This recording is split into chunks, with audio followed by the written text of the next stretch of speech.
Friends. Yo, what up, Trev? Friend.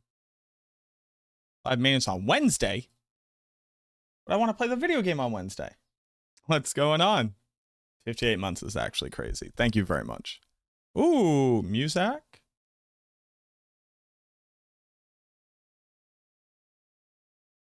Hold on.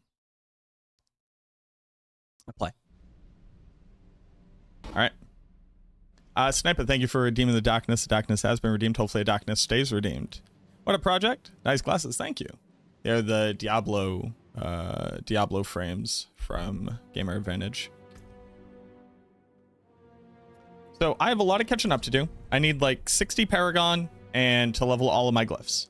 So today I want to test a couple weird things that have been reported and then work on only that. What up, Morton?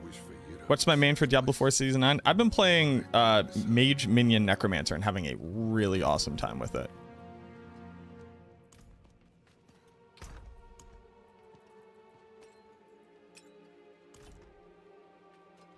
Going to update my guide. There's nothing really to update my guide with yet. Do you believe that there's something to be updated? How you doing, Morton? How'd you get that many? The new unique makes it so that all of your minions are mage minions. Can you kill boss for me?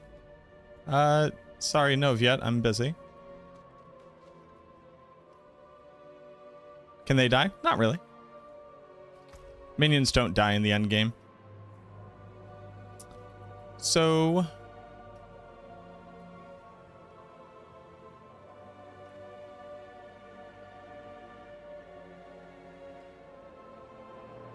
how's this build for leveling? Very good. If you check right above you, there's a leveling guide and an endgame guide there.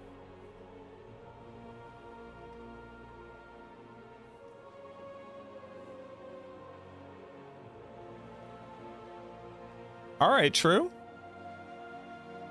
That's a lot. Am I still using Shadow Infusion or Lightning to break Suppressor? I'm using Shadow. But you could use Lightning to break Suppressor. Sure.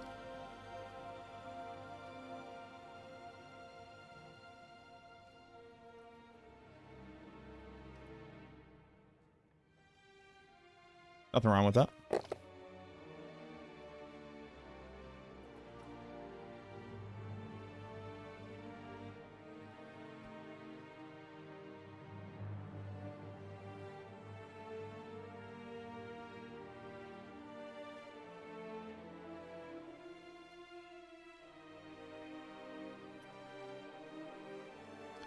Seen people use propulsion. Have they given a reason why?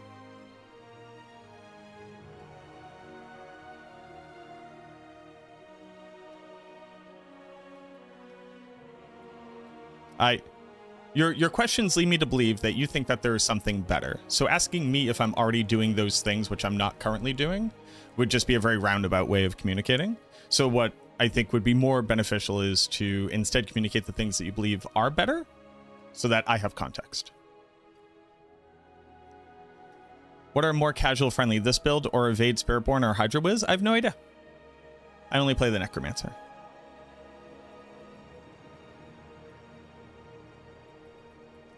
What is the difference with propulsion?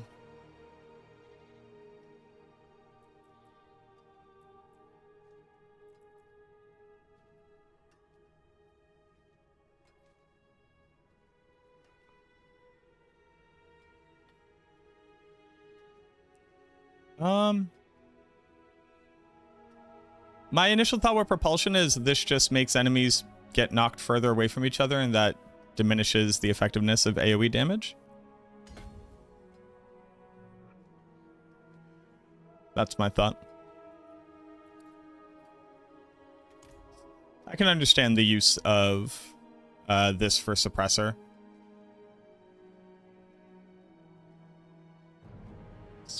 Doesn't really seem like so much of a difference, honestly.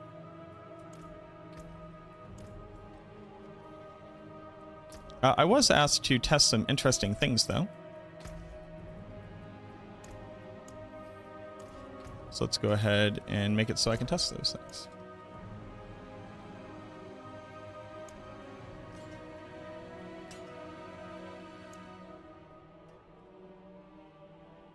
You don't have to apologize for asking.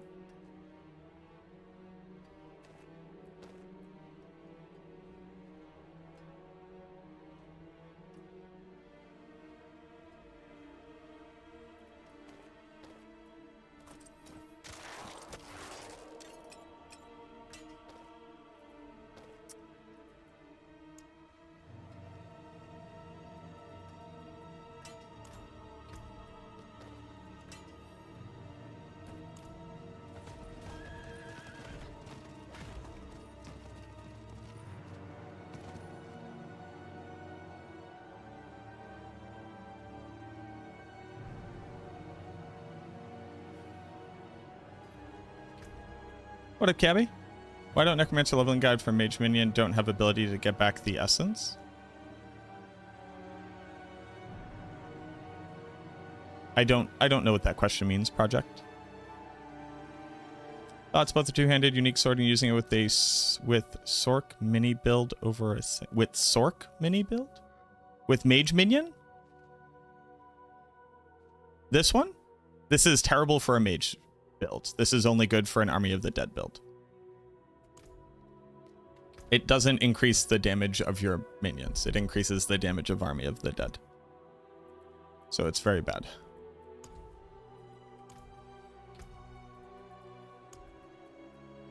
Ability to get back essence. Soul Rift generates essence.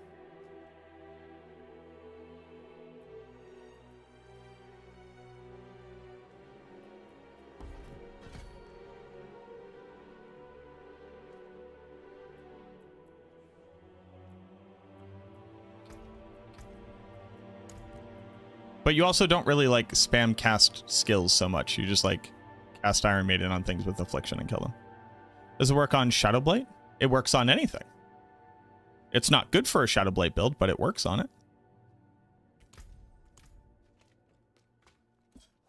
The Desecrated Ground. Yes, it does. It has a lucky hit chance. Or at least last time I checked it, it did.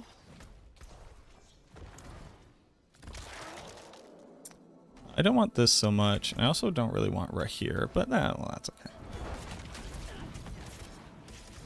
Oh, and then this. Turn that off. And then...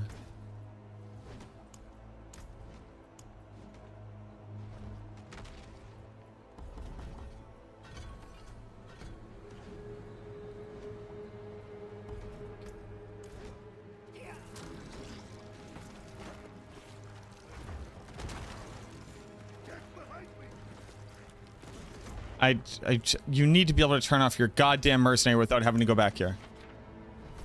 The bonus to summon damage doesn't apply to mage minions? It does. It's just worse than a regular weapon.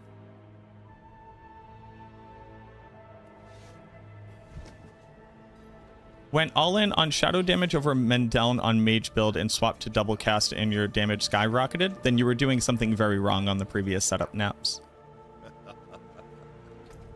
You cannot outperform the damage of Mendeln. If it's working for you, it's working for you. I just want you to know that whatever conclusion you have come to is due to some incorrect application of the normal setup.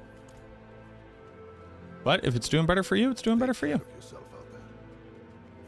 I've always been better at moving on than staying still. Got really disappointed last night. Feel free to call me dumb, but shouldn't Sacrificial Memento Mori boost the Golem Legendary node?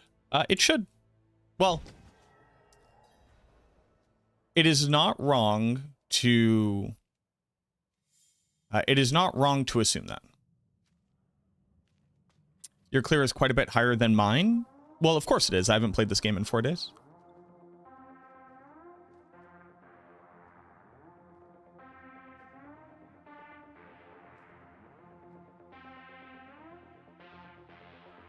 That's not really like an accurate way of comparing two things. I haven't pushed at all.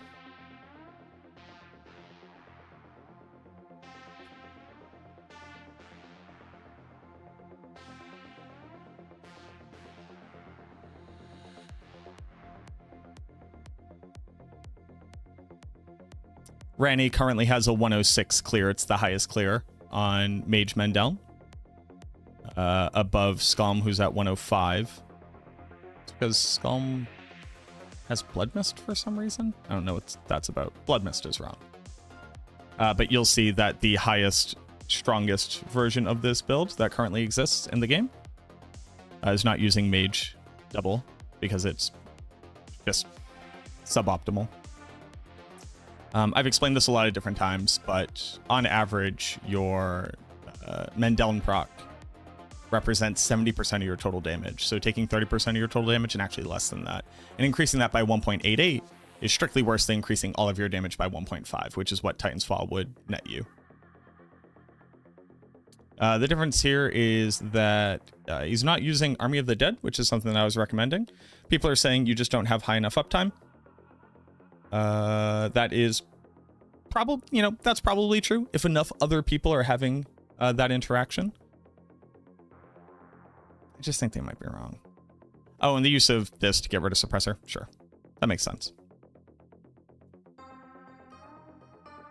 I don't hate that.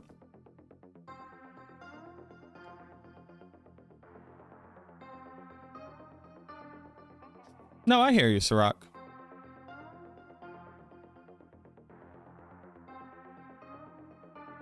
But I'll find a way.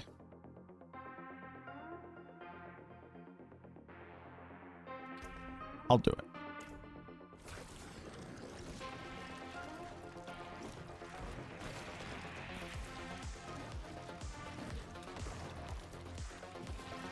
Okay, so supposedly, Affliction is triggering from Blighted Corpse Explosion, applying.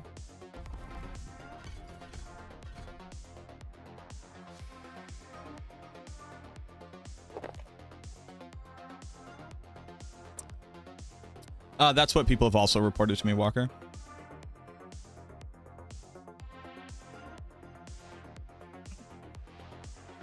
The answer is Bone Sphere Mages? Oh, sure. Absolutely. So, let's try to figure this out real quick. Let's get rid of that. Okay, let's do this. We'll do this. We'll do this. So,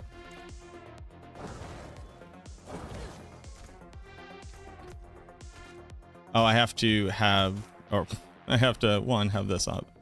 Power controlled or take increased damage from you.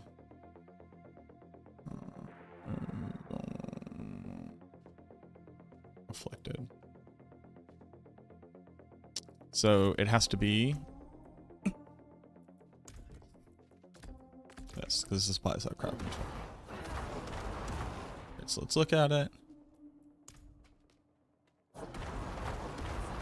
68.9. Sorry, I have to talk to a car dealership.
Did this answer your question?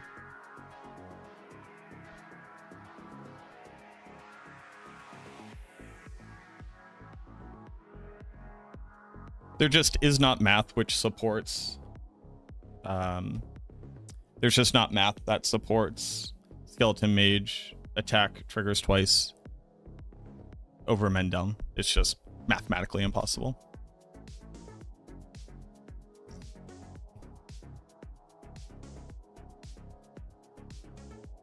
I have to look into something real quick. Is Diablo a game of patience because the grind is real? All ARPGs are inherently grind-based.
What up, MacBane? When you go to for leveling this season between T3 and T4 right now, I wonder what content will help get over the hump. Can you be more specific? What hump are you experiencing? Is it getting gear? Then I would recommend doing things like the Undercity when you have tributes, as well as trying to do some bosses for the uniques that you might need.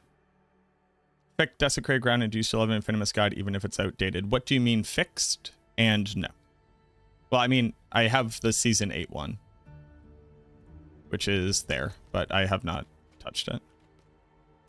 How's testing going? Testing's going to go well. We're going to see in just a second.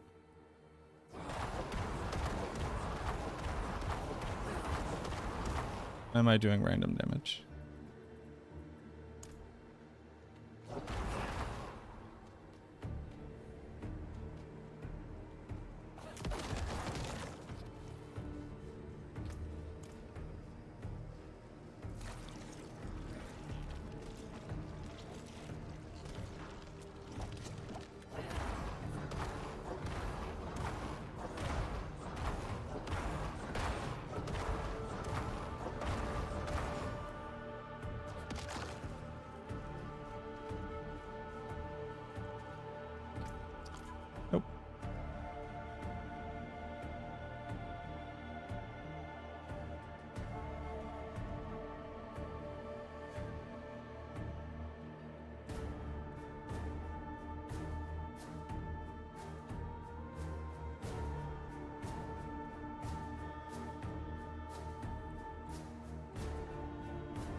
Sorry, hold on.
Sorry. Okay, I'm sorry. Let me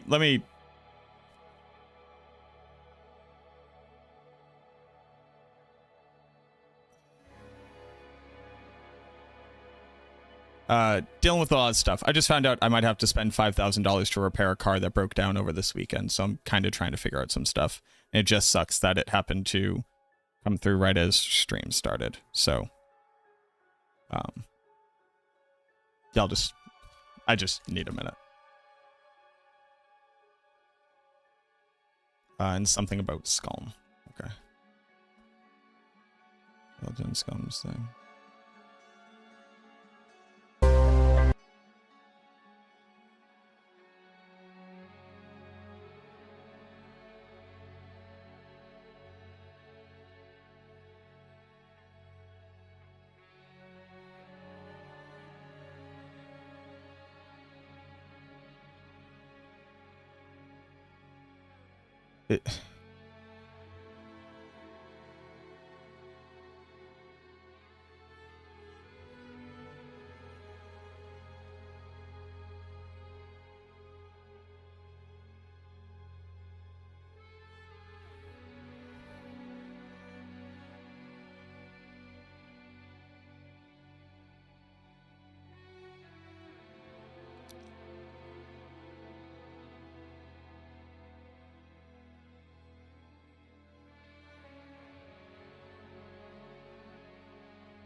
So, like,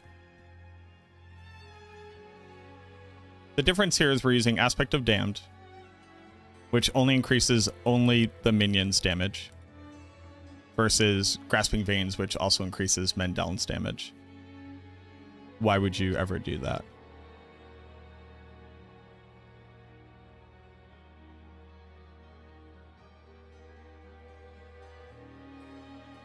Like, we're using Abyssal instead of a generic multi that does the same thing. Why would you ever do that?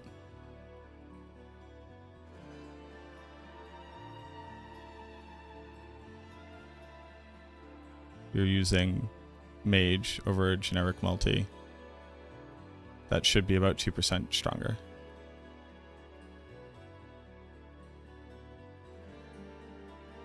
So when we're looking at build decisions, we have to ask the question. Let's say, so let's do it this way.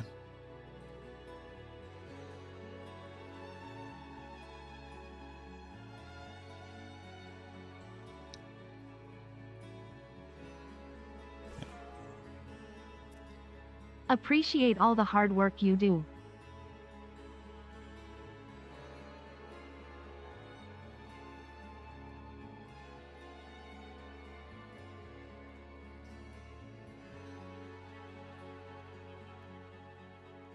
So let's just look at this real quick. Let's assume we have this, right? Let's assume Mage represents 30%. Mendel represents 70%. This is equal to this multiplied by this. And this is equal to this multiplied by this. Let's assume that. Let's just have fun with it.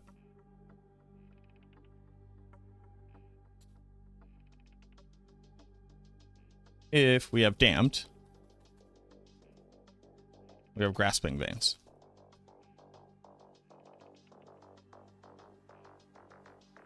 Damned represents a 1.55. Grasping Veins represents a 1.5. Except Damned only works on the Mage's damage, not the Mendel's damage, right? So let's say for Damned, scaling.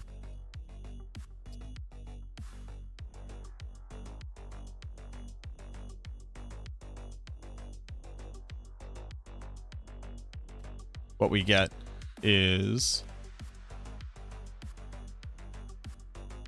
this multiplied by 1.55. And obviously this isn't multiplied by anything.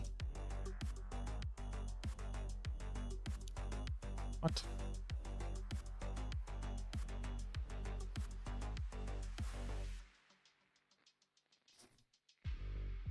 That means that this is representative of... You've shifted it. The mage damage now represents 40% of your total damage. But you're not scaling men down. Versus Grasping Veins scaling.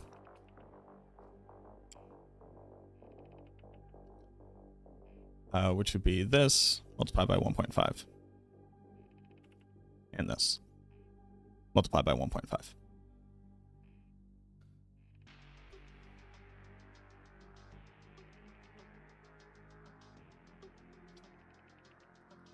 Right. So let's say this.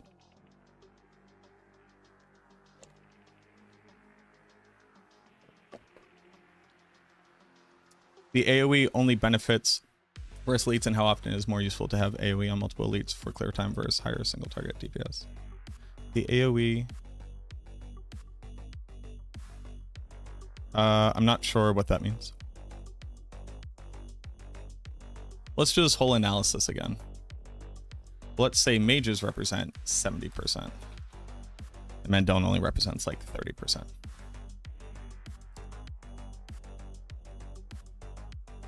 Let's just say this is true.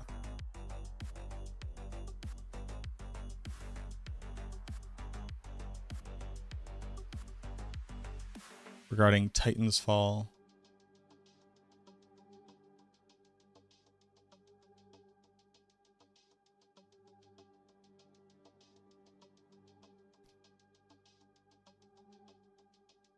Sure. I'm not sure which side of the argument that was coming from, but let's just, like, literally, let's just talk about just this aspect. I'm not even gonna spend the time arguing, because if we're going to argue that we actually just need, like, better all-around clear, then you would just do finality, and you would just cast your ultimate every 8 seconds. I think it is more beneficial to deal more damage to elites, because you want the trash mobs around longer to be able to trigger things more effectively. But, like, let's just look at Grasping Veins versus Damned, with an assumption that mages do 70% of the total damage.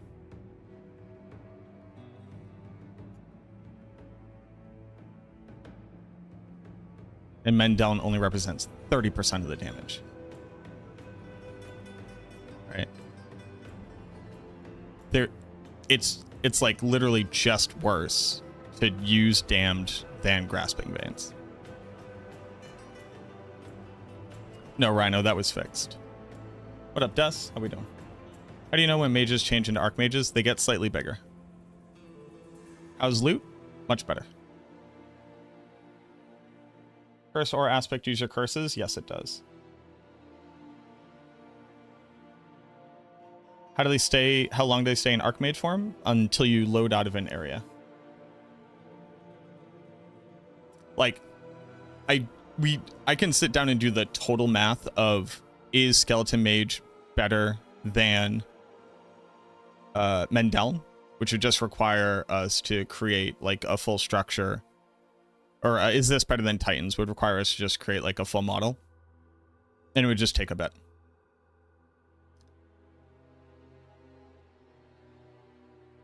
But Damned is never better than Grasping Veins.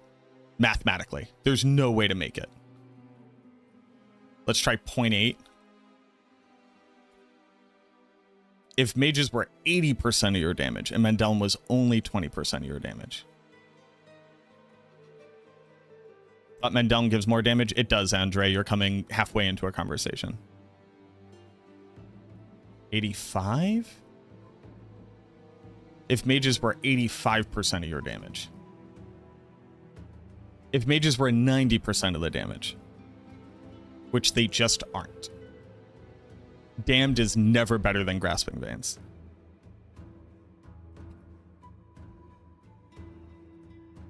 Mages would have to represent 91% of the total damage of the build for Damned to be better than Grasping Veins. It just never is.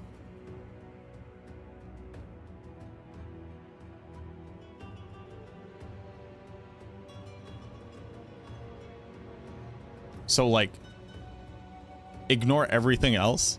This is wrong. And there's no way around it.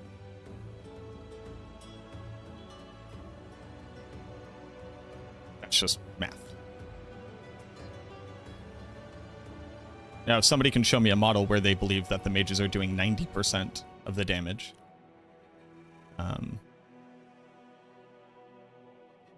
then maybe. But as far as Titans Fall versus Shadow Mages cast twice, if the argument is that increasing their clear damage on only their base attack means that like total clear time against trash is better than only increasing damage versus elites, then just swap it to Titans Fall.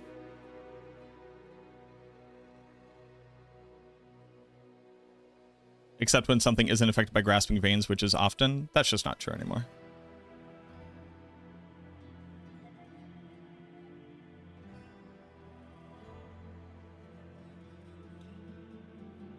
I like your approach with math calculations, but results in game is difference between D4 is D4. Not really, though. Like that's ascribing a wisdom to wanting a bias to be true and accepting that we cannot attempt to solve this, which I don't need to convince you to not live that way. But like math is math is math. If anything is not working that way, we should then figure out what the bug is and then report it, not just accept that and then say it. Like, that is a bias, which if the results in game can prove to be true, can only be true because of a bug. And I find it very low value to attempt to confirm a bias, even if it turns out to be true, if we know that it cannot be.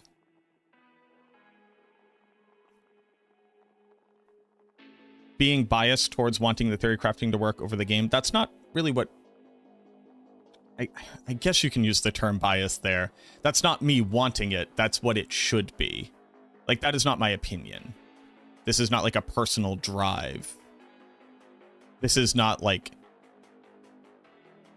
This is not decoupled from reality. Based off of me wanting to find that my opinion is true.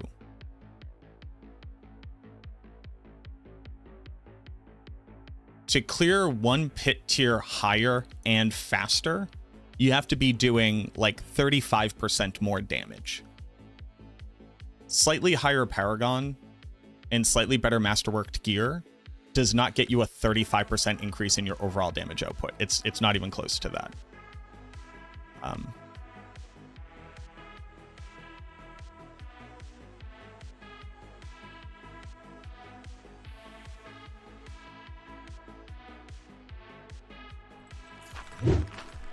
So that's all I got. Like, and again, regardless of anything else, damned is literally wrong. We can all agree on that. There's no universe where the mages are contributing 90% of the damage. They physically can't.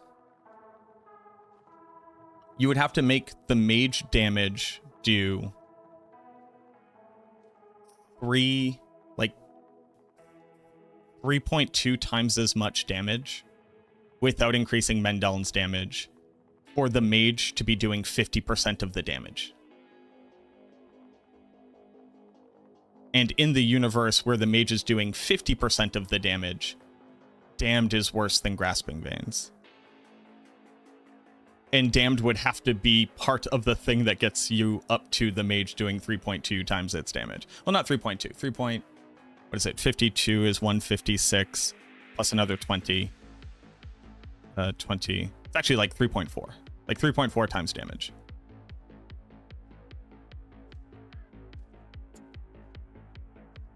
Kelvin, basically, after a minute of being in an area, your mages are archmages. They are just slightly bigger.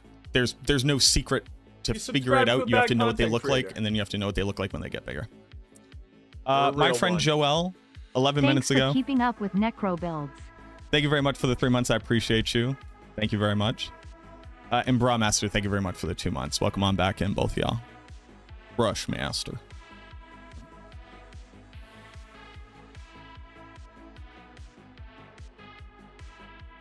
It's just Shadow Mages do 52% weapon damage. Mendeln does 178% weapon damage or something like that on average over 6 attacks. Taking the 33% increase from Nas on average, because it's once every 3 attacks. So, that means that they're doing 1.33 times 52, which is a third, so it's about 17. So they're doing about 69% damage. So you still need to find some way to bridge this gap. Like, okay, so you get the 20% from the sacrifice, right? So now you have 69, nice, is roughly 7 is 14, so now you're up to 83. 83, you get Gloom. Gloom is another 24, so that's 20 ish. So now you're up to 100 and something. This is roughly half equivalent. So you're up to 109. And then where else do you get more only shadow damage that couldn't also increase Mendel's damage? So like the idea of using Abyssal, right? Why would you ever, when you can just use Amplify? They give the exact same multi. So you're like choosing not to empower Mendeln to choose to empower the mage. So that's like wrong, right? You could argue that like the rare bonuses are better. Sure, they are slightly.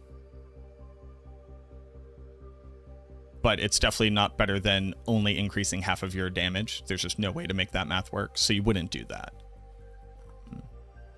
Or at least you wouldn't do that if you're attempting to create the optimal build, I guess I should say. Mage Glyph. Mage Glyph is actually very good. So Mage Glyph, until your Paragon is maxed out, Mage Glyph is actually very good. Although the Mage Glyph would have to be basically maxed out, but the rest of your glyphs would have to be not maxed out. So maybe this was just a comparison at like a smaller level and it was just an assumed better.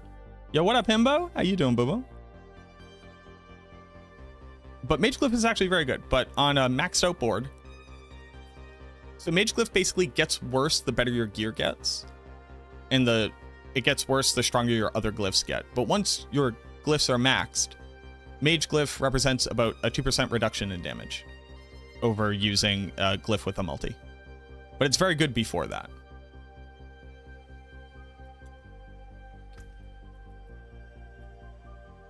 Yeah. And again, if you're getting better outcomes, you're getting better outcomes. The math is the math, and there's just kind of no way to fight that.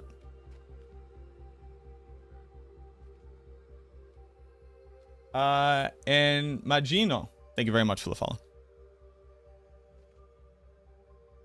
And Jazz Potatoes, welcome on in with the new sub. Hello, hello, hello.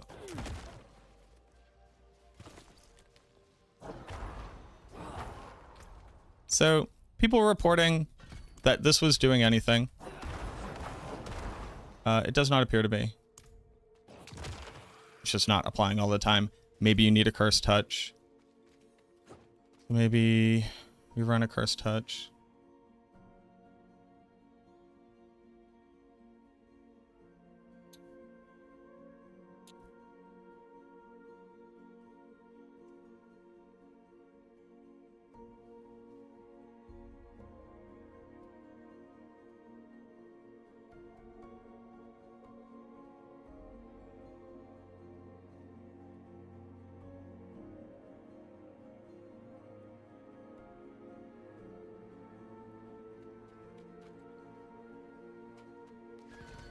Finally home, spent nearly a month up north. Oh, well, first off, I hope that all went well. I'm glad you're back.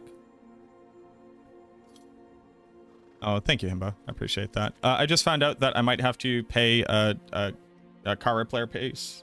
A car shop $5,000 to repair my car. Transmission issues.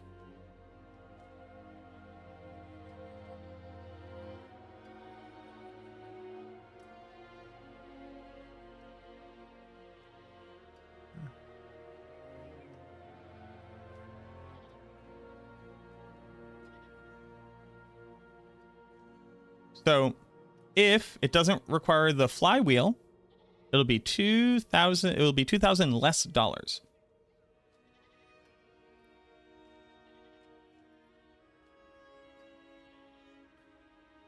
If it needs a flywheel, it'll be $5,000.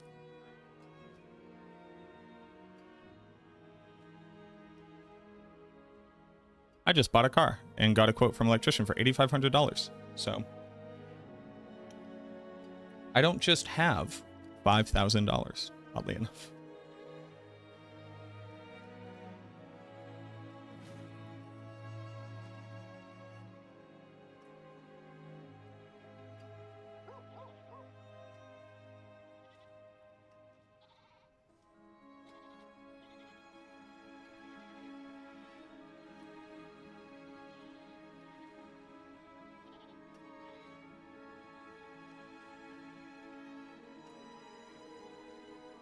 I was driving, nothing happened. I went to go shift, car stopped shifting, pulled over, car stalled out.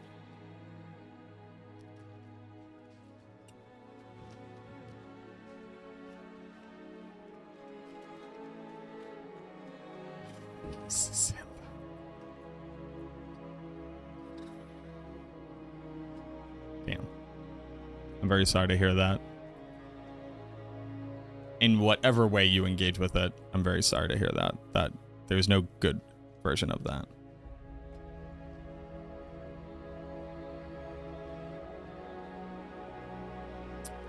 Got a grandfather drop a mage necro. Would it be better than what's in the build planner? Nope. We don't recommend it because it's worse. If it's better than your weapon, it is better though. What else do I need to test? A cursed touch.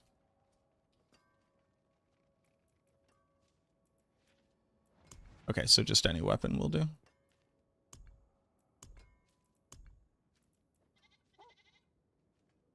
My 3GA scythe. Should sell it just because it's 3GA.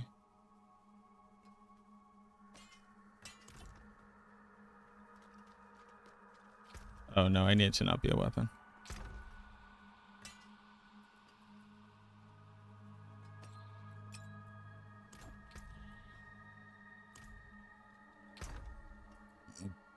Excuse me.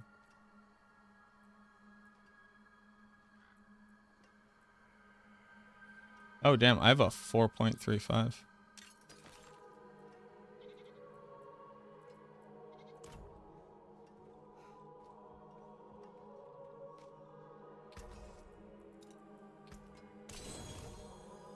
You need a two-handed scythe, GA int. There you go.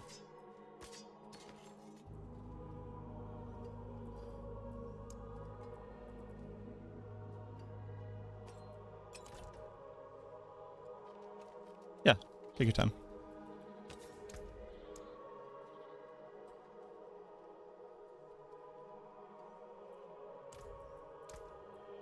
It'll be well.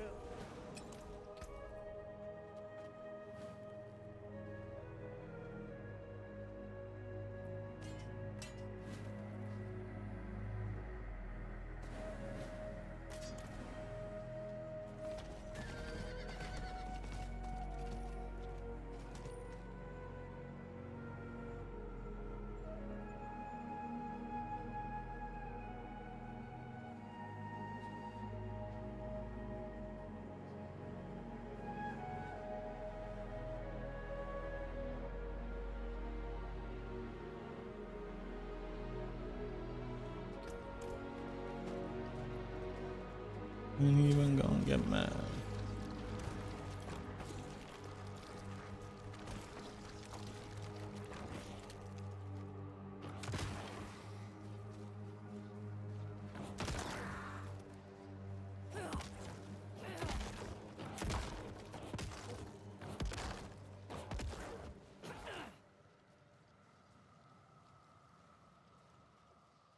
That's nothing.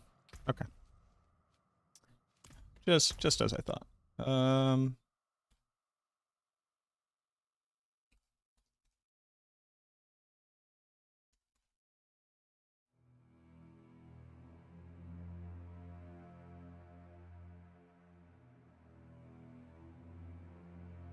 There you go. I've tested it.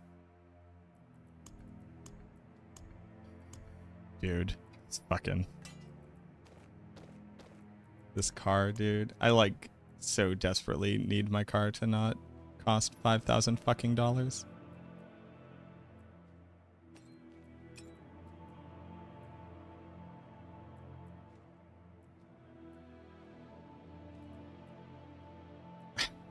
like really bad. Ah.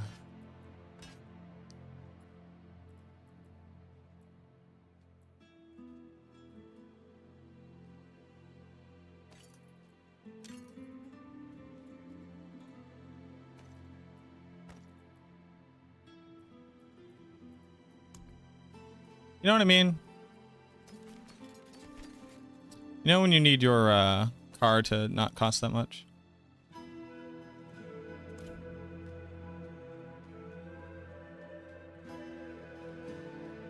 How did the Zon run wrap up? So I actually played a lot offline over the week that my grandmother was in the hospital.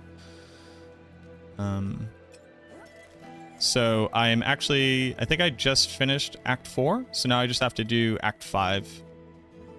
So when we get some downtime, when this season drops off, we'll hop back over to that.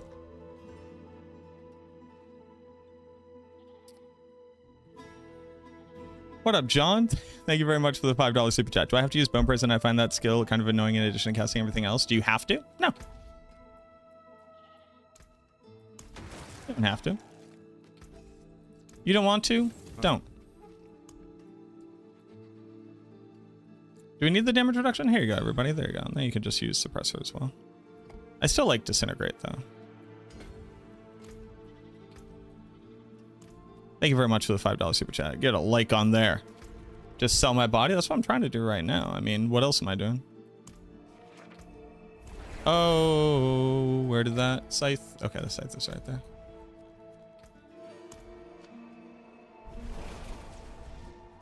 Let's see what our uptime is like for Army of the Dead on the boss.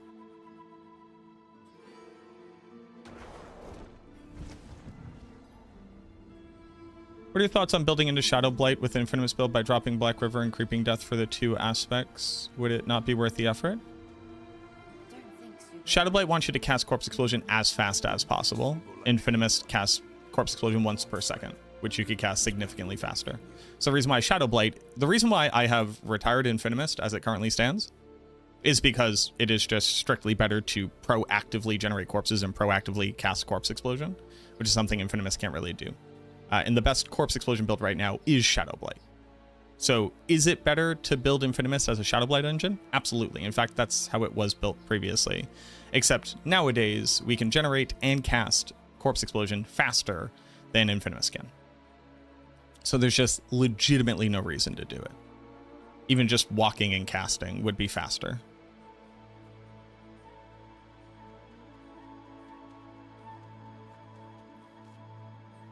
Having the taunt is lovely. Yeah, I get it. My shield is yours.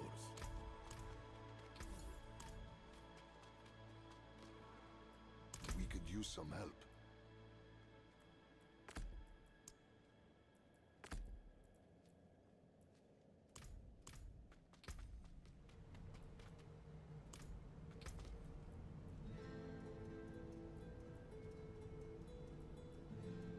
So let's do some... Man, I wish there was a mail system. That'd be so cool.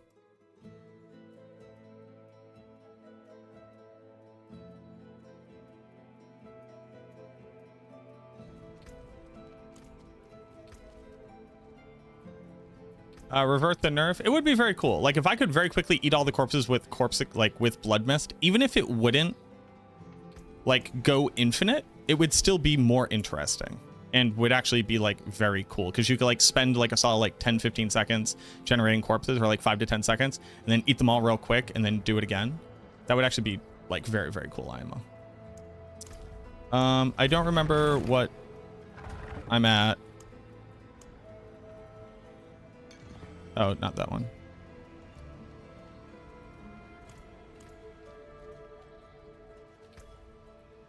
I hate that elixirs are just like...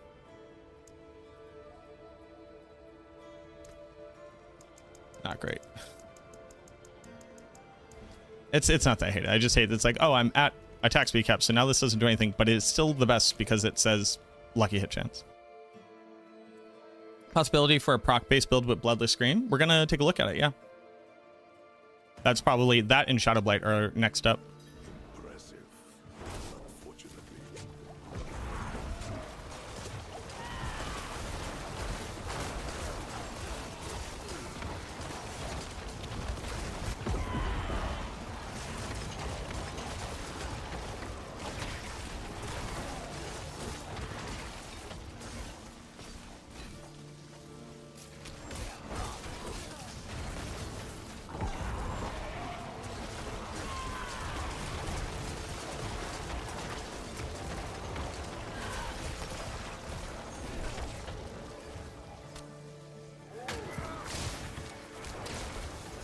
Oh, dang.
Oops.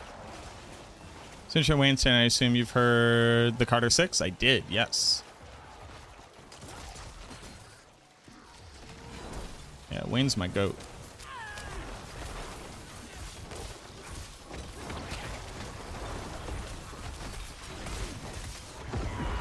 Thoughts? Calling this album a Carter is wild, since if he replaced this with the Drought, I would say, what the fuck am I listening to? On my first couple playthroughs. This is not a Carter. There was no through line theming. There wasn't even like a centralized story that's being told. There wasn't an approach to the production or to the track list or the ordering of the tracks that really made sense. Just none of that is true. And I don't know who on his team said, let's put this out. Now, to that point though, there are a lot of hits. There's actually more hits on it if you think somebody made a playlist on YouTube of Lil Wayne tracks that they liked. You'd be like, oh, this person had some hits in this list. I don't like all of them, but like if that's your cup of tea, that's your cup of tea.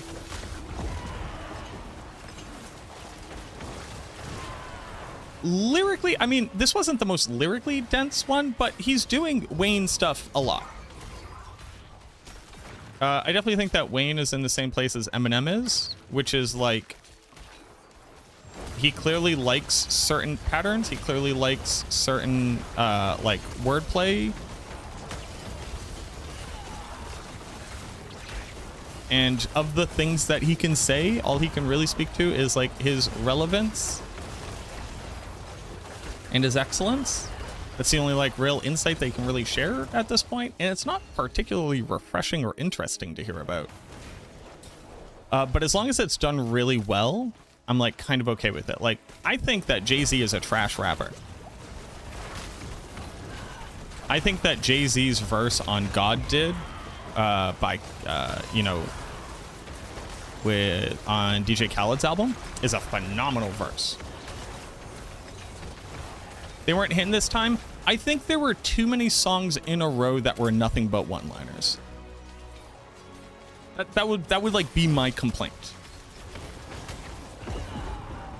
Is that too many things were just a list of one-liners of him doing the rhyme the same word 2 or 3 ways, and then rhyme a rhyme of that word 2 or 3 ways, with the internal rhyme scheme ending in the external like n-word rhyme scheme, which like is cool when it gets done, but not when it gets done on like 5 tracks in a row. And there were some good hits. One, Loki's theme goes hard. If you don't like Loki's theme, I don't know, I guess you're not a Wayne fan, which is like fine. Let me look at the track list and what I liked. This album is not a Carter. It's insane that his team let him put this out. Let me be like very clear on that part of it. Like, somebody legitimately looking at Lil Wayne, arguably one of the greatest to ever do it, one of the most successful to ever do it, the modern day inspiration for the majority of the game, and said like, this was good. You should release this as your flagship album, The Carter. That's insane. How much does a weapon kind add to this build? 2-handed versus scythe, for example? Significant amounts of damage. If you have no other options, you can use any 2-handed weapon. If you could pick, you would always use this scythe every single time.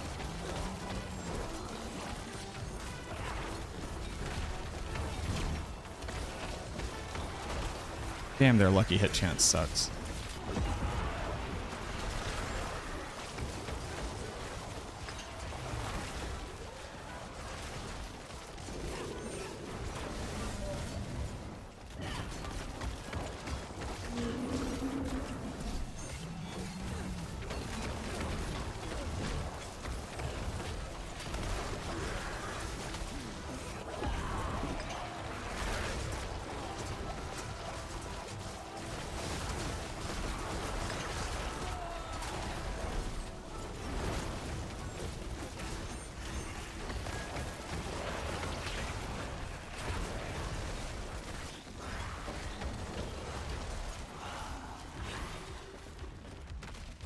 I was hoping that the...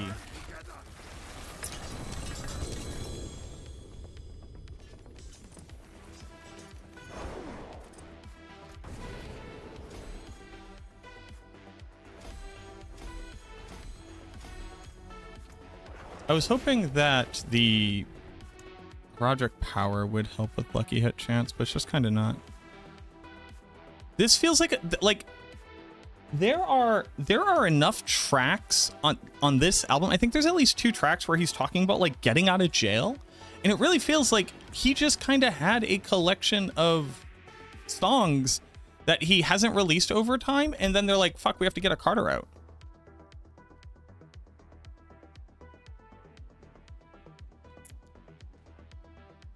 But this felt so much like, I have to assume that Wayne had no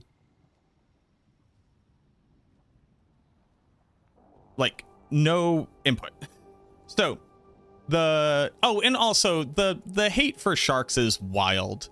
Like, Jelly Roll is fine. Big Sean's feature is amazing. Sean is at his best when he's on a feature, as far as other people are concerned. I think Detroit I think Detroit 2 is actually a phenomenal album. But so songs I added to my playlist. Yes, I do want a Buddy Trev. Who said something about an N-word verse? So when Wayne does his internal rhyme scheme and the external is continuously rhyming the N-word, that thing that he does, that he kind of popularized, he did that too many times on the Carter 6. I think that Sean's albums are phenomenal. I think that Big Sean is probably the most slept on, highly successful rapper in the game. I think Sean does some stuff with wordplay that like other people wish that they could. And he talks about a lot of cool stuff. But here are the songs. Has your player changed since you put up the video? There's been minor changes, yes. I changed the pit push variant to be the one that's using Army of the Dead instead of Soul Rift, and I might have to swap it off of Army of the Dead entirely. But here are the songs I added. Thank you for the follow, Dizzle. I added Welcome to the Carter, which took me a couple listens to actually like. Sharks goes hard. Sharks goes hard. Banned from NO. Loki's theme. Being Myself. Written History. And the thing that sucks so bad about Written History is if you cut out like 5 of these tracks and you got a more cohesive production, and like if you went like King Carter, which is fine, Welcome to the Carter, I think Bells is okay. I just don't like it. I don't like manufactured 80s and early 90s hip hop, like boom bap. It was giving Run DMC, which I think is a fine tribute. I just don't think that Wayne sounds particularly good in that flow style. But if it was just King Carter, Welcome to the Carter, Bells would be fine, sure. Hip hop was garbage. Sharks, banned from NO. The Days as like a commercial smash hit, sure, whatever, you can leave that on there. Cotton Candy was trash. Flex Up was trash. Island Holiday was an abomination. Then Loki's theme, If I Play Guitar was... And you know what? Another thing, Peanuts to an Elephant. Peanuts to an Elephant gets clowned on. It's a fine track. His bar about being a red elephant like Trump was trash. But like, it's a fine song. The instrumental is fine too. I'm not gonna listen to it more than once or twice, but people were clowning on it so hard. Rari was garbage. Maria was whatever. Moolah Coming In should never have been made. Alone in the Studio with My Gun, absolutely trash. Stop Platforming, Kodak Black, and MGK on the Hook was whatever. And then Written History, I don't think people would be clowning on Written History as much. Written History is a great song. If he just put that out as a... Like, if he went from putting out his DMX sample, all I need is a hook with a DMX sample, into featured on Tyga, into... he worked with Kode recently, on a couple tracks, actually, into get him on a track with Jid, and then he just put out the single, Written History, I'd be like, this man is on a real tear. Like this dude's trying to prove something. He is hungry, rapping like the Rents do, etc., etc. But put in at the end of the Carter 6 where half of these tracks sound like nobody should have recorded them is insane.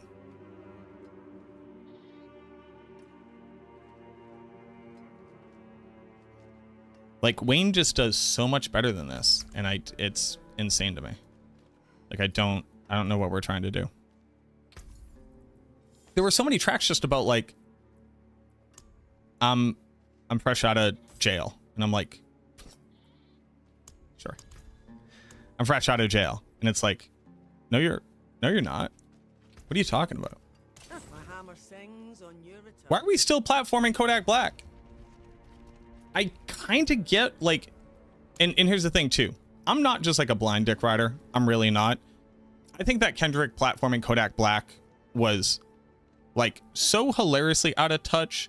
I don't know what he thought he was doing. Like, I don't know what he thought he was proving there. That was wild.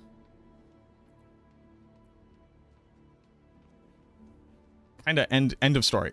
Like, just kind of like, what are we doing here, boys? Hold on. He's like, nah, you don't get it. Like, I kind of super get it. Like, why are we platforming him?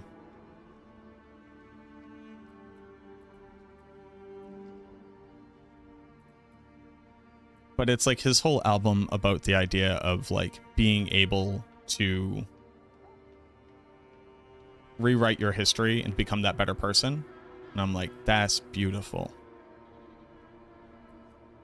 The allegations though, my guy. The allegations go kind of crazy. What are you speedrunning at this point, Trev?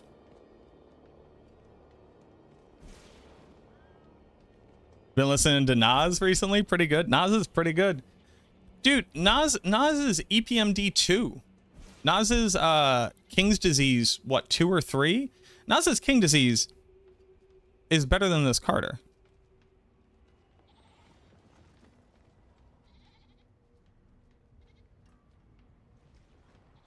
Was it much of a change to get yourself into melee instead of trying to avoid it? Burns, that entire like thing, that whole thing about you're gonna have to tank for your minions never tanked for you. I don't know what they were talking about. That's just not endgame play. So there was nothing really to get used to other than your minions are slightly better at being around you when you want them to be. But you don't tank for them. You always tanked because monsters don't choose to attack your minions instead of you in the pit, because you have to stand right next to them to trigger as many things as possible. Yeah, I was very confused when they said that, because that was never a thing. So basically, don't worry about that.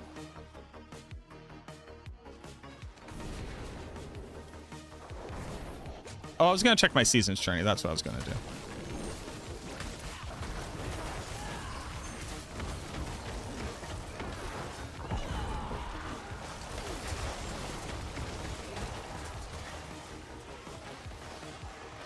All I need is a hook with a DMX sample. Say with your chest, mama. Say less, mama. Wheezy F, and the F is for F bomber.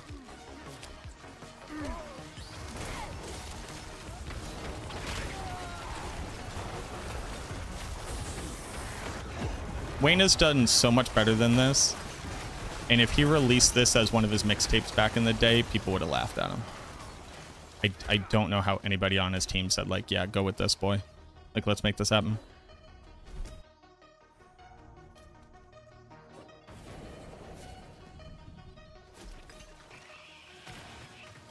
Easy F, and the F is for F bomber.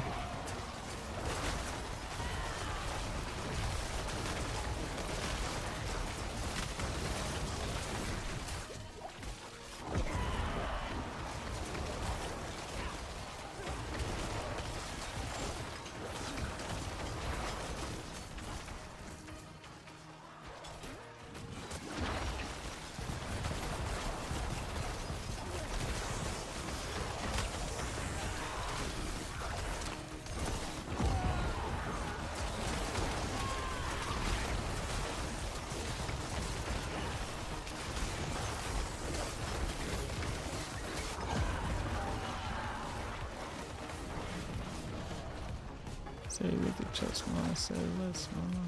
Easy F, and the F is for F bomber.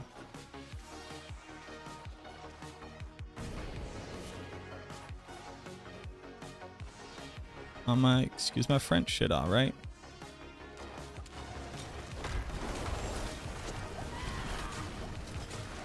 Did my mages come in? Hello? Hello? I was between them. Sorry, Trev.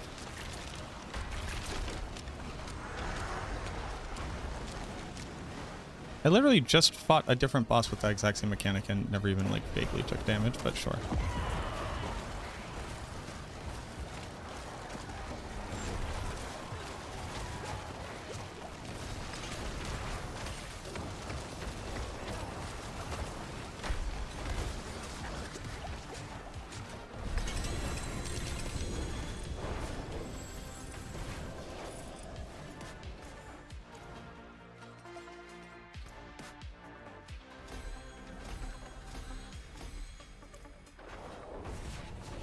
We can go faster. I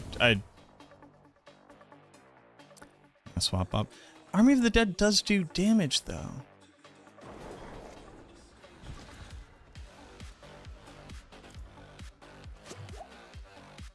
Clips album. I'm excited about the Clips album for sure.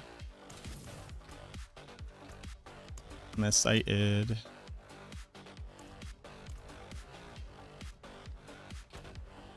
Easy F, and the F is for F bomber.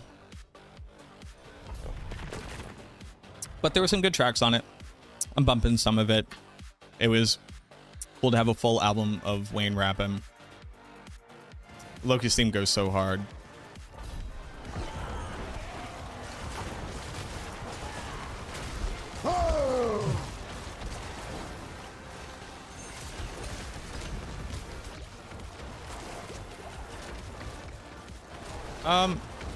I need like a clip of from right here. I need a clip from right here to show my minions just like being stupid. What was that? 117. And 4 already?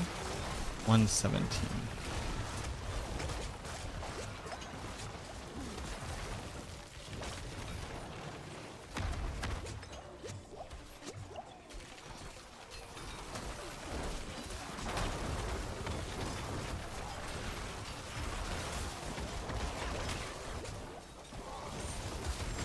Made a track 4 on a 3rd listen.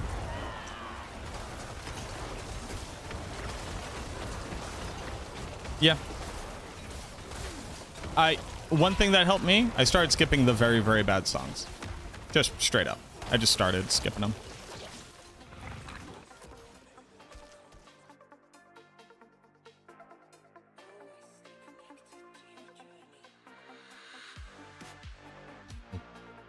It feels like the mages have lost the AI of being aggressive. Or maybe I've never been aware of how not aggressive they are.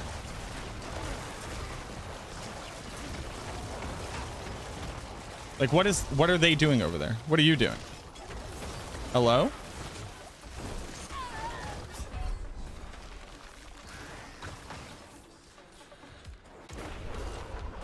Okay.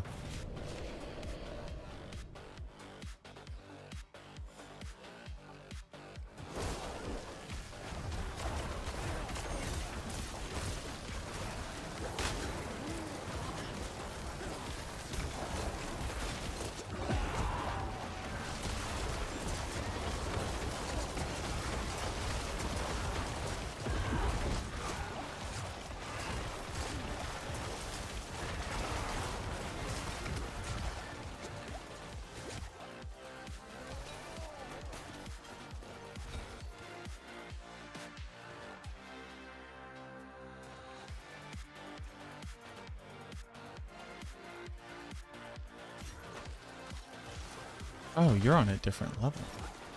I've been over here doing stupid stuff.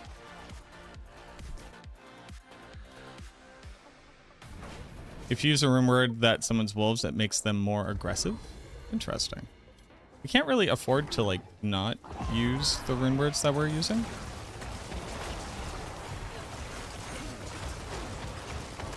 But yeah, there's something like they're either body blocking each other or line of sight's getting messed up due to size or something. But they are somehow now worse at getting in and attacking stuff.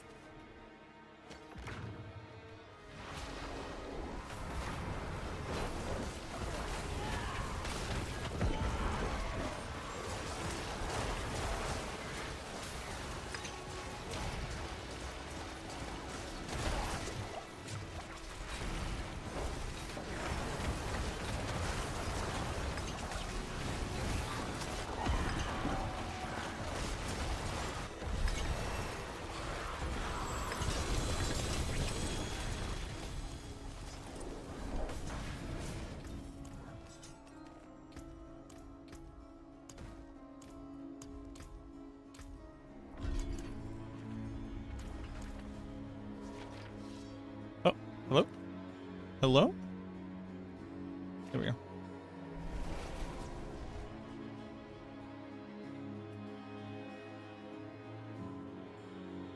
But yeah, bad, just not a great album.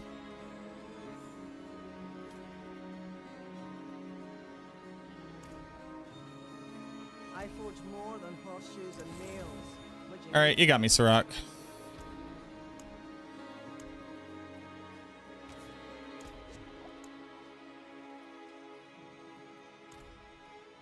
How do I feel about Big L? I have not legitimately studied Big L's music for long enough to have like a fully fledged opinion on him.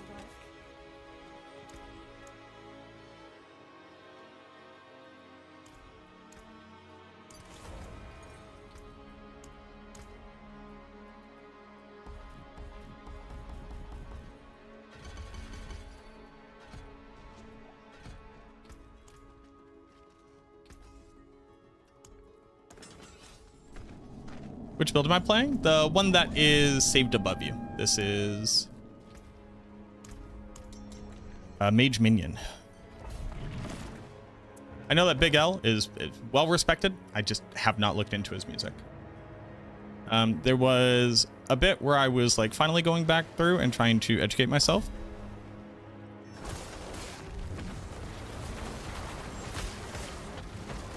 And I kind of ran out of time before I got to Big L. What's happening? Why am I dying? Why am I dying when I was nowhere near dying previously? The question on everybody's mind. What's happening? How do I feel about Weird Al Yankovic? Musical genius.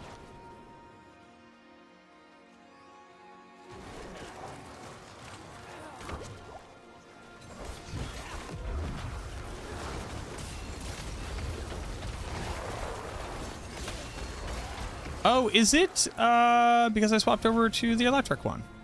Might be it.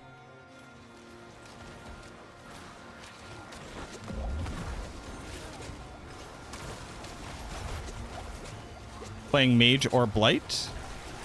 Like Blight the skill? Mages are stronger. Solar better for high pits? Not too sure yet. It's definitely better than what I'm currently doing.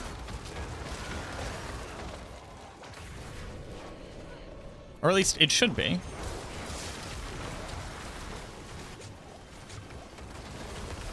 And it's not even... Fuck me. Fuck me. Fuck me. It can't be just the difference of this, right? That'd be insane. Did I change something? No.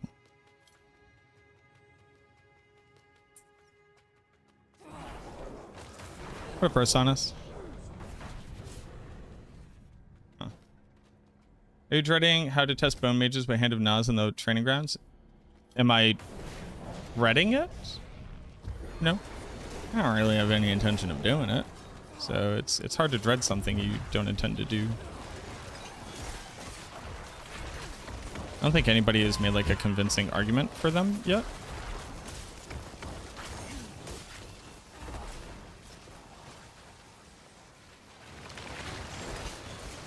that's just it. Like, Soul Rift uptime...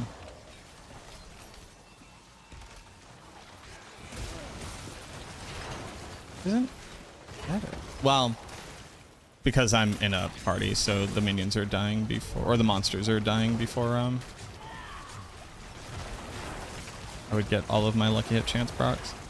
So I'm just gonna talk out loud about the difference between like Soul Rift and Army of the Dead.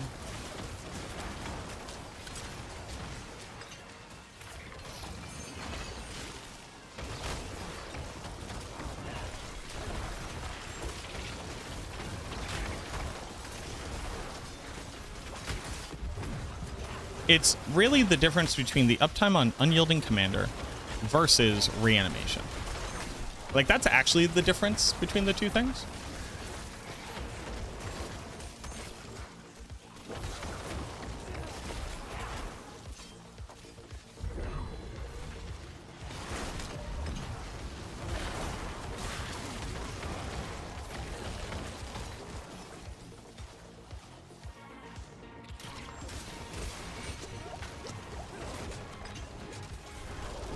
Dude, I'm losing it.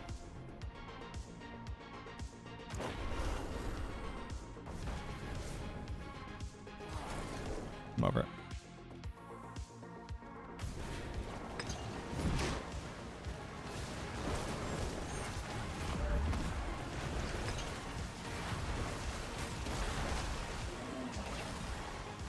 Because, like, I was just doing it, and I've only become stronger. I don't know. I'm over it. So, when you're considering aspects,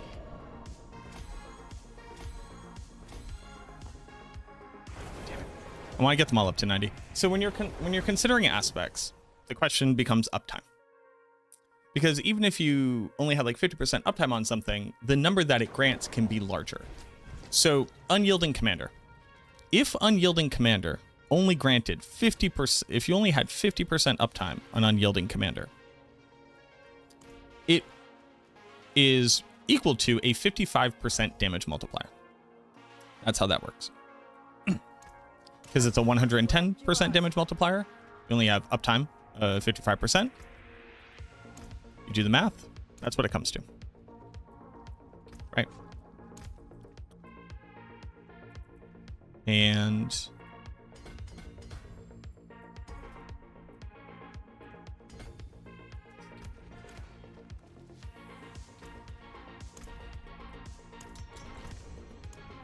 so you have to figure out, what is my uptime of this thing? That makes sense.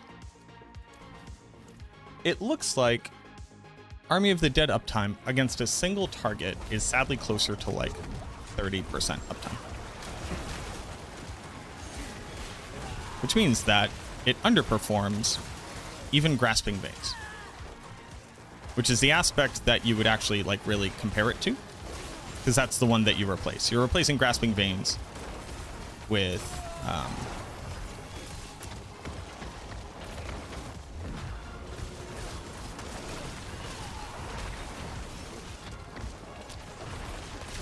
replacing Grasping Veins with Unyielding Commander. But with the interesting part though is that the scale of uptime is a sliding scale. Because in a large pack of monsters, you have 100% uptime on Unyielding Commander, which also means that you kill them faster. But as it whittles down to like 2 or 3 mobs, you get much lower uptime on it. The benefits of Unyielding Commander go a little bit further, though, in that Army of the Dead does do damage at all. So it's actually more effective of running it than just the multiplier that it gives. Because it also is contributing damage. Now, it's not a huge amount of damage, but it's significantly more damage than aspects which, or than Soul Rift. Soul Rift effectively does no damage.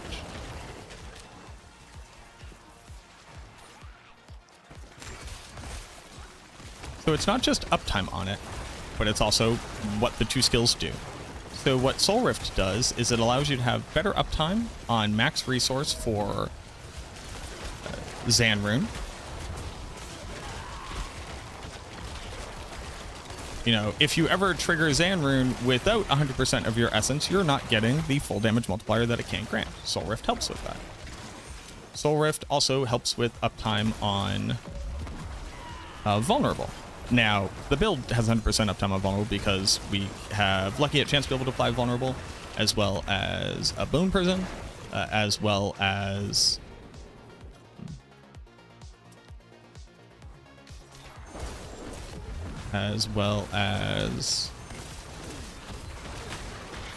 Full. The thing that's freezing everybody here, that applies Vulnerable as well. So the Soul Rift uptime on Vulnerable is negligible. It kind of helps with the application of Vulnerable to new targets which have not been attacked yet.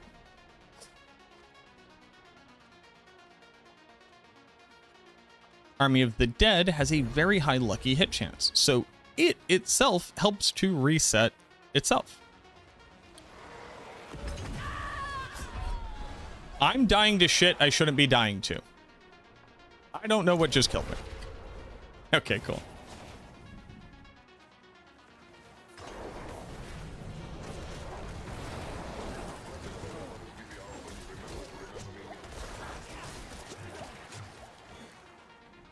Soul Rift gives a multi on men down. Well, so doesn't Unyielding Commander.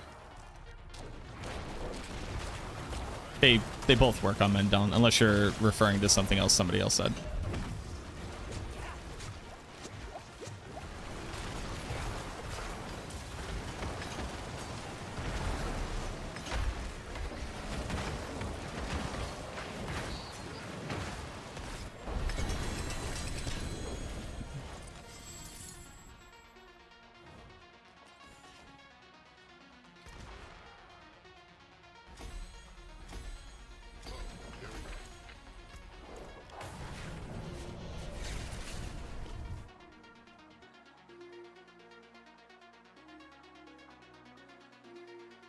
But yes, the other major part is the Soul Rift multiplier. So you're not just fighting the multiplier uptime of Grasping Veins, you're also fighting that plus a 1.15. If you replace Grasping with Aspect of the Damned, you could, it would be a lot worse for no reason. And if you see people recommending it, I think they just haven't done the math. Grasping works for everything, Damned only works on only your mage's basic attack.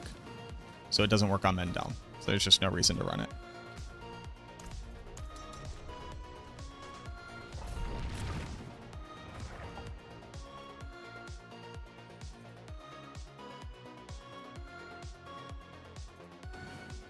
Yes, Sirach. Although that is a given. So I'm a little bit confused by what counterpoint is being made. Because the comparison is the multipliers. And I said after the comparison of multipliers, you also have the fact that Army of the Dead actually does do damage, which is like an added benefit, which is very hard to calculate because I don't think we know the damage that it does. What up, Pira?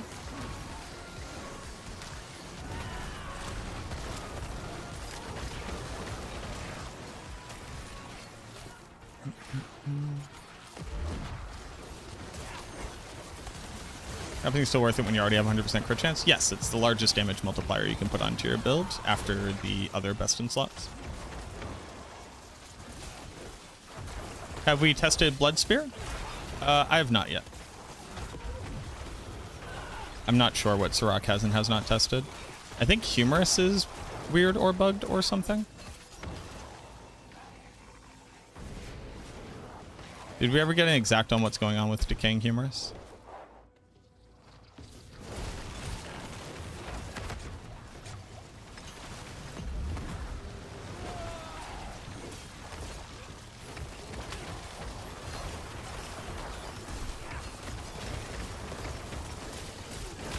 Okay. If it's not working, we would need to get the guide updated. We can't just, like, ignore that until the future.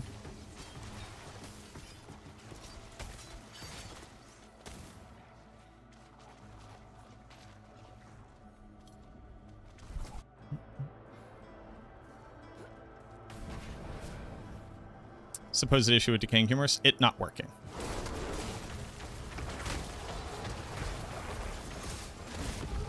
That is the current issue. It does not function. At least that's what's been reported. I've not tested it myself. So continuing to attempt to glean information from me will not be the most successful that you could be.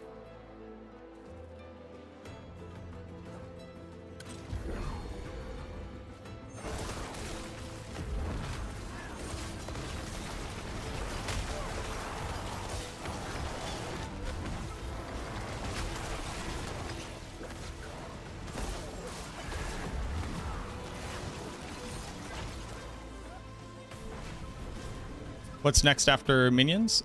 Shadow Blight and Proc Necro. What? I don't have the answers to your questions. I don't know how else to say that.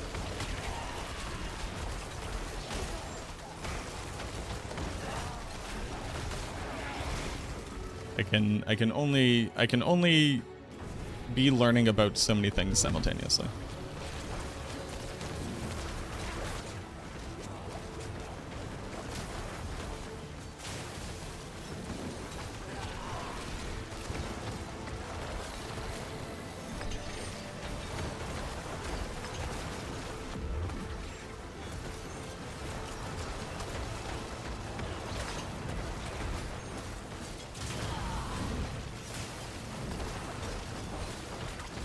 You have massive downtime on Soul Rift too, though.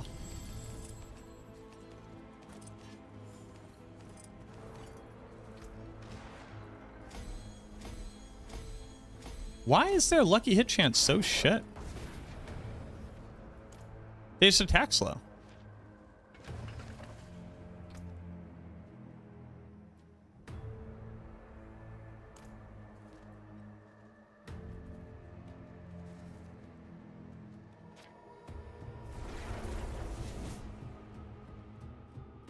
Yeah.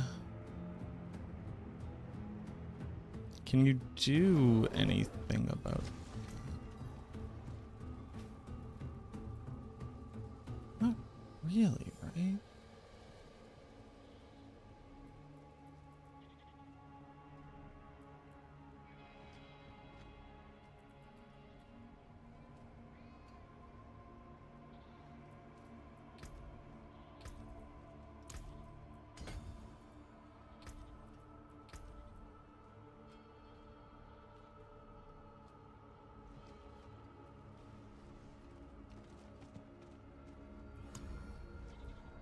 All right, be good, Trev. Greetings. How shall I get? I'll keep my forge hot. Return soon.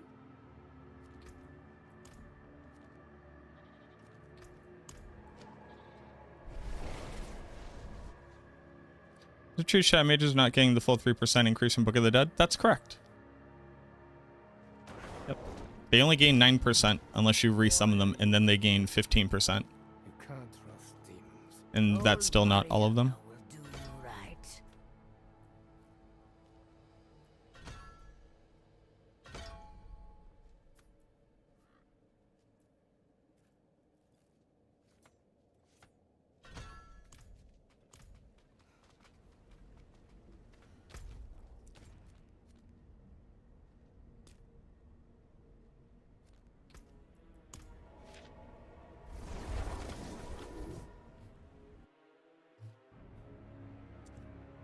Still better than the extra attack. Oh yeah, by a far margin. We leave nothing What up, standing. Kyoto?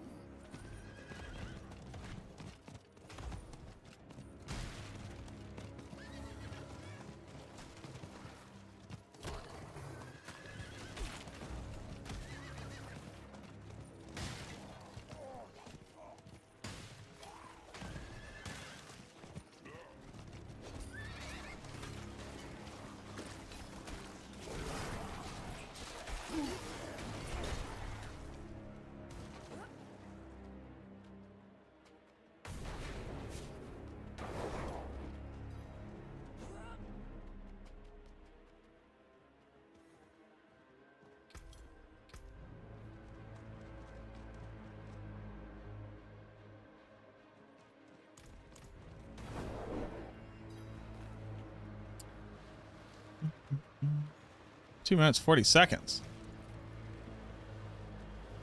What if the answer is Variana for lucky hit chance? No problem, MD.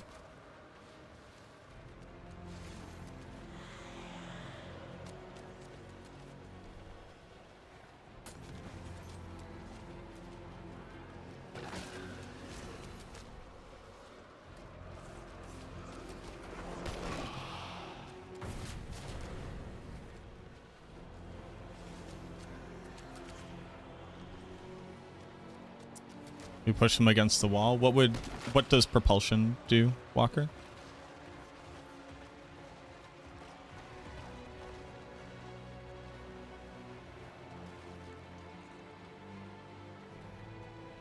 You don't want to drop corpse tendril size. The quality of life and the ability to corral enemies is just like way too powerful. Your minions attacking random monsters spread out is the single largest decrease in DPS that the build faces.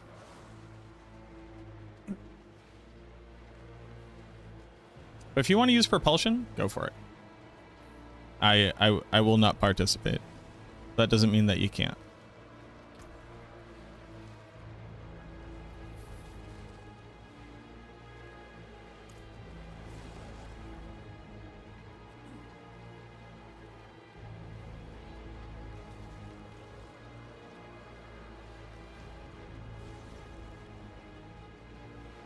Titan's bug fixed? It is.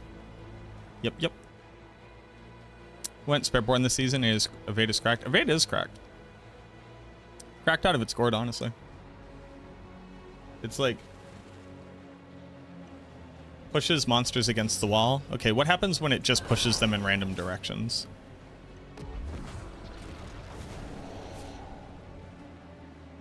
And when you have them all nice and grouped together and then it triggers and just knocks everybody away?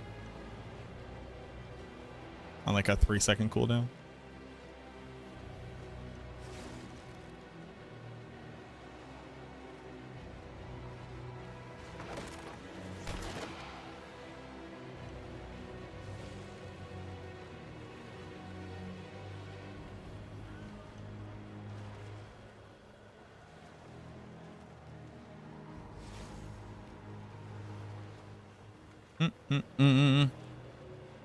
We're going to finish leveling glyphs up to 90. We're going to see what pit tier I clear.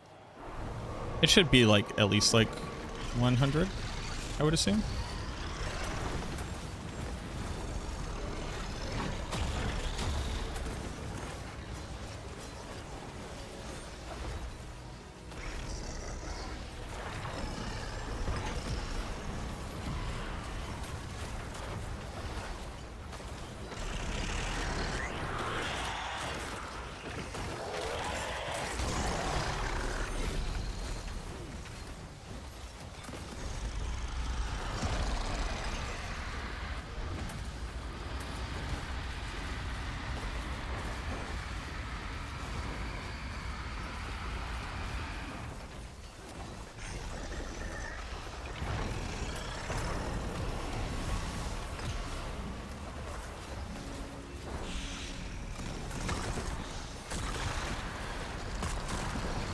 Oh, you're just... Oh, okay, so...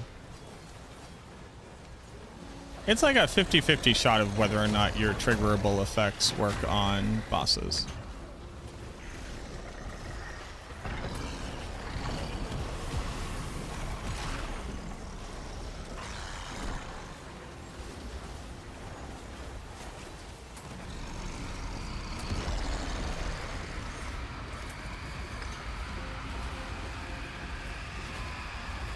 But I am generating lucky hit chance to generate barrier. No corpses, no necrotic fortitude. My minions are not actually applying decrepify, and that's not triggering. But I do have barriers somehow? Are other people just granting me barrier? Is that a thing that other people can do?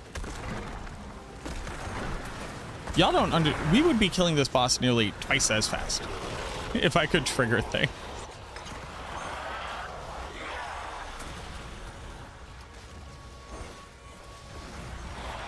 I can trigger Lucky Hit Chance to be able to restore a resource.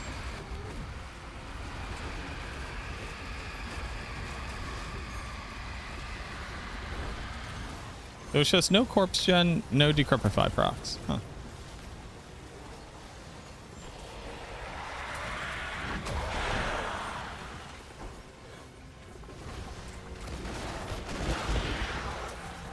Oh, it's the barrier doesn't generate barrier though. Yeah, I don't know. Tribute of Radiance United. Can we talk about this? Hell yeah. That's awesome.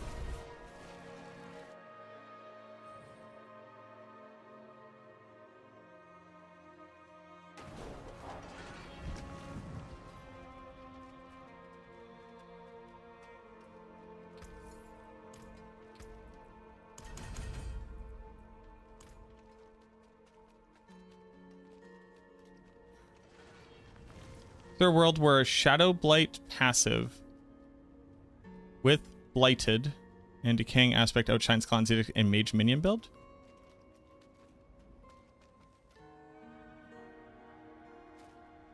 No, because that wouldn't be a Mage Minion build, right? So the way that we define a build is by the primary mechanism by which it does its damage. Just like you would never call every single build a Corpse Tendrils build. You wouldn't call a build that's attempting to do all of its damage via Shadow Blight a Mage Minion build. You may use Mage Minions to attempt to trigger Shadow Blight. But it wouldn't really make sense to categorize it as that. But if the question is Shadow Blight a stronger build than Mage Minion? At least for right now, the answer is yes. Actually, is that true? Where does Shadow Blight top out at? How do I even look up a Shadow Blight build?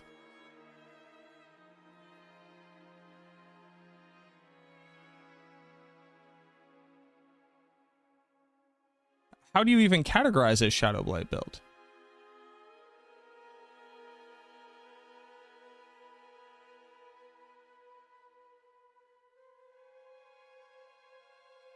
Ranny has a 108. So then Shadow Blight is currently 2 tiers higher than mages. There's one on max roll? No, yes, my Shadow Blight build is currently on max roll.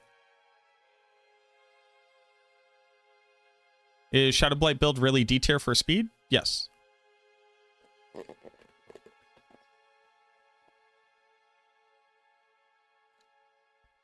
I don't tend to lie on the tier list for fun.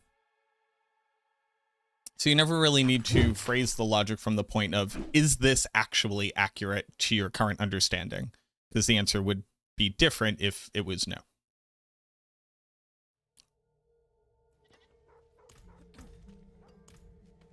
Shadow Blight to trigger requires you to do 8 damage instances on an enemy.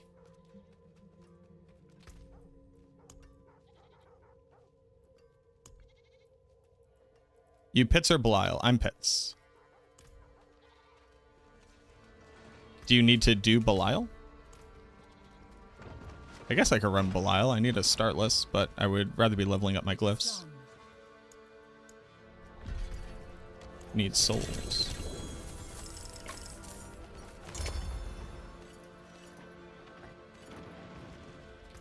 Yeah, sure, I'll join you. Will I join you? Yeah, I'll join you.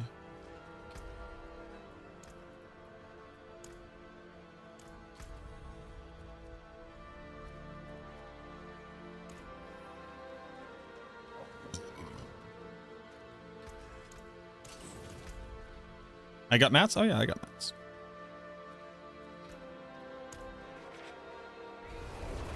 That's why Shard of False Death as preferred chess piece for this build. It's mainly +1 passives that way a legendary affix, or am I missing something? Yeah, so there's no real aspect that you can put onto your gear other than blood getters, which would translate to an increase in damage. Whereas the largest damage scaler in your skill tree is a passive, which is Skeleton Mage Mastery. In addition to that, all the other passives. So for a mage build, Shroud of False Death represents like a 50% damage increase, as well as vastly increasing your utility and quality of life. Versus a normal chess piece, which would just increase your damage by 37.5%.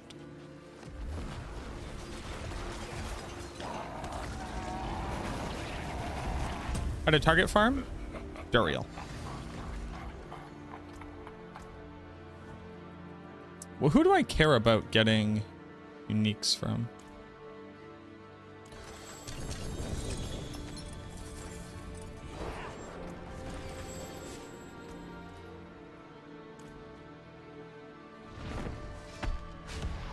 One shots on bosses even with armor and res cap.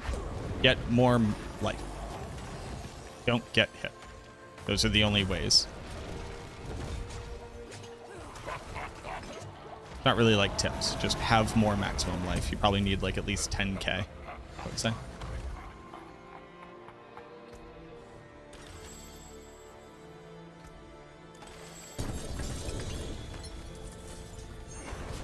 So you can drink a potion. You can use Redamine Buzz, the incense. What up, Budo? Sir Duncan, Osi, Lucas, Kevin Can, Didi, Hosadia. That's wild. And mistakes were made. Thank you very much for the follows. How's that hit you there? How's the hitbox in front of the behind the crab claw?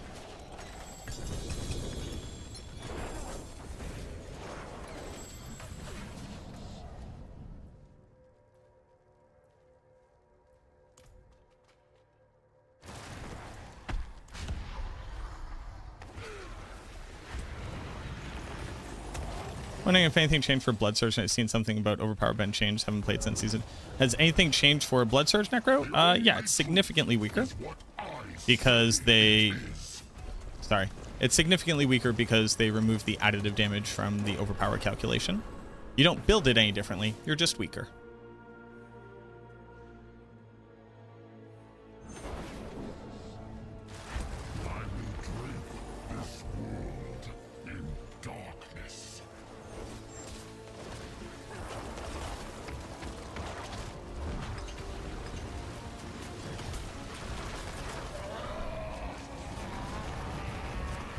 What up, Ava? How you doing?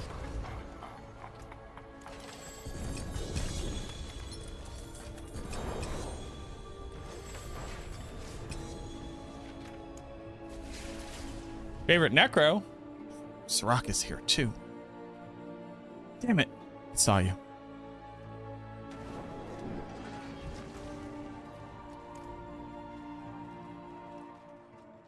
Sad Blood Necro? Yeah. Just sad.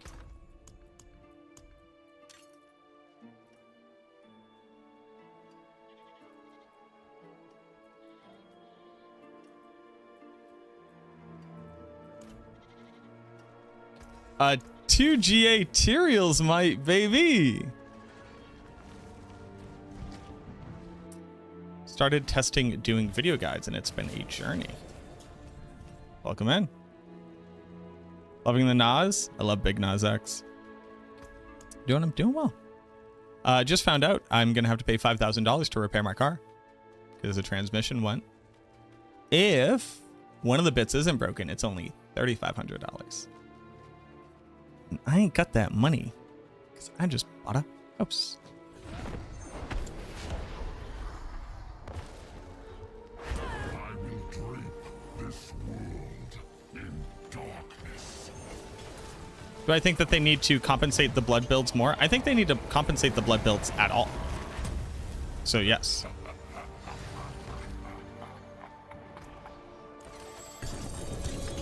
They didn't, and that's insane. I don't know what the game plan was there.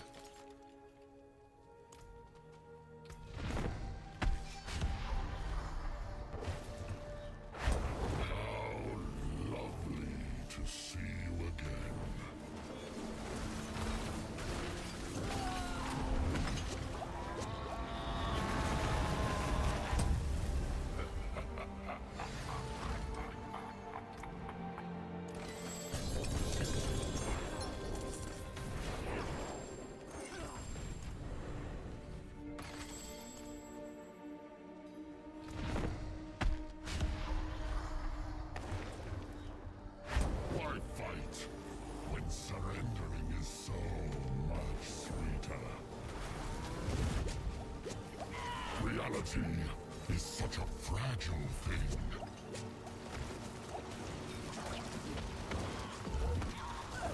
In what fucking universe? I hate this game. Really, with every fiber in my being. Fine, I'll have more maximum life.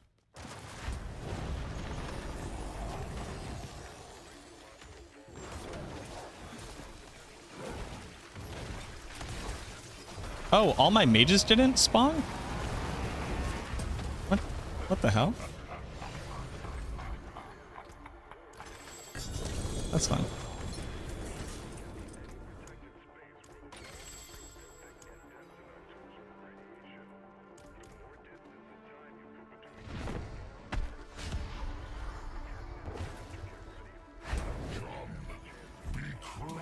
Like the insects you are. Oh, I shouldn't have started that. Oh. Ha! I thought I was you!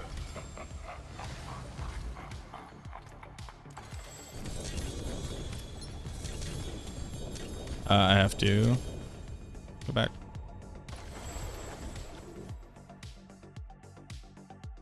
What is one mechanic change or quality of life you would like to see in the next expansion that we don't currently know or think is slated for it? Auction house. Auction house, and it's by like a far margin.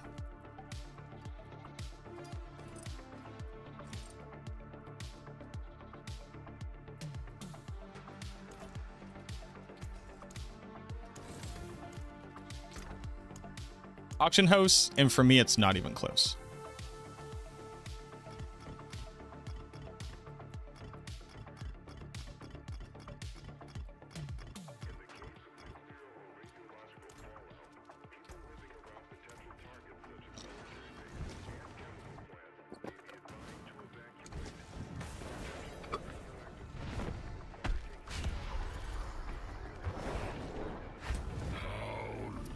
Not afraid it'll be a debacle like Diablo 3? No, because that wasn't an auction house. That was a real money transaction. Auction house. Auction house meant something before Diablo 3, and I'm truly confused why it is like permanently entangled into the concept. Like the insects you are. All of my minions aren't respawning. What's up with that?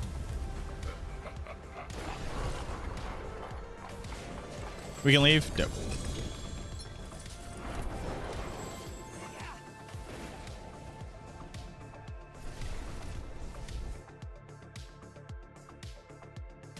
But no, so the thing that was bad in Diablo 3 is that they allowed you to pay money to be able to buy items that were put into an auction house by other people. That's called pay to win, and that sucks. Now, that being said, if everybody was going to be cool with it, I actually really don't hate it. You know, fucking string me up in the city square, but I don't. I actually don't. I don't care. But people do care, obviously. So that really couldn't continue. Once I get started, I But can't be stopped.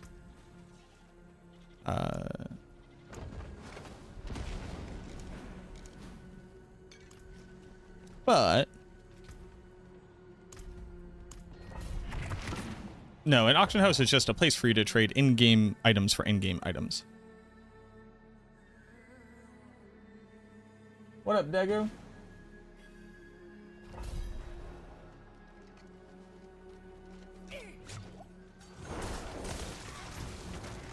Force trades to be through games so RMT is gone. That wouldn't get rid of RMT at all.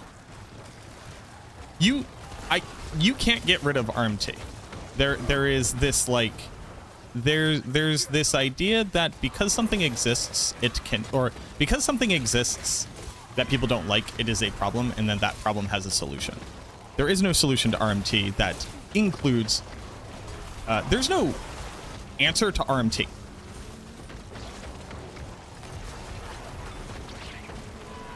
End of statement. Power leveling will always exist. Account sharing will always exist. People buying an account that already has stuff on it will always exist. There's no joke. Zero way for the developers of a game to get rid of RMT. There's RMT in every single game that you've ever fucking played. There's RMT in balloons.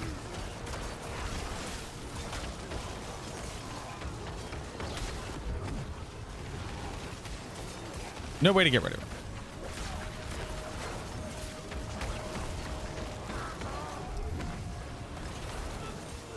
There's no way to curb RMT. There isn't a thing that you can do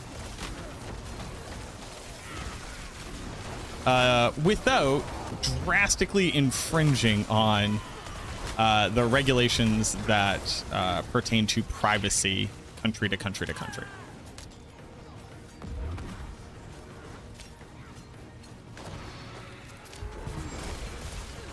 So whenever we're going to have a conversation about anything related to all of this, we gotta just give up on that narrative. It's just not gonna happen.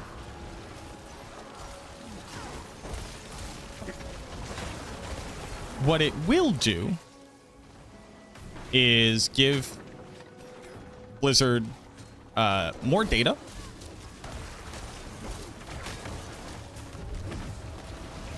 On how the trade economy works. Whether or not that leads to like better implementation of systems, hard to say. I have a question. So I got my minion build to T3. Having issue with my resistance. My damage is awesome. I can clear tier 3 Belial in about 35 seconds. But if I hit, I'm cooked. Should I be focusing more on armor and resistancers or keep ramping damage? You should always have maximum resistances and maximum armor. No matter what world tier you're in and no matter what content type you're in, if you have to ask about what to prioritize. So my recommendation to you is to always prioritize those things. Because dying is significantly less efficient than gaining. Dying is is a significant efficiency loss over just doing less damage. You can sacrifice your defenders. You can use Rahir, because he grants you resistances as well. And your boots can say armor, resistances, and intelligence. You can be using elixirs, or rather, well, you can be using elixirs. But most notably, you could be using incense. But also, Belial will continue to one-shot you.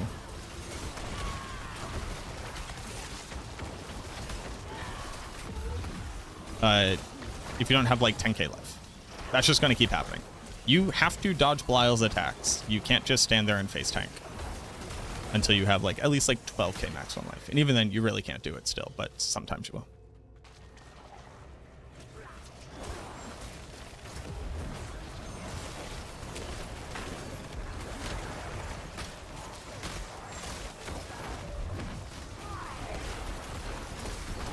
You'd like to see stronger attempts at mitigating duping? Here's the fun fact. You have no insight into what goes into attempting to mitigate duping. They are doing it perpetually around the clock. The major issue is there will always be duping as long as you have cross-platform functionality. That's just always going to be true. No video game has ever gotten rid of duping, while allowing people to play online. That I'm aware of. But they do legitimately stamp out. You actually got to watch the duping method get stamped out in real time this season. Boss mats were 2 million gold a pop at one point. They are no longer that. Or at least they weren't. They were that about 2 days in, and then they were no longer that about 3 days in, and then they went up a little bit more about 4 days in. You watch them do it in real time.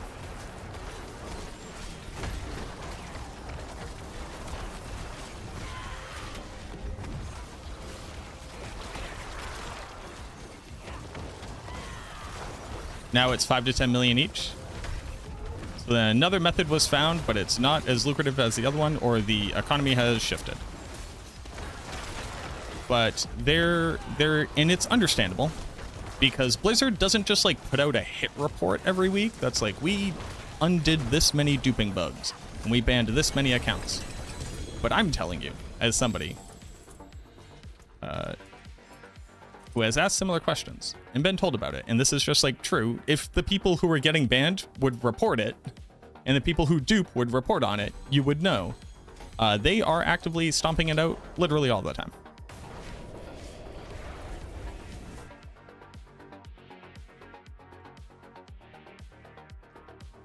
There is a narrative that they don't do enough. But who do you think is stronger? The millions of people playing the game simultaneously who have vested interests in finding ways of doing it to be able to make real world money, and then the people who enjoy the benefits of that, versus the team of people developing the game.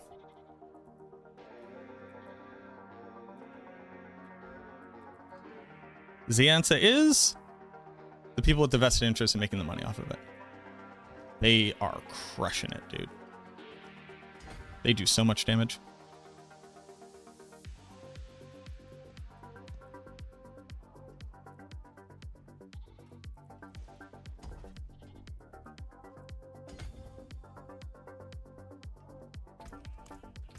But yeah, they are literally working on it all the time. Now they could put out a hit report, and maybe that would help to like mollify people, but not really, right? It's almost like better in people's minds when it's this like nebulous concept that is, there is some woe out there that if it was solved would resolve something. Which I get. This seems relieving.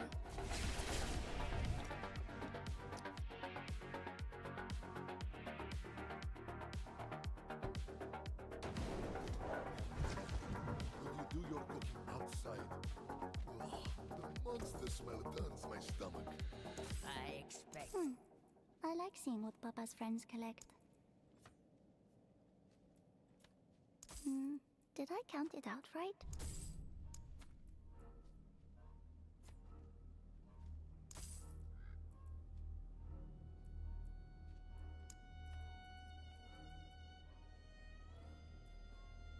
What is...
What is this gonna upgrade? I would spend real money to buy gold for items to do what? Why would you do it? Because people like to have stuff without having to work for it in game. I would never personally spend money on this video game to have stuff, even if I wasn't a Diablo partner, even if I wasn't, you know, like making content. Other people wanting to do that, I'm not confused by it. People like having stuff, and time is directly translatable to money, so money is directly translatable to time. So for some people, time is worth more. I don't look down on that. That's fine. It's literally your money. You're a grown adult. Now, there are terms of service, which you are choosing to break as well. So the only thing that I would ask is that those people wouldn't also simultaneously be upset when they got caught. But like, why do it? Because people like to spend their time having fun. How can I see your build planner? It's right above you, Tafik. It wouldn't be surprising if it was someone at Blizzard doing it. Sounds like it to me. Losing your real life job is not worth the amount of money that you would make being one of the people in the cogwheel of duping items and selling them.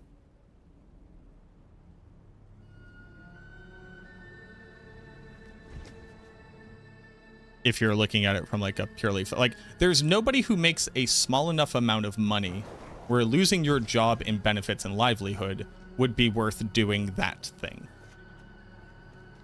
And this also, like, weird now where it's like, it must be somebody at Blizzard. That's the only reason why nothing gets done. Look. It is built off of a false narrative where there are things being done. You just don't see them because they don't put out a hit list every day, because that would be weird.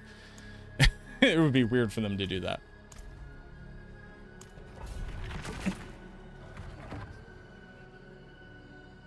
Would I favor a solo self-found? Yeah. Isn't that called Diablo Immortal? Yeah, Diablo Immortal sucks. Don't give it its money. Well, that's the thing that sucks the most about Diablo Immortal. It's a great game. Best mobile game I've ever played. But they lied to us, and it's pay to win. And it wasn't supposed to be. If it was just pay to win to start, that would be fine, but they chose to lie to us to maintain their optics. So that it wouldn't get, I don't know, so it wouldn't get boycotted? Which is the shittiest reason to lie to people. So, like, legitimately never give them money for that game. Fuck them. How dare they? Actually, how dare they?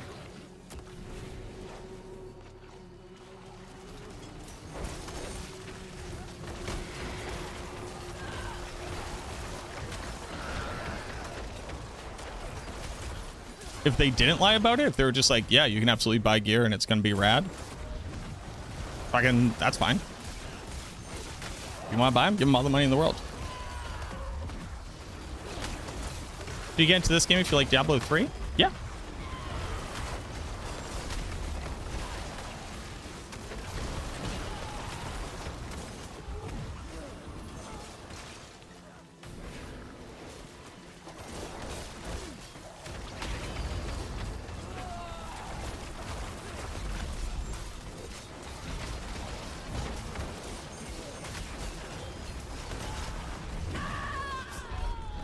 What's happening, boss?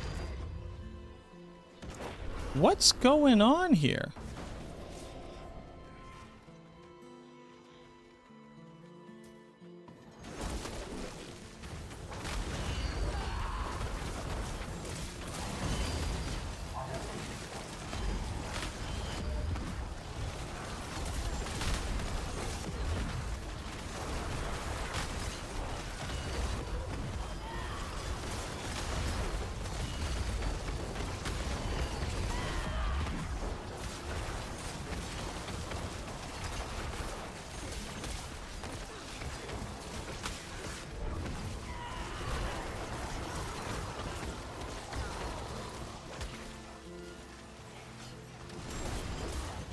There's very spiky damage, and I'm not exactly sure what the core cause of it is.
That'll come up like any other.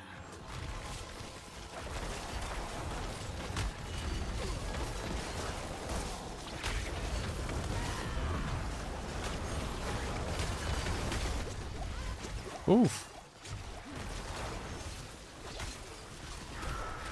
No? Huh.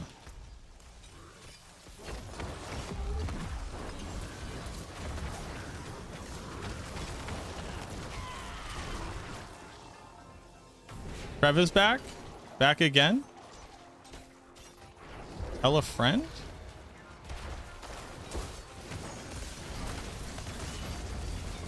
Hell yeah. Welcome on back in, Drev. What am I stuck by? Hello?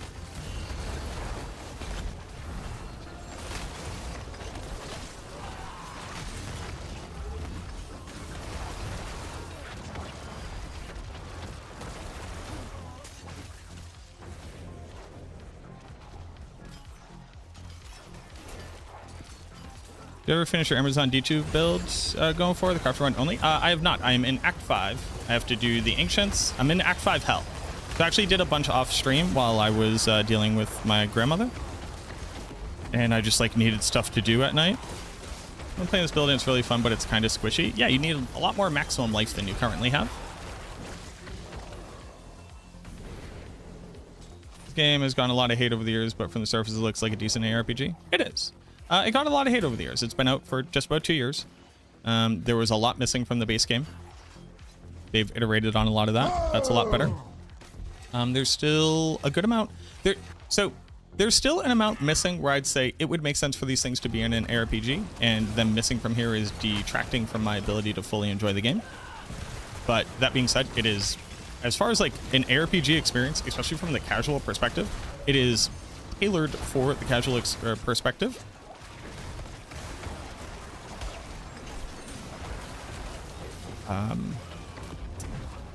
And for that, I think it's a great ARPG.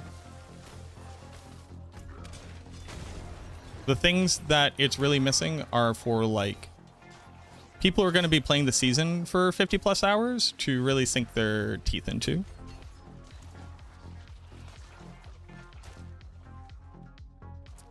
Ooze, Bootstrap, Bill Turner, Ziggler. Thank you very much for the follows. Final construction of the mage would cause $100 billion in damage. What up, Dyer?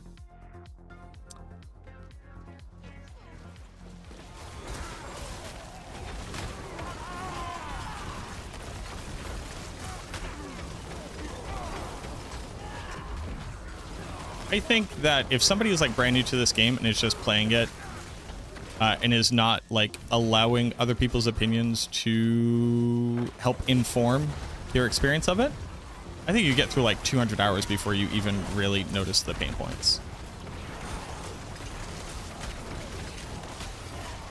And then it's whether or not those pain points are like significant to you or not.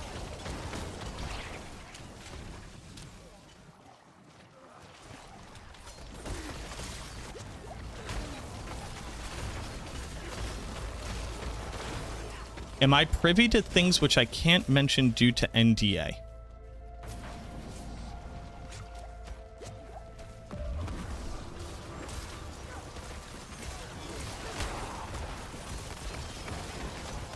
How do you believe I could answer that question?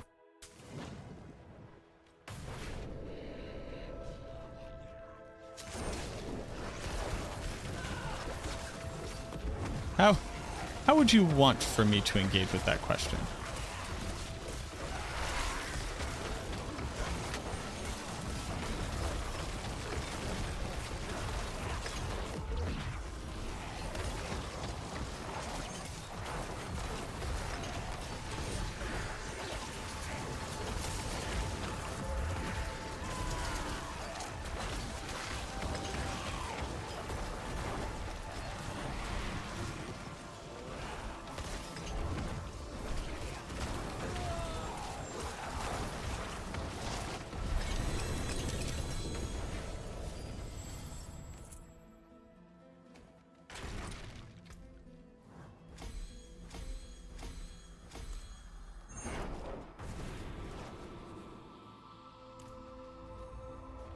I am under multiple overlapping NDAs all of the time.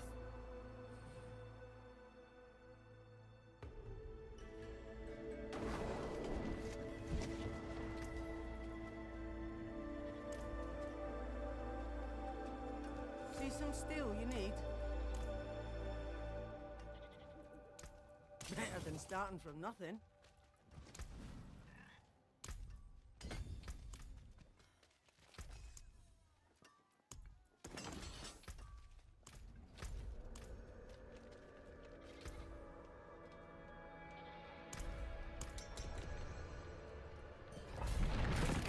Is there another good build aside from minions and blight? Yeah, there's Shadow Blight, there's Sever, there's Bone Spirit.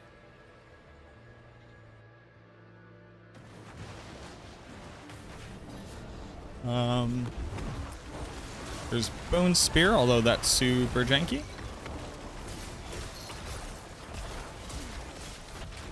And then behind them is Blood Surge and them is Blood Surge and Blood Lance. Oh, Blood Wave obviously is a very good build. So Blood Wave Dot, Shadow Blight, Blight, Sever, Bone Spirit, Janky Bone Spear. And someone behind there is Blood Surge and Blood Lance. And for a quick question, a strictly follow build with a few adjustments mine and tempering in one aspect, but I just saw that you switched purple Heraldic Gem with the yellow one. Yeah, I've been playing around with it. The benefit is that it gets rid of Suppressor. The downside is that you're squishier. I'm not sure that I'm really sold on it.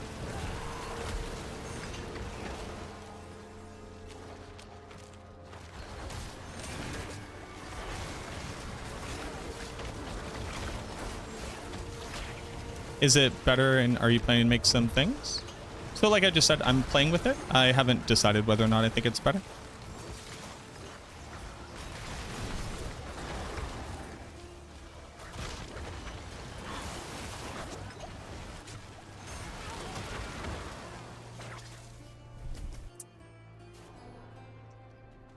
The issue with it is that if you just run into a ton of Suppressor, it probably feels a lot better. If you don't, it probably doesn't. The major issue with the purple one is that it doesn't really turn off an effect that matters, but what's good about it is that 10% damage reduction is good. Turns out taking 10% less damage, nice.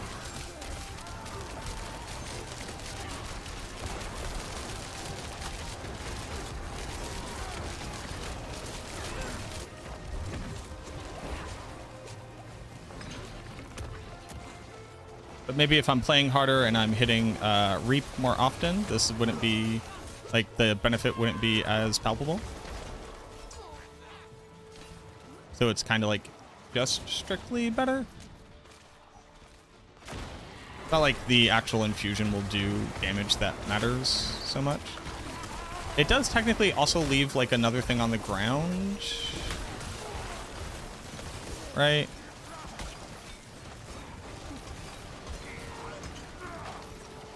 I'm not sure if this also like has like a lucky hit chance component to it. The purple one just doesn't have a damage component at all. This might help a lot with lucky hit chance. But I would have to see if that even triggers lucky hit chance. I'm not too sure.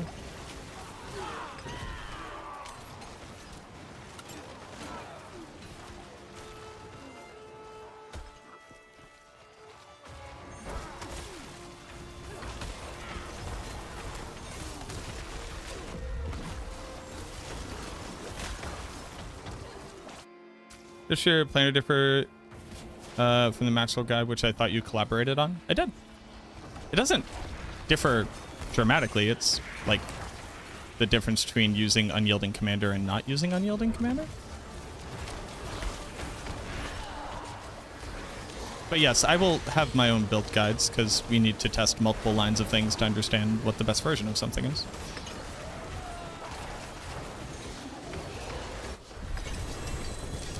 And theory crafting is great, but you also have to go see it in game.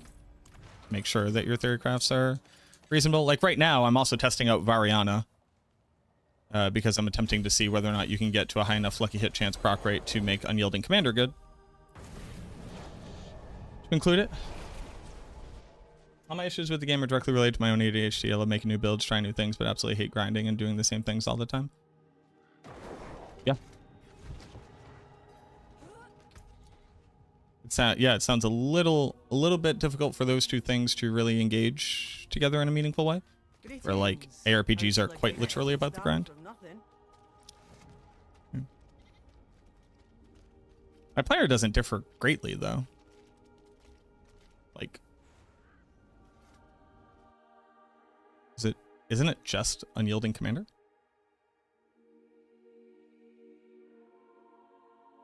Still the best build this season despite being nerfed so much. Blood Surge is nowhere near the best build this season, Darth Manic. It's like not even close. Unless you just mean you're having the most fun with it, which is perfectly fine.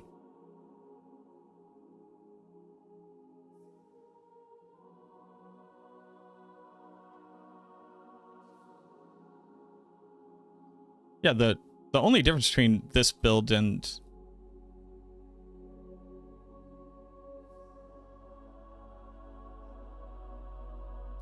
oh, are you using Zan, Thurok? Thurok, are you here? Does a cursed aura aspect require you to have those curses in your skill tree selected, or does it help them if I do? You are? Does it work for Mendeln yet?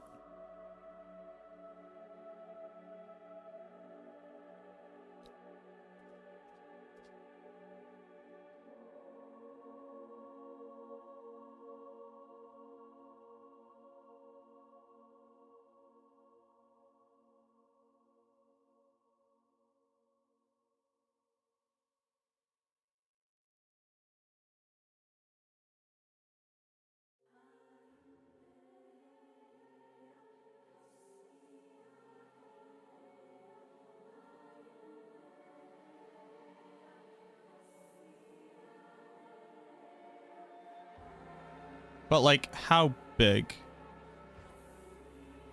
It's a 1.5.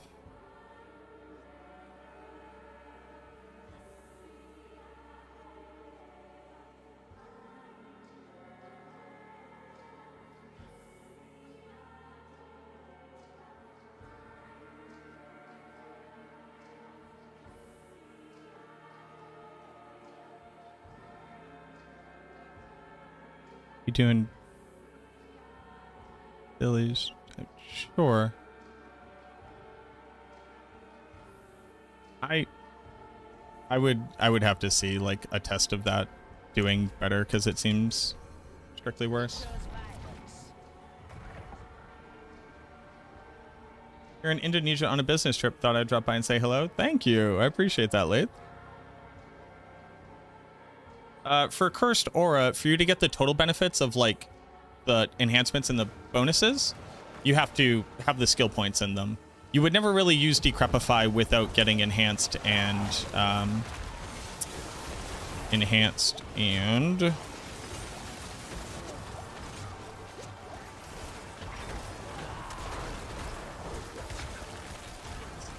not abhorrent.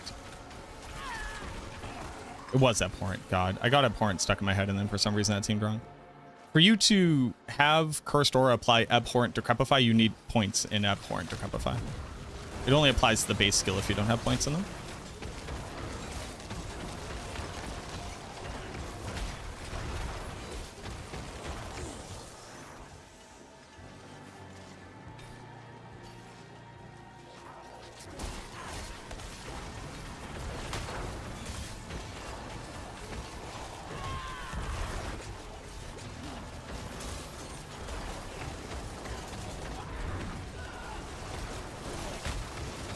I should probably like get rid of the damage resistance aura with the ability of my thing, huh?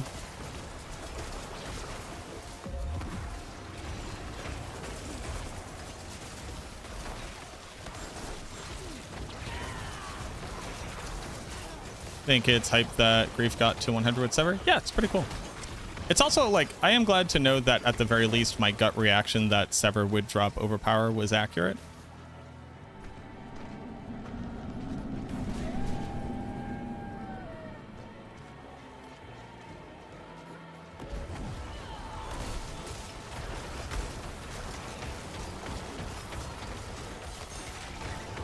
I'm excited to play Sever this season.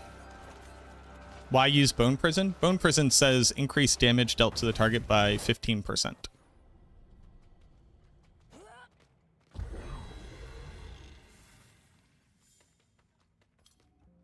We don't actually even use the cooldown. Thank you for the follow, chat.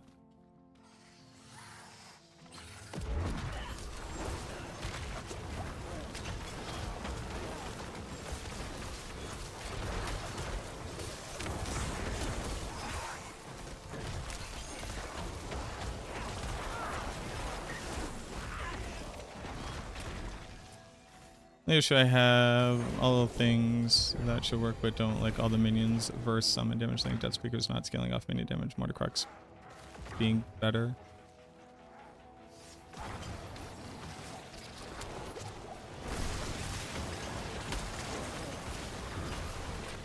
Well, Death Speaker's not scaling off of minion damage isn't something not working. Death Speakers is just a bad item for a minion build. Just want them. So I do apologize. Death Speakers doesn't say your minions cast a blood surge. It says that when your blood surge triggers, there are mini explosions that occur around your minions. That is working exactly like how it says. The thing that you want is for it to do something more than what it says, which is completely valid. But the framing of the critique is really important. Now, I think it's very reasonable to say I would want any item which engages with minions to scale off of minions. Totally cool with that. See some steel you need. But it's not like the item is lying. It's just like a fundamental misunderstanding of what the item is trying to communicate.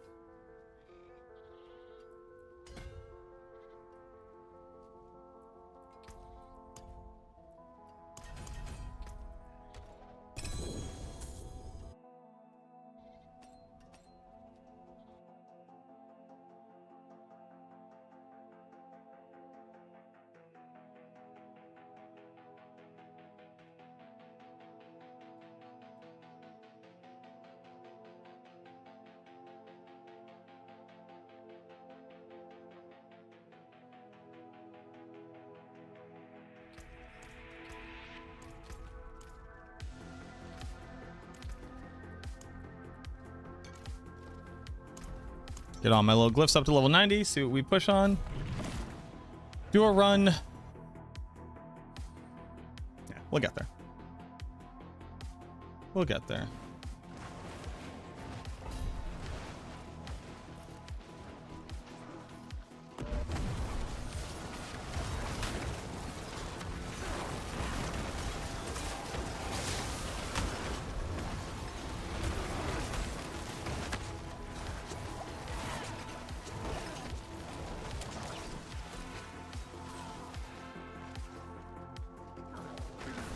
Surprised I haven't hit 200 yet. I wasn't able to play this weekend.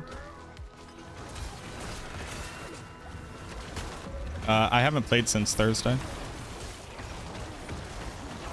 What Necro build would you say is best all around this evening? Best all around?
If you're willing to play the build correctly, minions.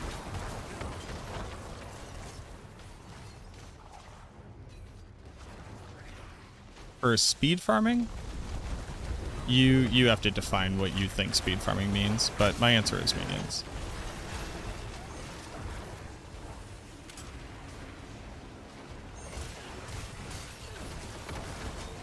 Because if all around doesn't include pit pushing, then all around doesn't mean what all around means.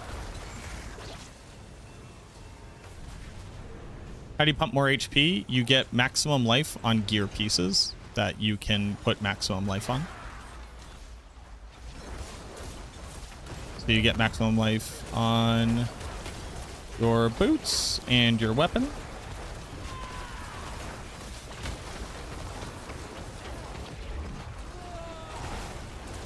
that's about it. You use an elixir and you use an incense.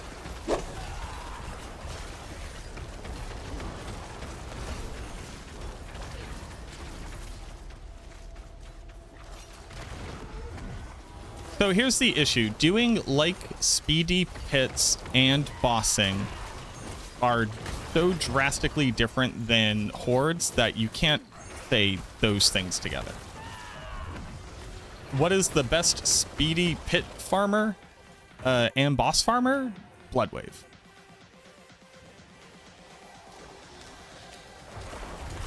Would I ever really want to play Bloodwave in Infernal Hordes? No.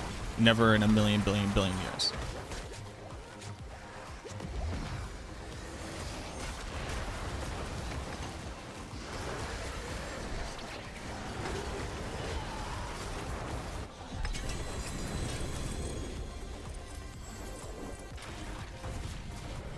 You just never want to play Bloodwave? Then do not ask me these questions. Unless you are willing to hear the answer.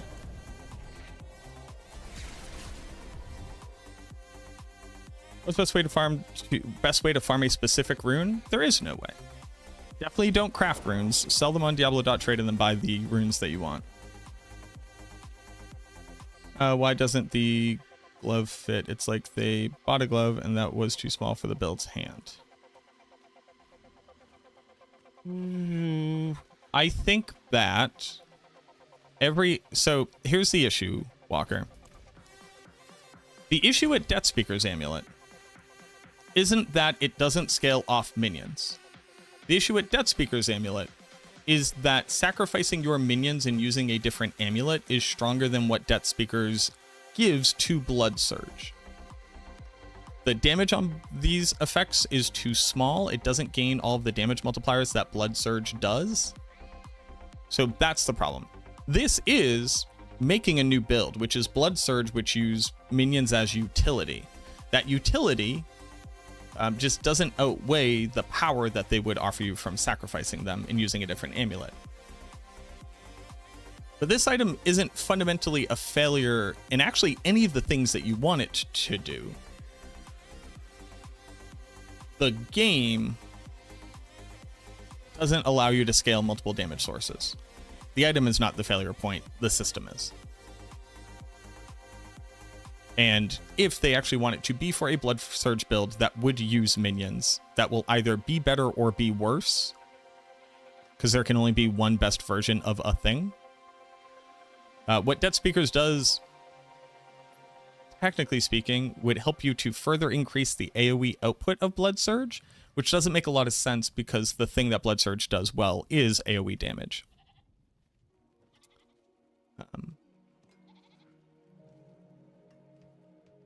I think Death Speakers would make more sense if Blood Surge, the skill, was different, if it was used for a different skill, or if you could actually scale two damage types simultaneously. You just can't. That's not the item's fault. That is the game's fault. Is Minion any good for Boss Slayer? It is. The only ones it's not good at is Endariel and Harbinger, because you can't target.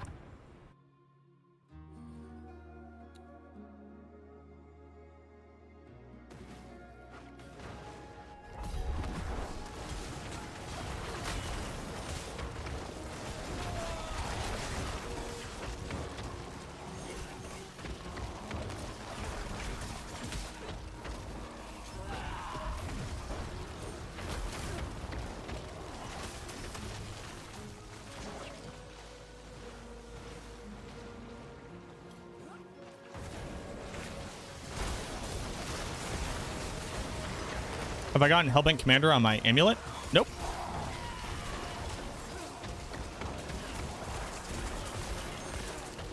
I have Gloom.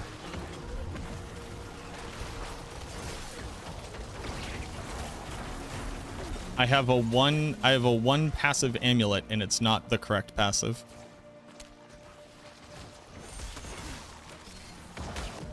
Hey, Sirach, you got an extra GA Hellbent amulet with intelligence on it?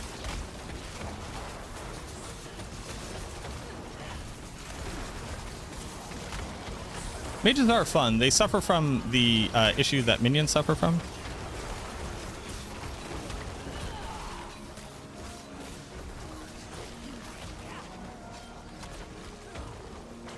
What do you mean passive amulet? An amulet with passives on it. Would I go minions better than Blood Surge for horde farming? I would not.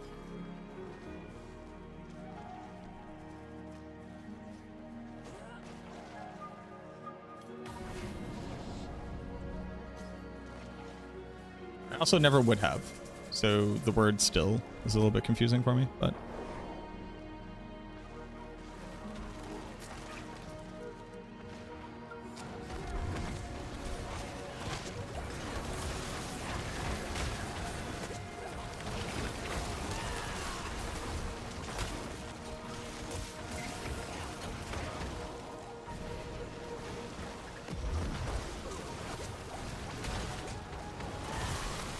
A non-GA one? You can roll second passive. It's the GA on int.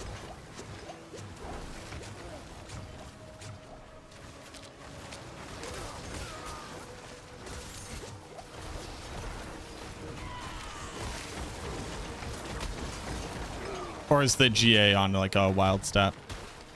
That's one I would roll. Grandfather or Scythe? Scythe. So Blood Surge is better for horde farming? Yep. That's what I just said.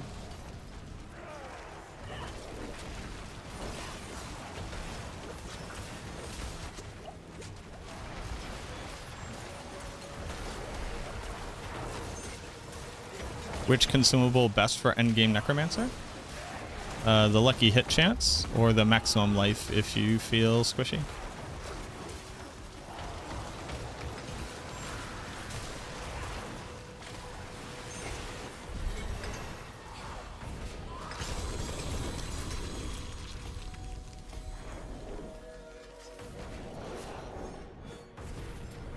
Oh, that's what I wanted to check. I wanted to check my season's journey. I haven't finished it yet.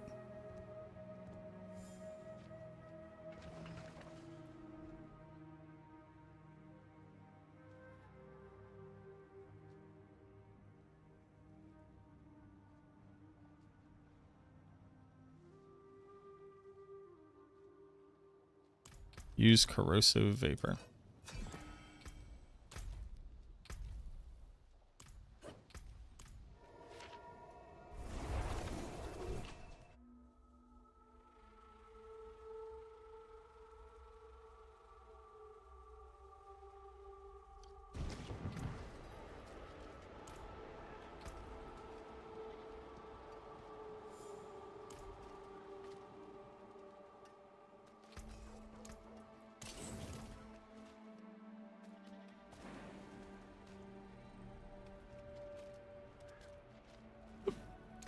I need to very quickly go talk with Panda.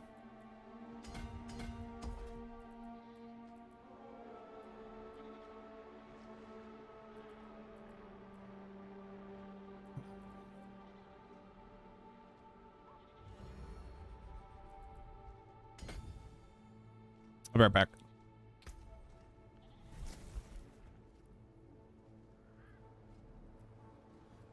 I'll run ads now so we don't get interrupted later. Thanks for hanging out. I appreciate y'all. I just have to call my girlfriend and try to figure out this $5,000 car repair. Oh, and thank you for the likes on the YouTube stream. If you're watching on YouTube and you haven't liked it yet, if you could do that, that would be chill. I would appreciate that. I'll be right back.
I've returned.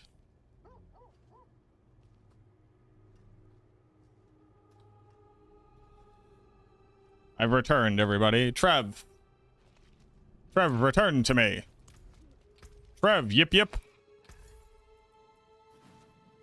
That's fucked up. I can't be calling you Appa. I had that. Although Appa is a badass. Wow.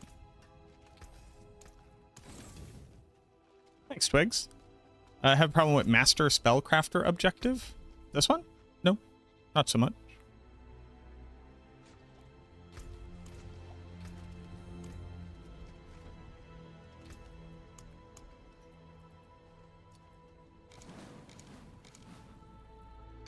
Appa, yip yip. The gaming chair stream? Yeah, I'm sorry. Although this isn't a gaming chair. This is the Staples mesh black, like the chair everybody has owned at one point in their life if they've lived in modern America.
The mesh back chair? Yeah, you owned it 10 years ago. I replaced my gaming chair with this, and I'm so much happier.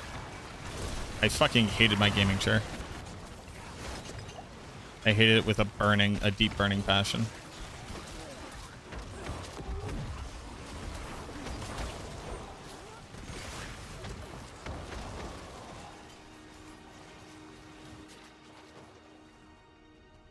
What is my best record time grinding? Grinding what?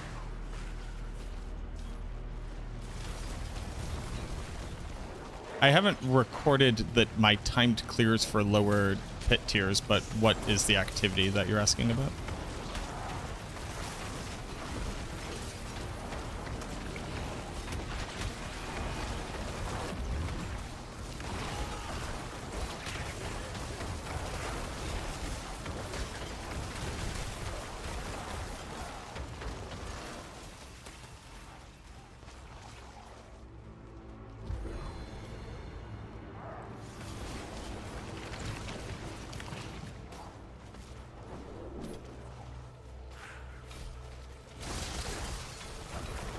Playtime? I guess I'm still confused by the question. Can you define the question's parameters in more detail? Like, how long have I played the game for in a single session?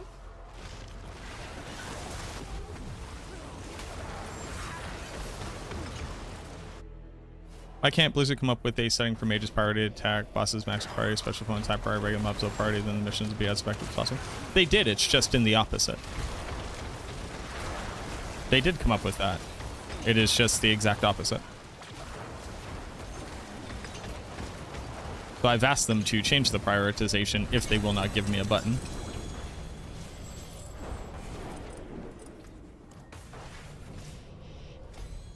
Yeah, I don't know, like 32 hours or something like that. Probably more, depending on the season.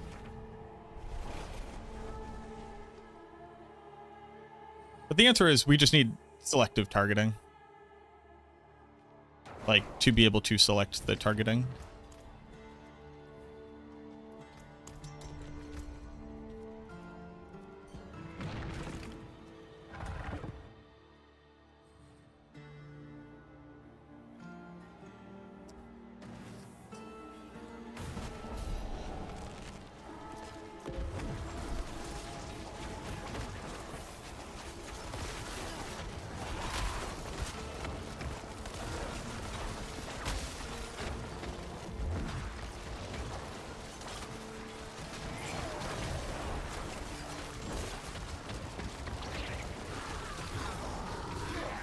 Vampiric, okay.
You should be an MMO player?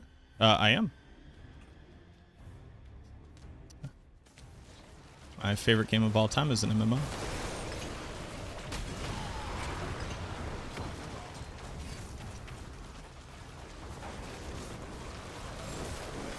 I wouldn't stream MMO content though. That's like a very, very like restricted playing field of relevant content to be made.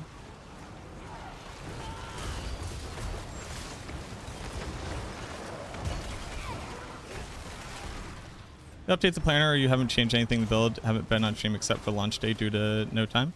Will I update the planner? I have updated the planner. Will I update it further? When I come to new conclusions, yes. I've not come to new conclusions yet. Which one do you play? I played a lot of them, but my favorite was EverQuest. But I played EverQuest, Star Wars Galaxies, the D&D MMO. I played the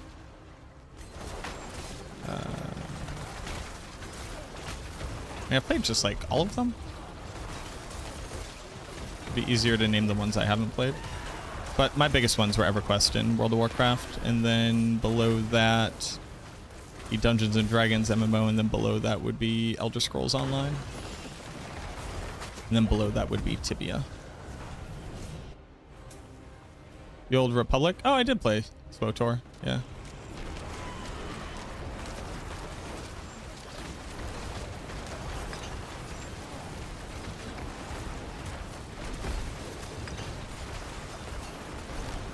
I probably played that one. No, I played ESO more than I played.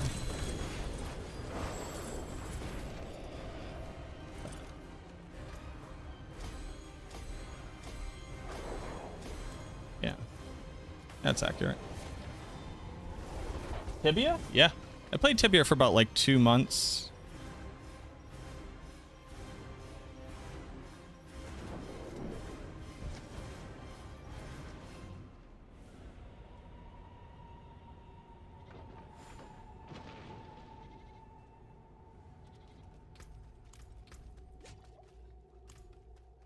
See some steel you need?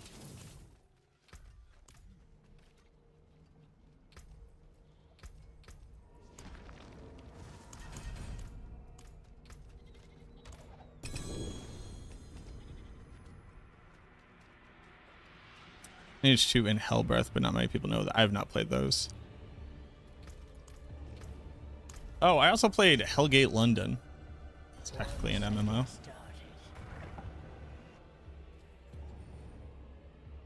Like City of Heroes, I played a lot of as well as a kid.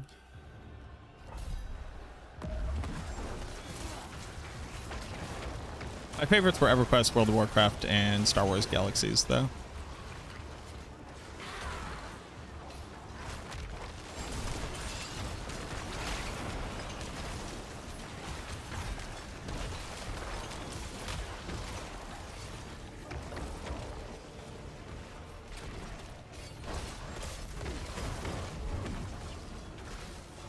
But Hellgate London was MMO, right?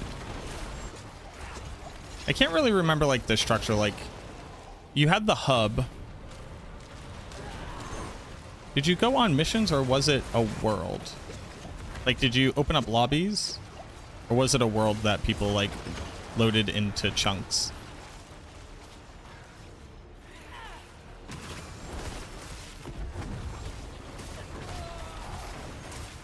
Hellgate London being a big disappointment. I did not consider it to be a disappointment. I just know that like it released way too early. And there was like a lot of bugginess, and then it kind of like didn't have legs.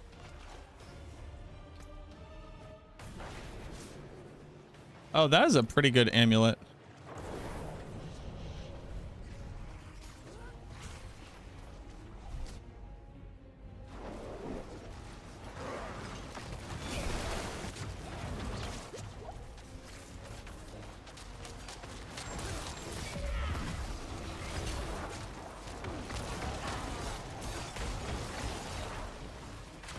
Yeah, so it wasn't really MMO. Free final offer, I'll take it.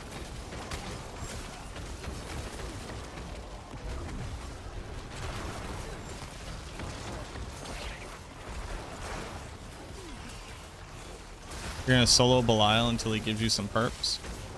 Dude, I am gonna need a Ring of Starless, guys. Why does every job require you to have 5 years of experience for mid-level jobs?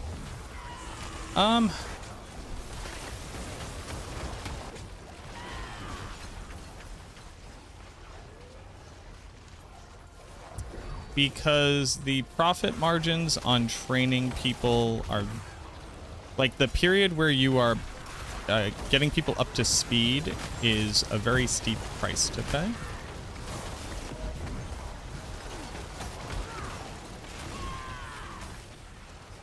And the Cold War between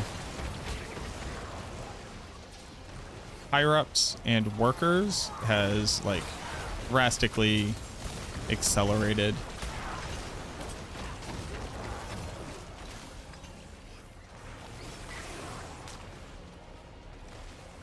And if you could have a more perfect fit, you would want it.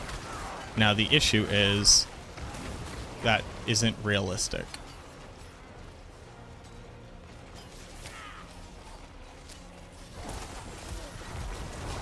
And it's bullshit.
Donde está Sirach?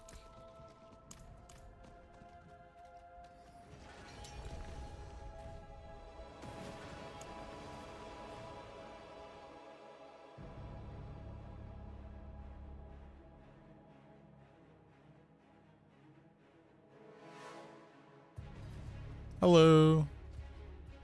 I'm here. Thanks. Wait, where's Sirach?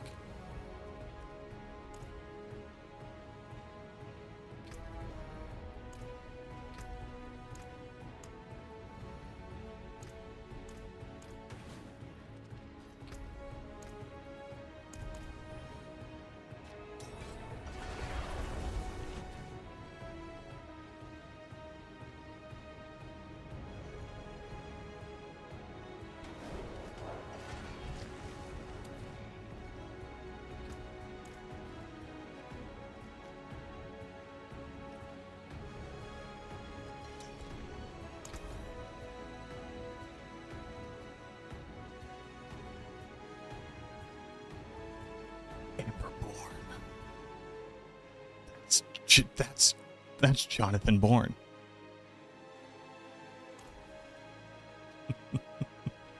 I appreciate your attempt. Get out of here. Hey, where'd Trev go? Trev, where you go? Trev, you leave? Trev, you leave me? Trev is back. Trev scares me.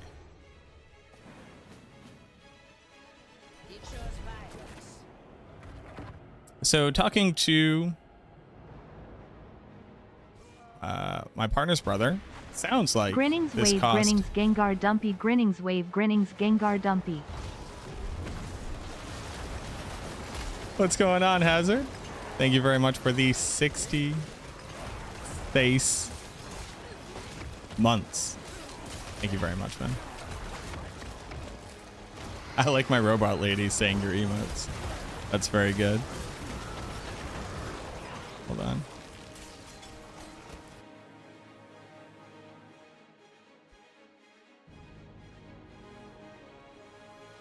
Here you go. If y'all haven't met my friend Hazard yet, I recommend going and checking them out. Go give their stream a follow. Give them a little heart button. So when they go live, you'll know when they're up.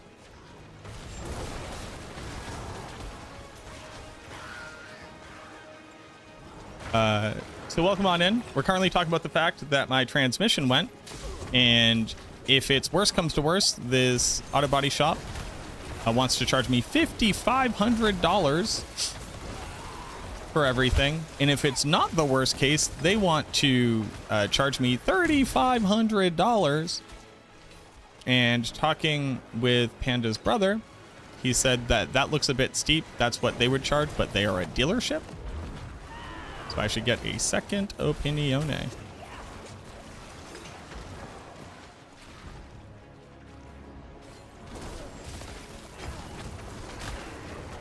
So did you find Billy Bob? Well, the car is in the middle of the state because that's where it broke down. So my ability to do a lot of things right now is difficult.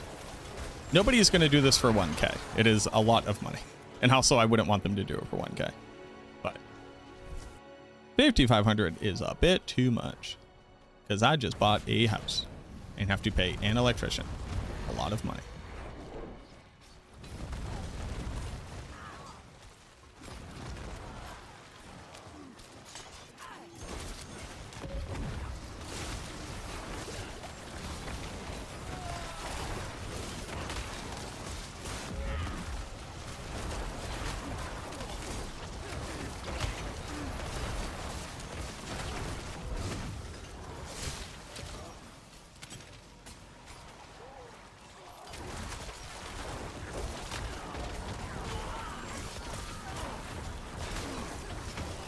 Where can I fight a lot of elites?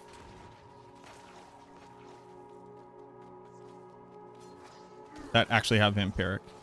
Build guide? Linked above you.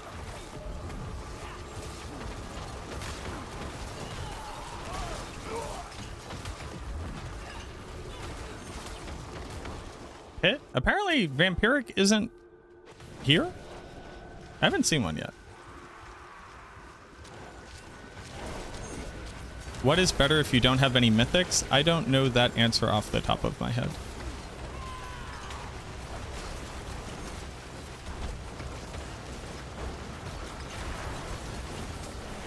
But if I had to guess, I had to. It also depends on what you mean by better. Like better in what regard?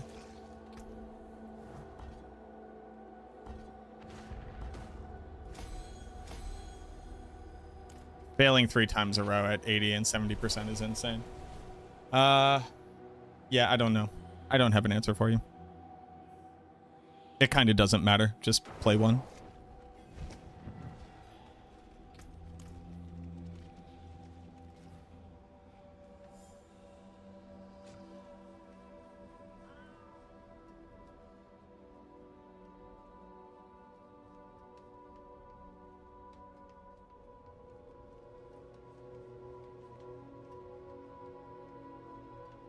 That's ridiculous.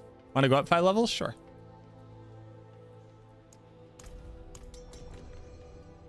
Ain't even gonna be mad. I'm rich.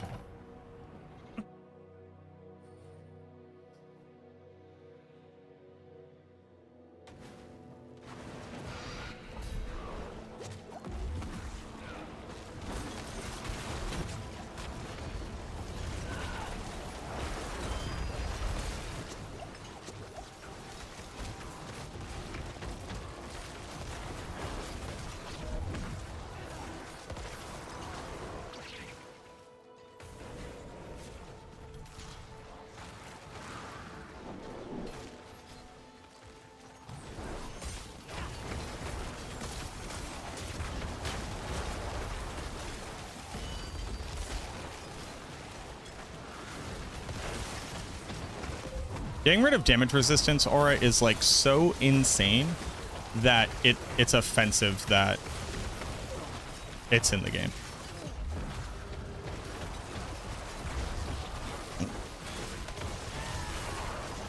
It's offensive that it's in the game in the first place.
I wish I could make all my minions attack who I wanted them to attack.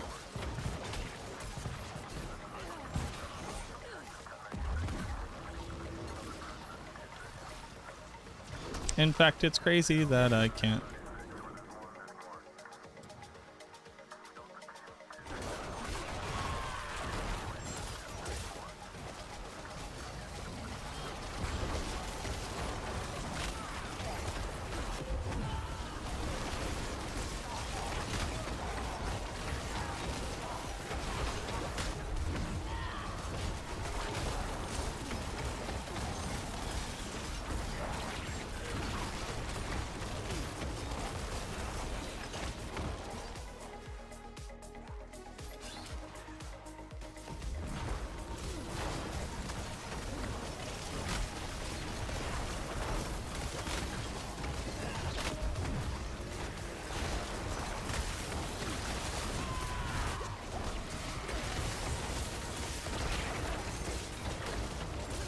Am I trying for the seasonless journey thing? I am.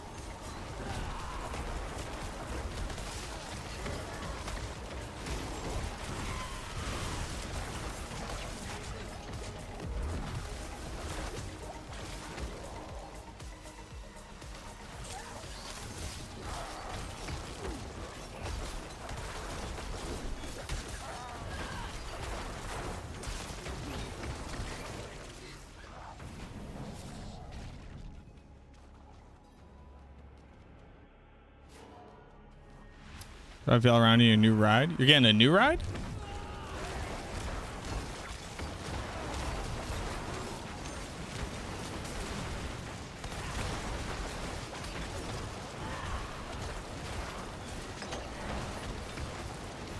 Oh, yeah, Nightmare Dungeon keys make sense.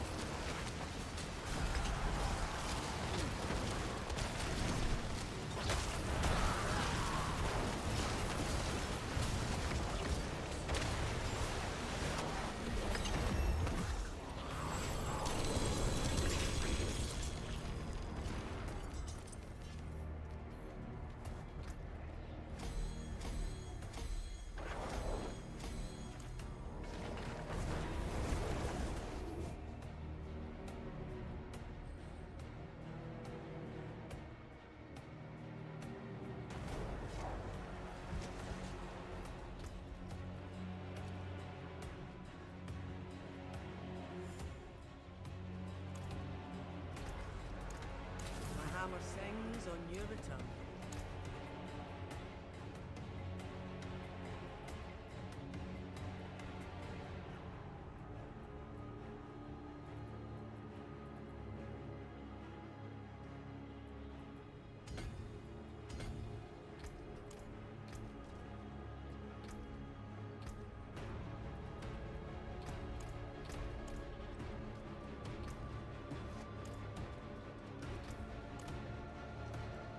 A better upgrade, yeah, a lot better upgrade chance.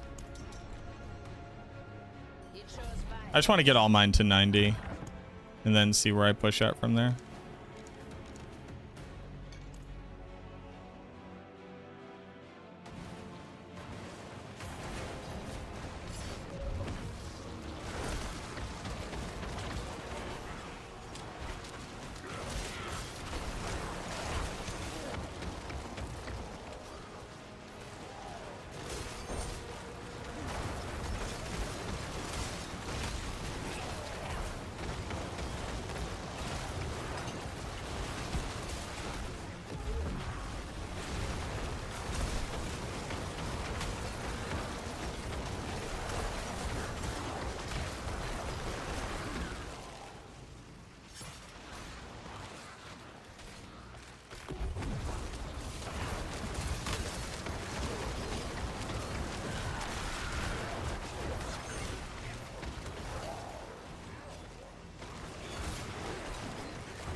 Using the maximum mini build, or did you tweak it? I'm using my own build guide. The differences between this and max roll are minimal.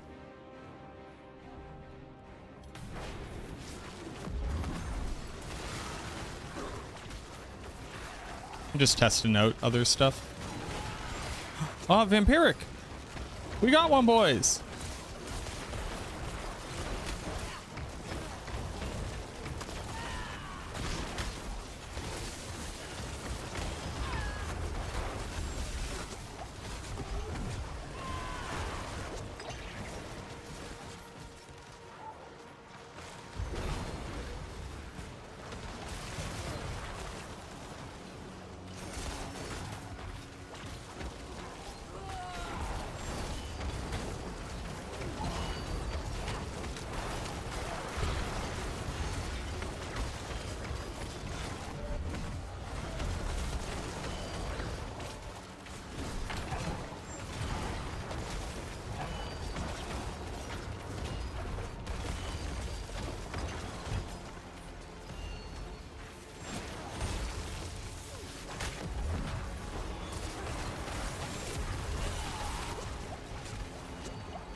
mages are always so far behind you that 3 of them don't attack anything. Yeah, you gotta run them past to respawn them and then walk back. Because we can't make our minions target.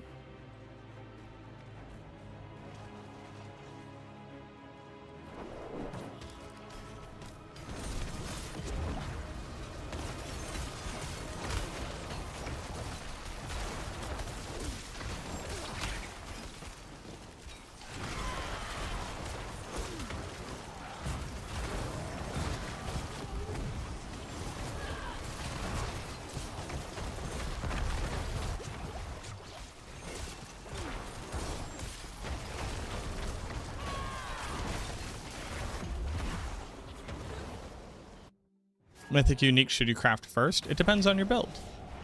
But most builds can get away with Shroud of False Death first.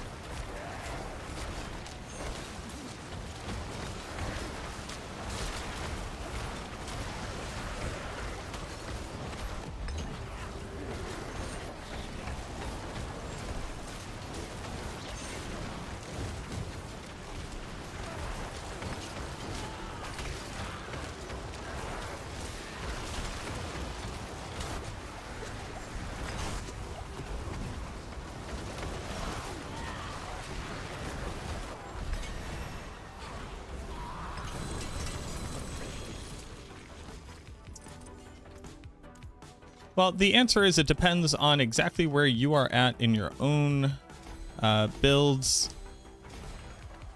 journey. But I'm just going to say Shroud of False Death, because that's what you're looking for.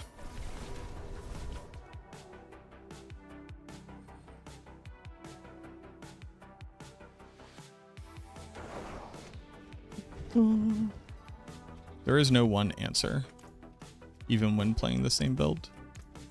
I'll keep my forge hot. Return soon.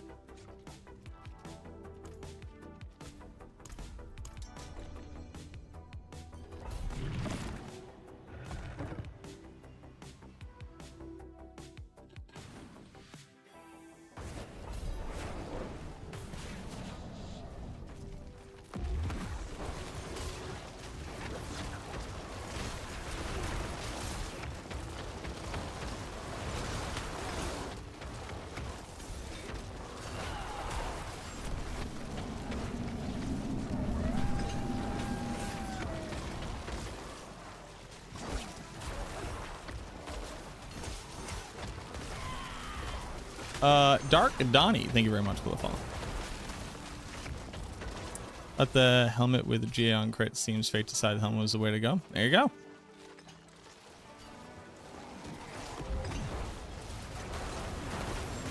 It's nice when you don't have to make decisions.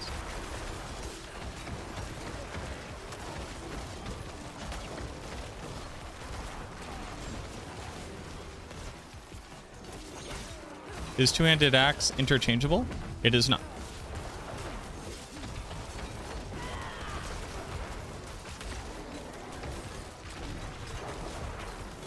But if you don't have a two-handed axe and you have a two-handed sword, then I would use the two-handed sword until you get the two-handed axe. But like controller for this build, that's fine.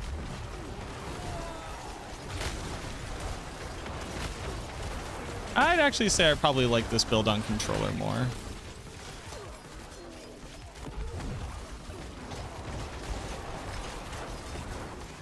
Can you please come attack me? You'll tank for the minions. Fucking no you won't.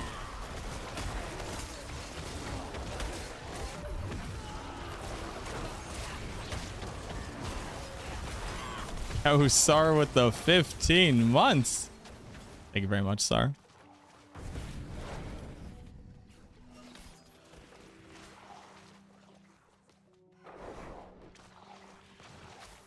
You've dropped Grasping Veins for Frenzied Dead.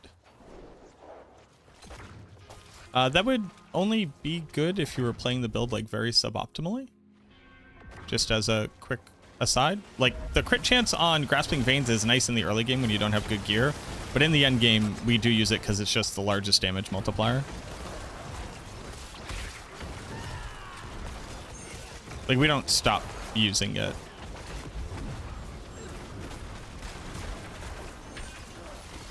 But if you're just like not casting Grasping Veins a lot, then sure. Yeah, Frenzy dead. It's hard to get into the season, you just don't have the juice. I will say the Nightmare Dungeon content is like a lot of fun. Oh, well, welcome over here, Grim. Also, I do now know your legal government name. So, just keep that in mind. Can't keep your secrets from me.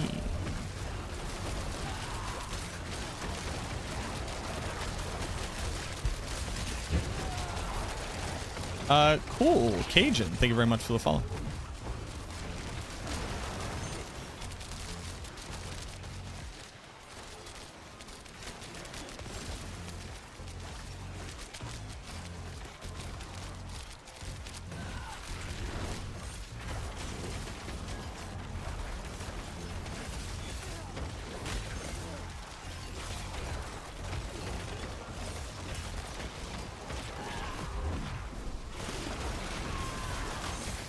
The Volcanic on Astaroth is definitely kind of hard to deal with sometimes. I like the fact that you actually have to dodge it though.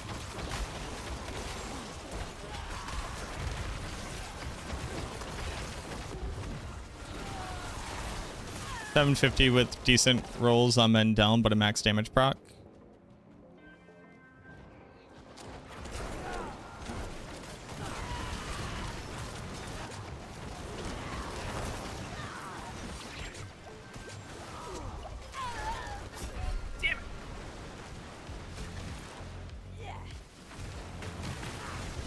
Yep.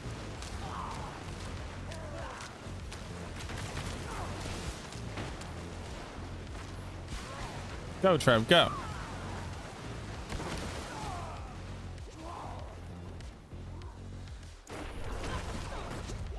Oh.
Finally got a 2 GA, but the proc damage is 85%. So I just keep using the damned 750.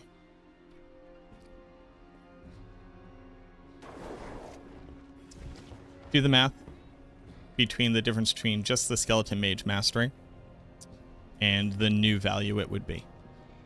Is that bigger or less than the difference of now only doing 85% of your damage?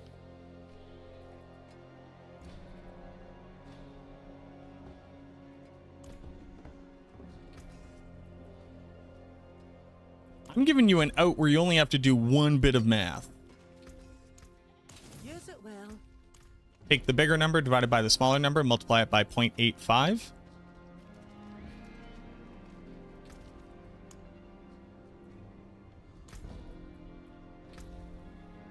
I need 5 more on Vampiric.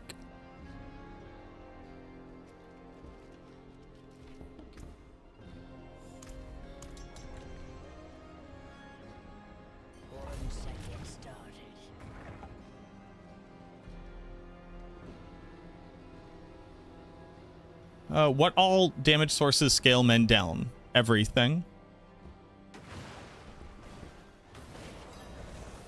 The only thing is it can't overpower.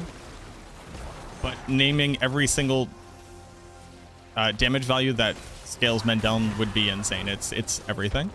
Anything that scales your minion scales men down. Anything that would scale damage normally scales men down. So everything. Not entirely sold on the crit idea for minion build. Can you explain in significantly greater detail what you mean by the crit idea? What do you think the crit idea means?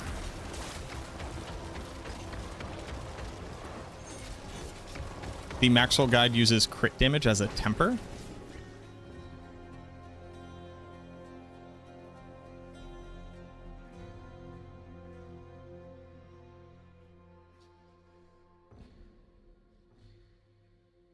No, it does not. Hit Control F5.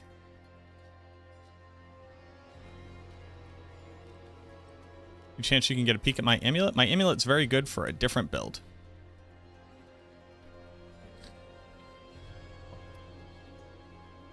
GA Int with max life and gloom ranks.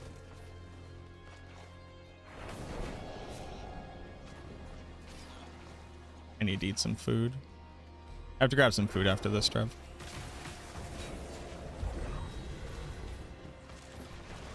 How do I have 2 more mages than you? You have a Cult Dominion on your amulet.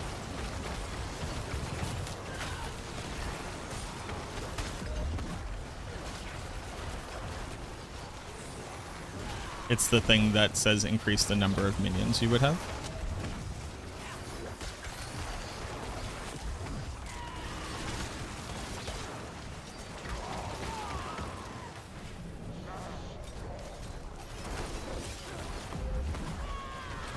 You have 14? Yep.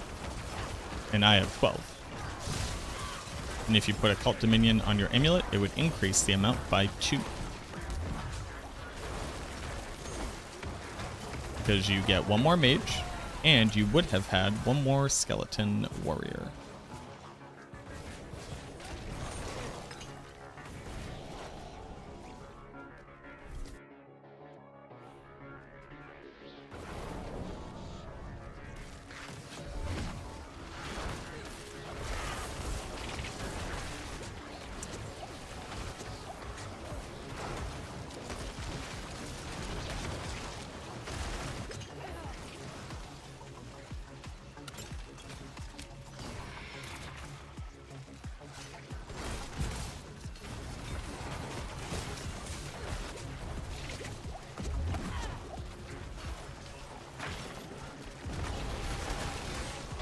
When will they fix Hellbent Commander on Blood Moon Breaches?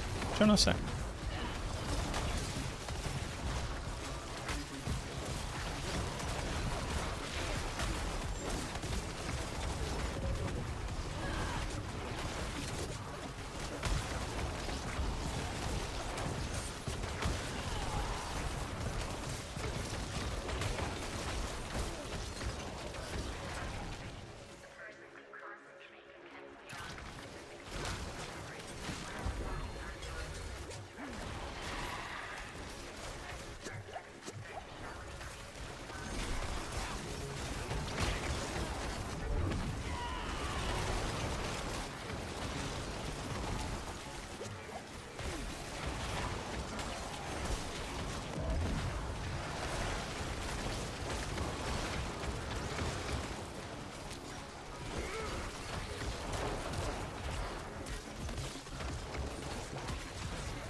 Trev is always leaving his jeweled guardians behind on me and then just abandoning me.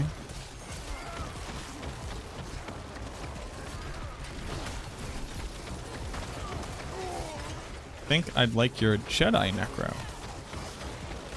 Maybe? What does Jedi Necro mean?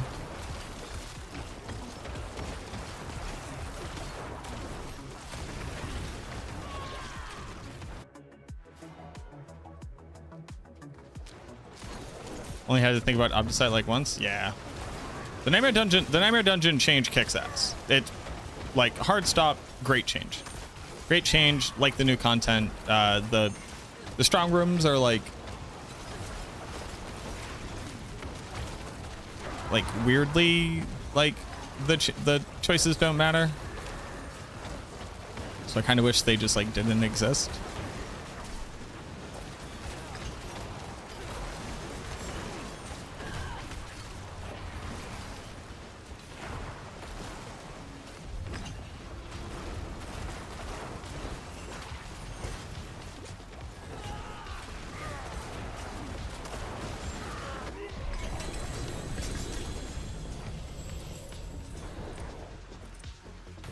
Are the strong rooms staying? Yep. Permanent addition to the game.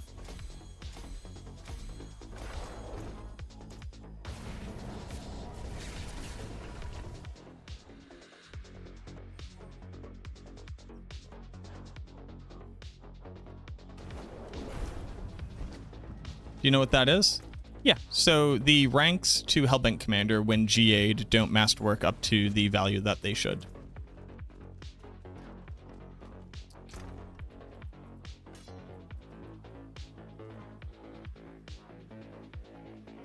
So you don't get as much out of them as you should. I'm gonna grab some food, Trev.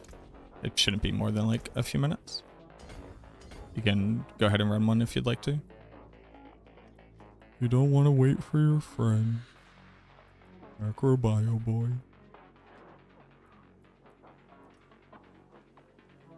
Oh.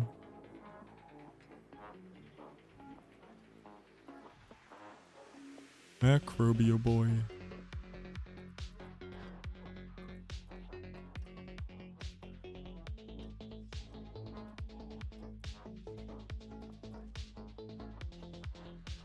We're back.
All right, I'm back.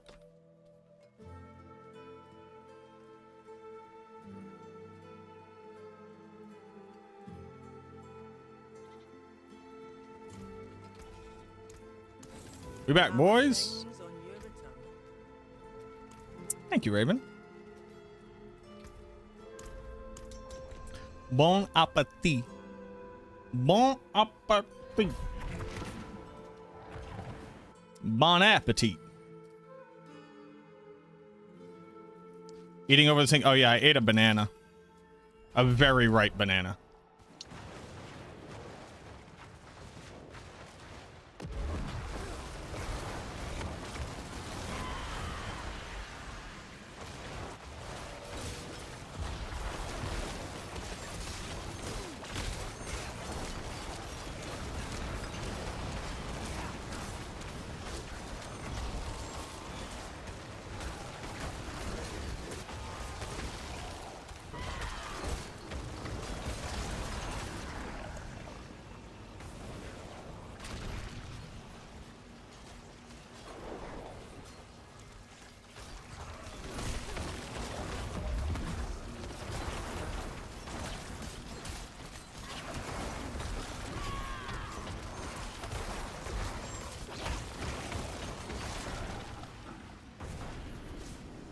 Bon appetit.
Excuse me.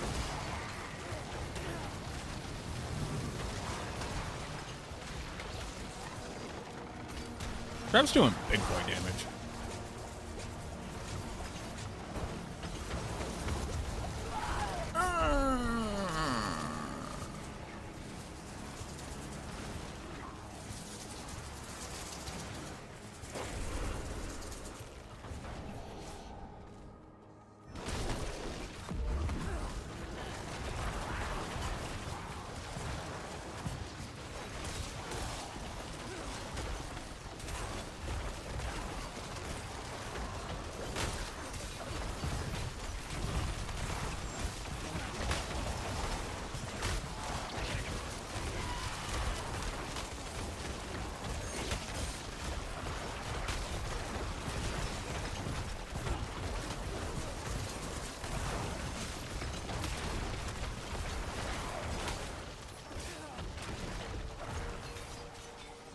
You standing on a corner singing that, you know how it be. In the back, the dope thing, the dope thing, the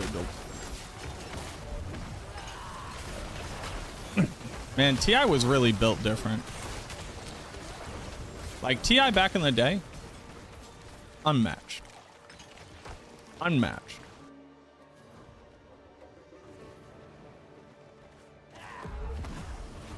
TI is one of the greatest to ever do it.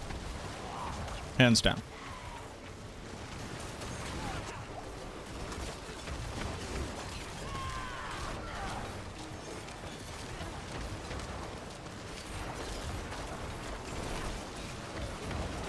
Lil Wayne got that. Lil Wayne got one of the best to ever do it. Lil Wayne is my personal GOAT. Lil Wayne has never put out a hook catchier. What? Lil Wayne has never put out a hook catchier than a single TI hook.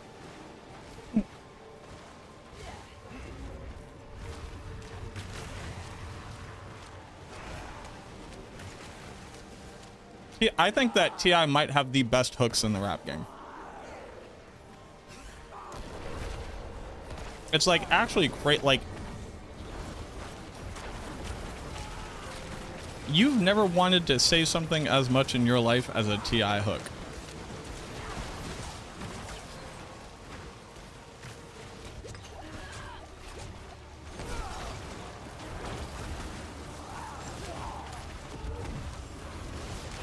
Make that double. Better be cool. You don't want no trouble. Can we lean it to the left? Gotta stay down. Always super clean when you see me on the block. Now, what a rubber band on it. Oh, the marijuana. No, you got it if I want. No, I got it if you want it.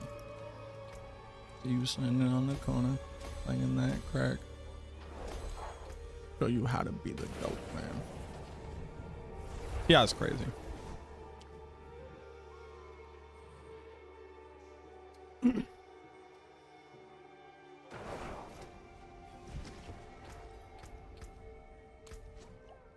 He was just doing something different with those hooks.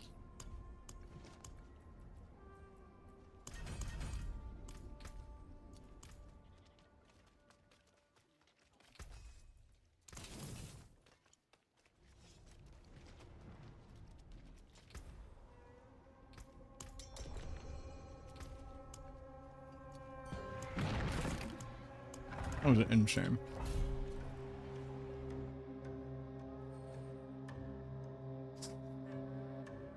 You might have seen me in the street, but shawty, you don't know me. If you holler when you speak, remember you don't know me. Save all that hating and that plotting, pimping, you don't know me. For telling people you're my partner, listen, you don't know me. Don't be a groupie, keep it moving, shawty, you don't know me.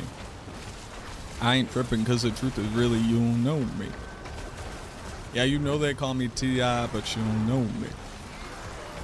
You be hating and I see why, cause you don't know me. I think it's about time that I made a song. No, what is it?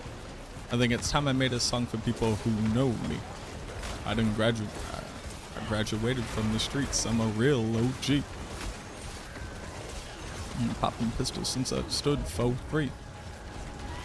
You don't have to show me. That was crazy.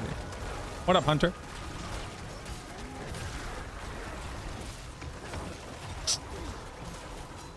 You can have whatever you like. Dude, even the songs for the girls? Hey, stacks on deck, Patron on ice. We can pop bottles every night and shout it. You can have whatever you like. Said you can have whatever you like. Yeah. Late night sex, so wet, so tight. Gas up, jet for you tonight, baby. You can go wherever you like.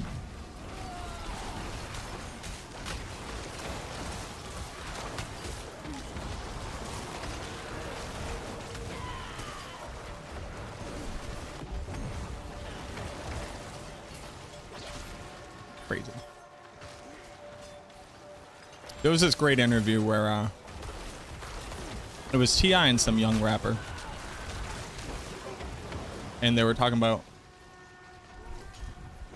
who's your favorite rapper turned movie star.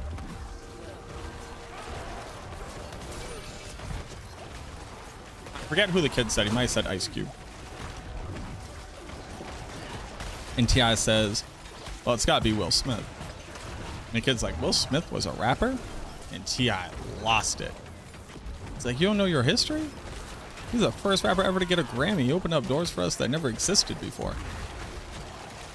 Put some respect on his name. I was like, damn, T.I., get him.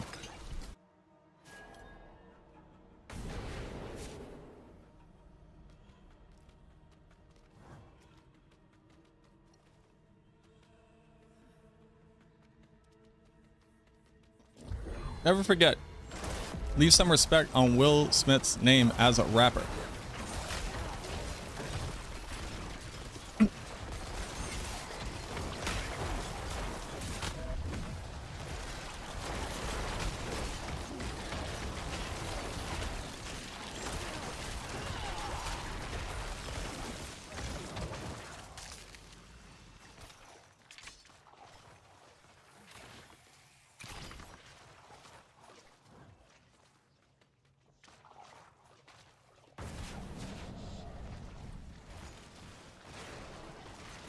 Don't be a group and keep it moving, shoddy. You don't know me.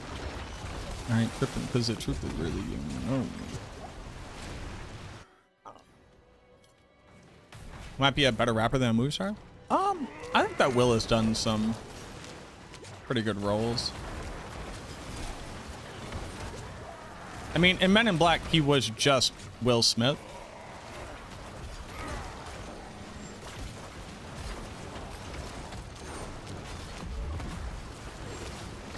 But like Pursuit of Happiness, great movie.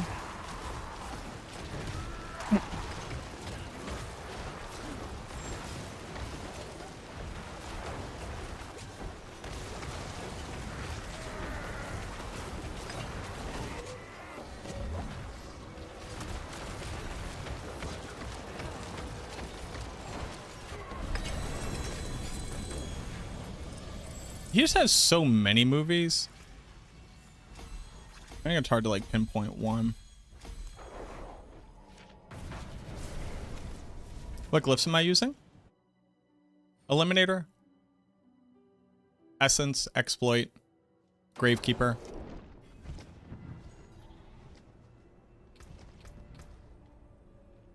Amplify?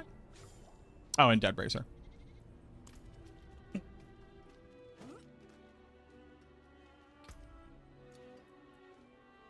The Met rune? Is that one of the runes that got taken out early?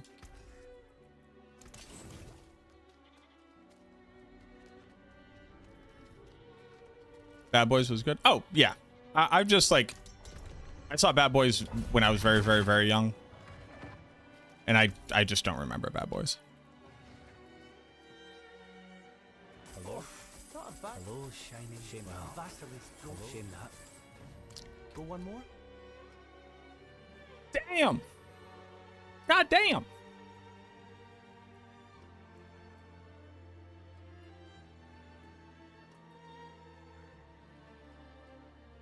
How are you gonna give me that many GA amulets and none of them matter? What's still got some good in it?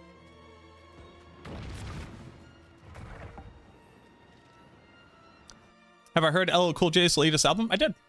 I think the only track that actually went good, I was like, oh, okay, was, what was it, Murdergrams with M? Basically, everything I would have gotten out of that LL Cool J album, I would have preferred to listen to Talib Kweli do, and Talib Kweli put out an album that same year where I just think the messaging was better, the flow was better. But on Murdergrams, LL like actually like went in and I felt like was really trying to do something.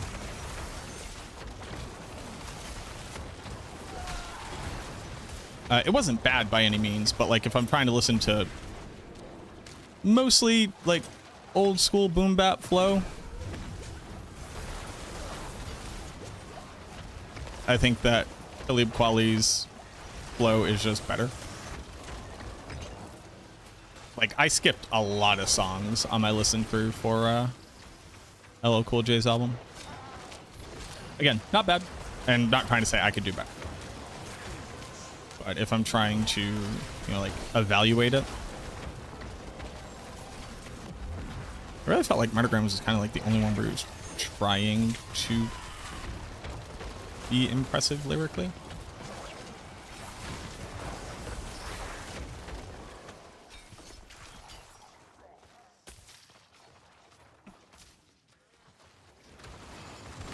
But if you didn't listen to Talib Kweli's album, you have to. It's so good.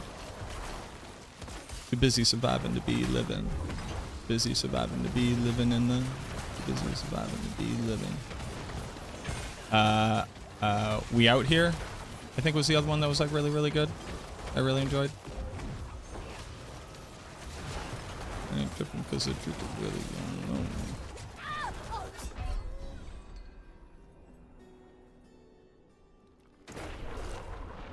30 Decembers was a pretty good song.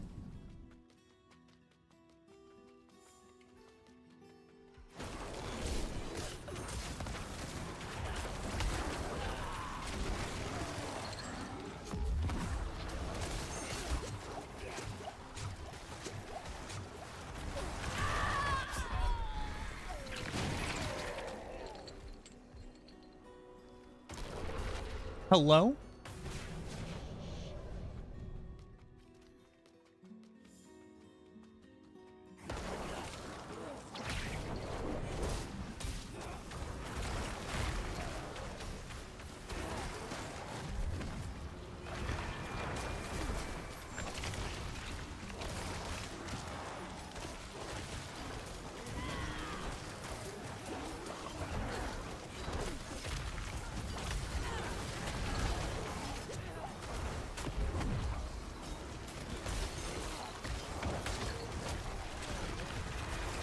Oh, did my elixirs run out?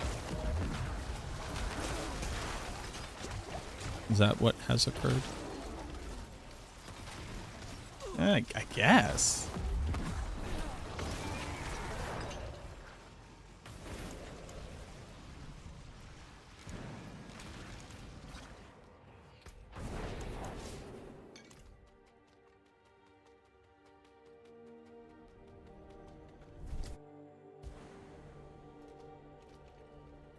'50s spite on Diddy, yeah. My only issue with 50s, he's gone like full Trump, which fucking sucks. But he is a New York businessman at heart. And new money, so like, I guess what Trump quote unquote accomplished is impressive. But he is absolutely on the right side of history as far as Diddy is concerned.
All right, just a few more.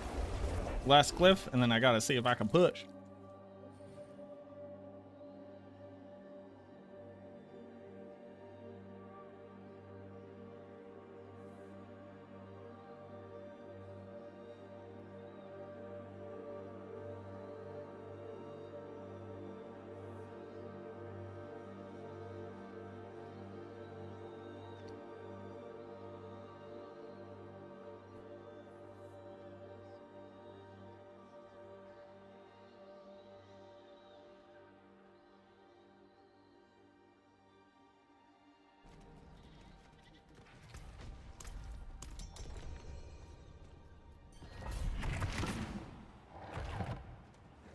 Box of gloves.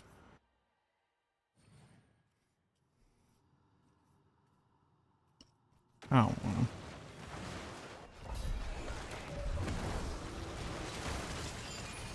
If I'm being honest with you, I don't want them.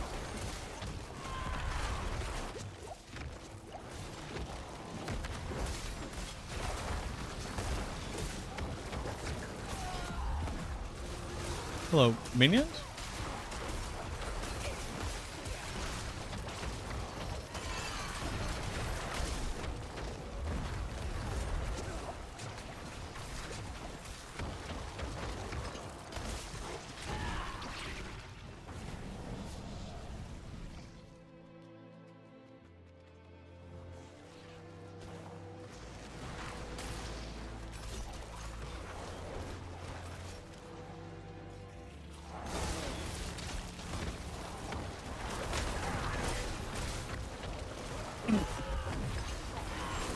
Desecrated Ground Bloodwave is what, our second strongest build? First strongest build? Currently?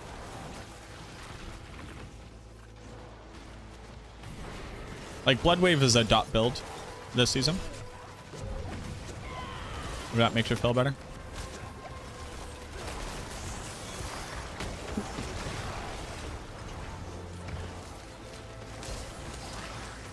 Oh, that's interesting, Grim. Yeah, I'm not too sure. I do not have any insight.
Want to sell Betrayer's Husk, code AHWVVWA0EAH.com, but it's because the parentheses is the C.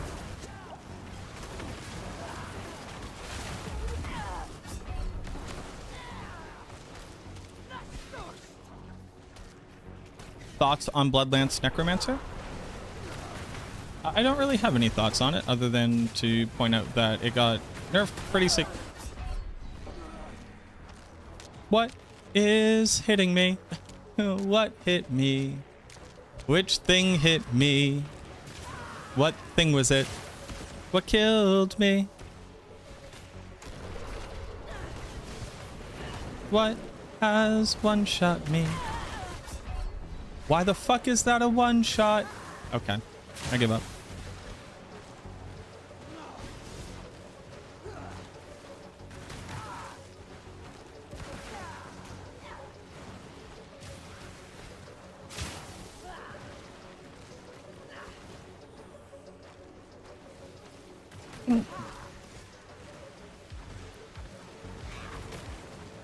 This ground is more a multi than a build around. Well, it's not a multi at all. Bloodwave. I think it sucks that the only way to build into desecrated ground is to use Bloodwave. I think that sucks. What the fuck? Hey. Hey, leave me alone, sir.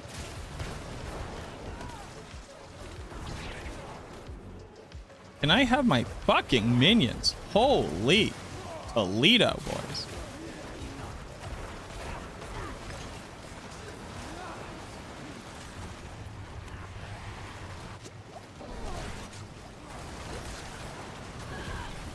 Maybe I get to play the video game, huh? Why are Jeweled Guardian here?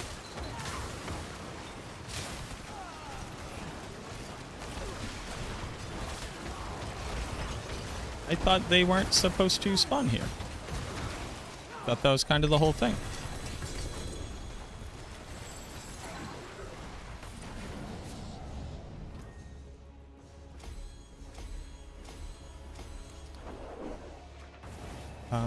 But Desecrated Ground isn't a multiplier for anything. The only way to build into it is Blood Wave. But you do build Dot on the Blood Wave build.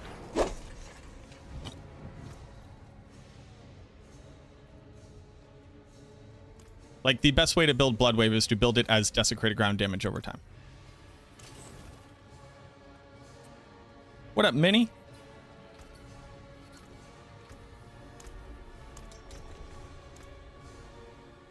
Once I get started.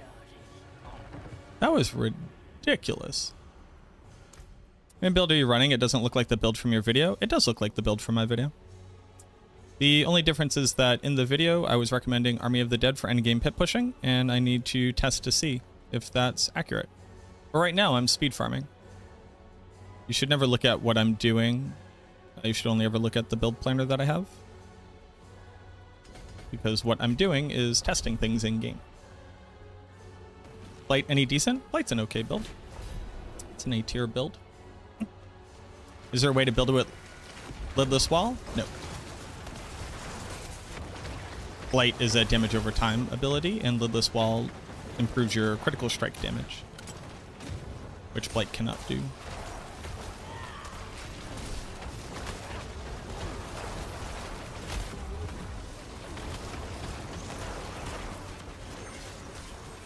Just playing Lidless Wall? Go for it. Play a Bone Storm build.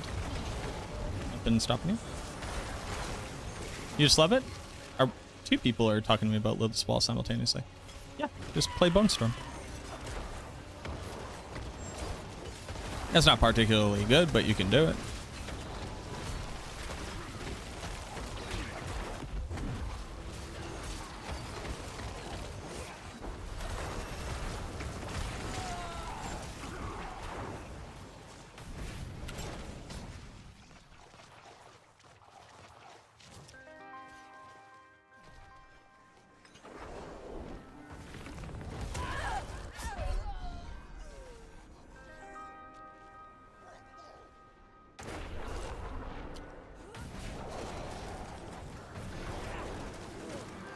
Thanks, game.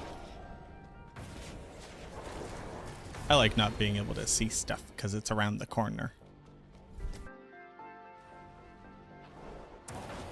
To get a GA cooldown, Shaco. Running Relentless. Interesting. Running Relentless. What is Relentless?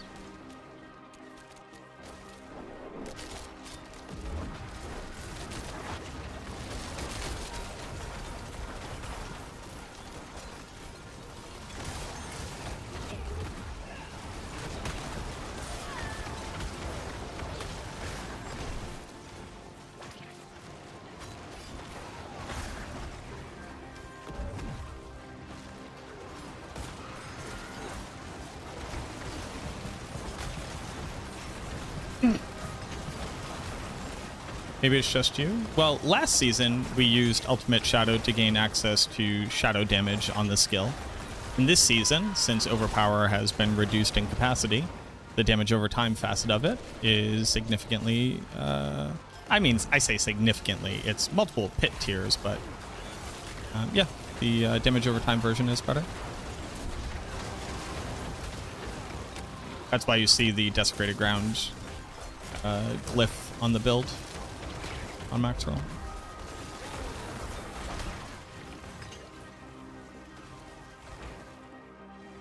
But yes, all we have are things that say you put down Desecrated Ground.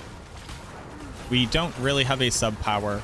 It's kind of weird that it's never been developed into, especially considering the fact that our dot builds have historically always been our worst builds.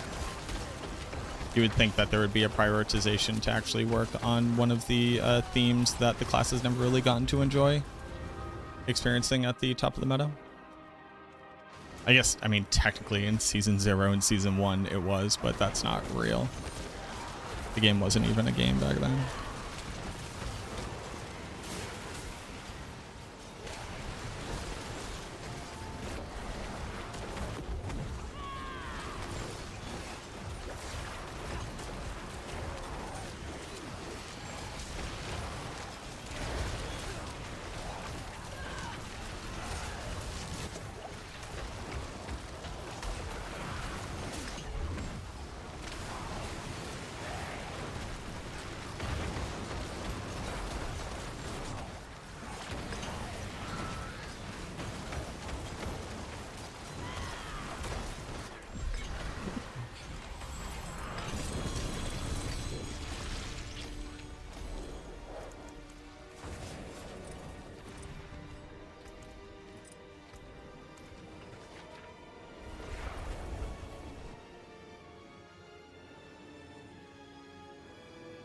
You misremembering what unyielding is? Valid.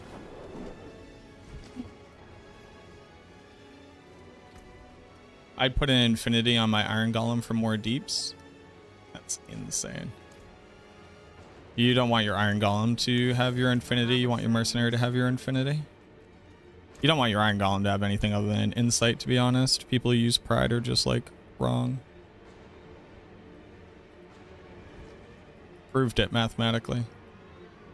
But people are not ready to hear that. People aren't ready.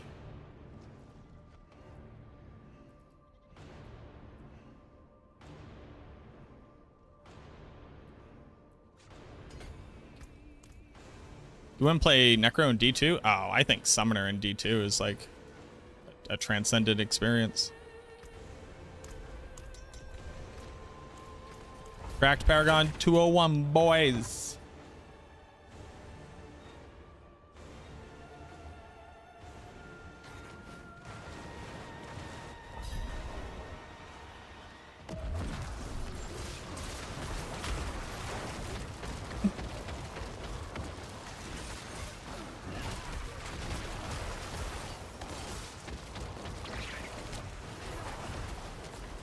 Strafe, man. I like Strafe.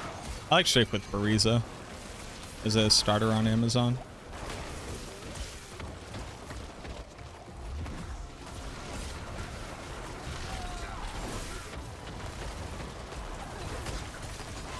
Witch Wild? No way, not as a starter. Bariza handles all your pierce for you.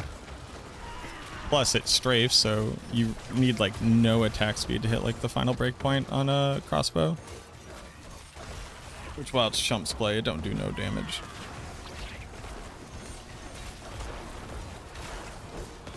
And you have an unnecessary hatred for immunes? Well, that's what magic arrow's for. Also, like, physical immune, you're not running into a lot of physical immune. Especially if you're playing Strafe in, like, one of its best places, I think, which is cows.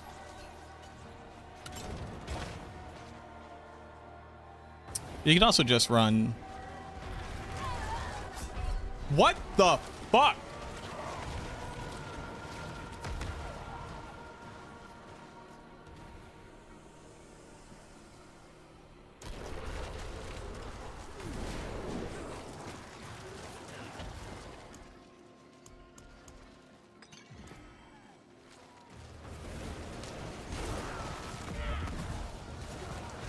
In PD2?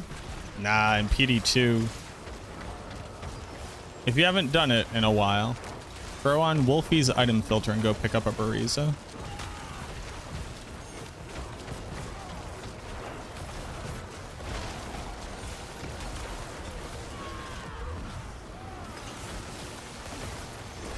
Bariza in PD2 is especially good because of the physical pen.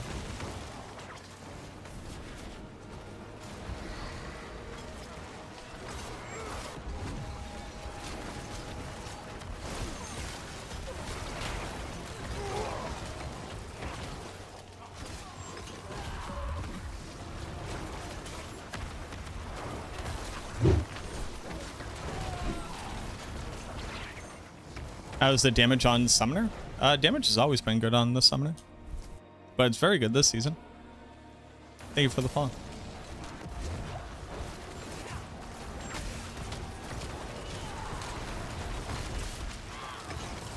It's good on a summoner, and there are still bugs reducing its damage output. Hey, like them apples. That's the badge of courage of the Necromancer.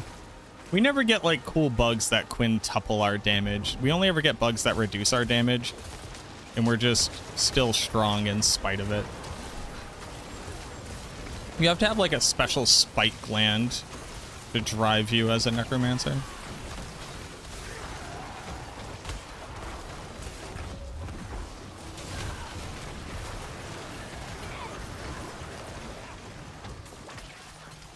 You have to be strong in ways that the human heart is not typically capable of.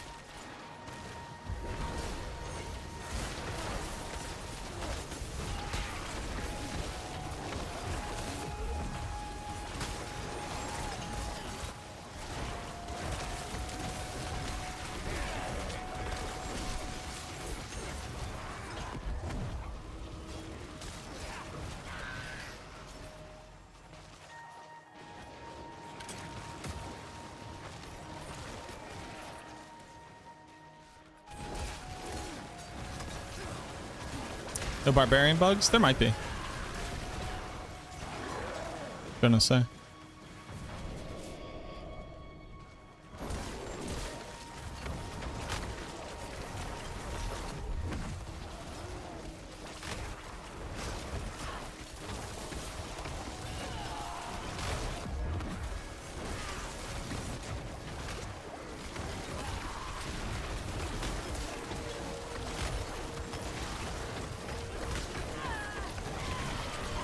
Gold Guardians.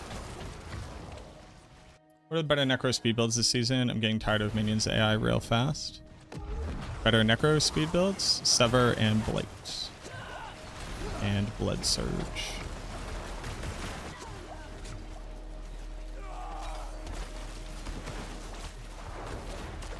The Necromancer is not particularly good at speed farming.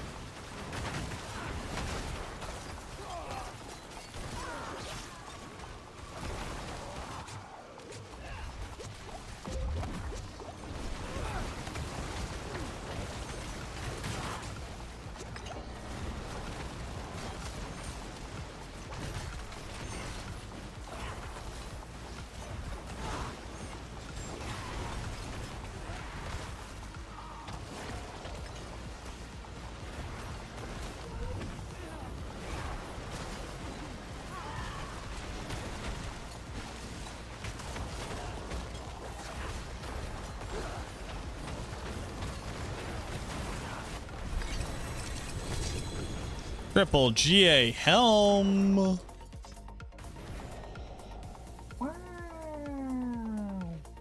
Wow.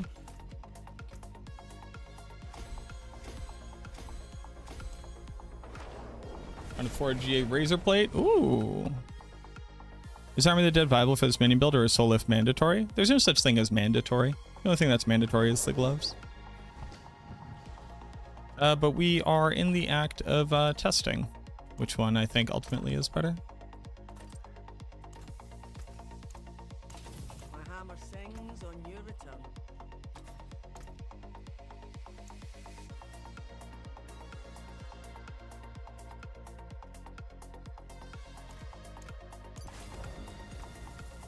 Have I gotten a better service in Sacrifice yet?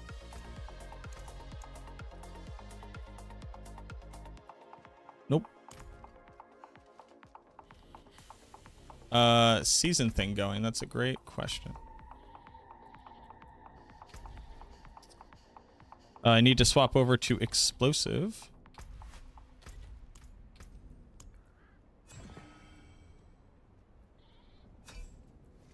Time for cold.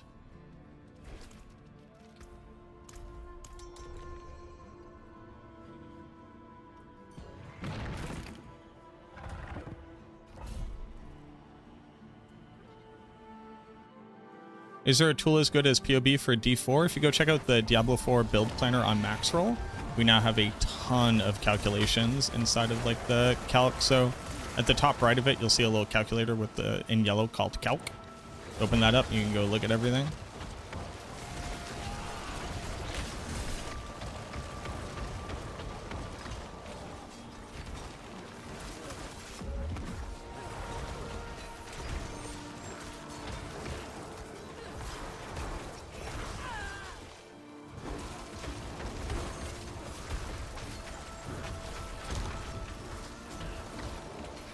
Dear minions, what the fuck are we doing?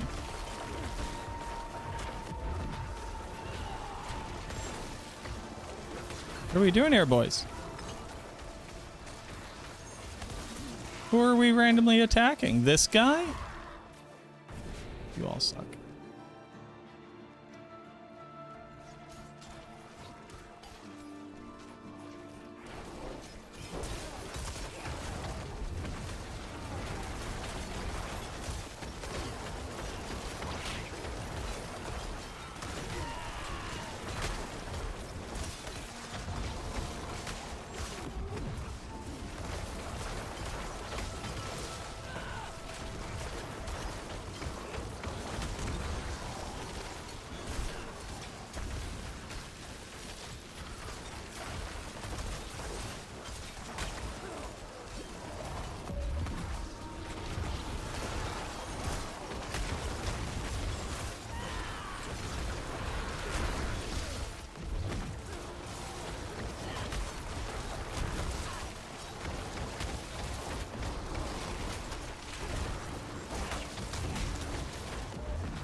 And then my Jewel Guardians show up. Oh yeah. What's good, boo boo?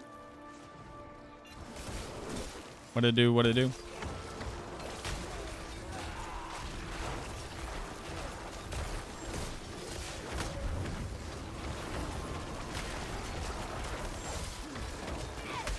Got to finally do some landscaping at my house.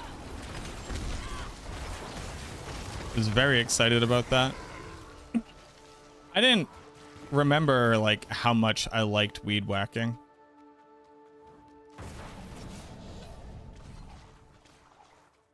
But it is a lot of fun.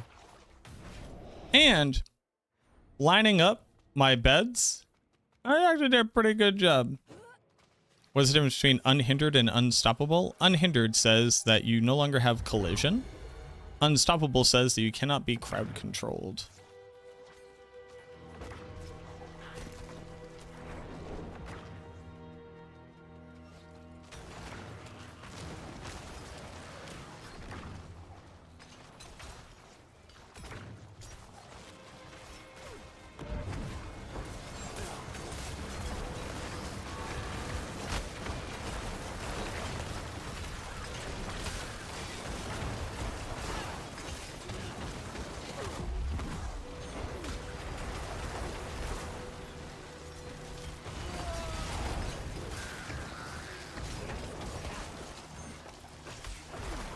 Well, I used to do landscaping back in the day, and part of that is obviously lawn care. So I used to do a lot of weed whacking. And nowadays, people who weed whack, I don't know who these, you know, I'm just going to put them all on blast. I don't know their names, but they're garbage at fucking weed whacking. They burn your grass. They have no idea how to, apparently how to flip a weed whacker over and get a clean edge on anything. They just hit it at an angle and it just ends up burning the edge of the grass rather than getting like a clean line on it that's parallel with the edge of the bed, while maintaining the same height on the grass and not chewing through all of your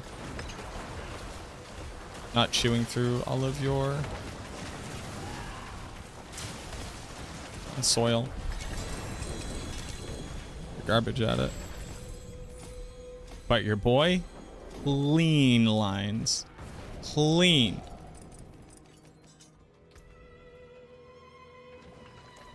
Clean.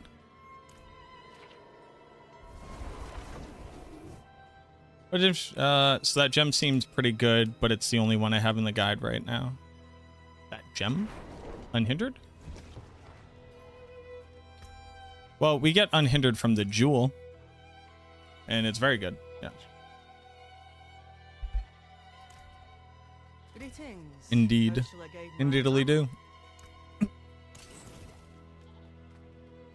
Waiting for updated Infinimus guide? It's never gonna happen. Infinimus is dead. Shadowblight reigns supreme.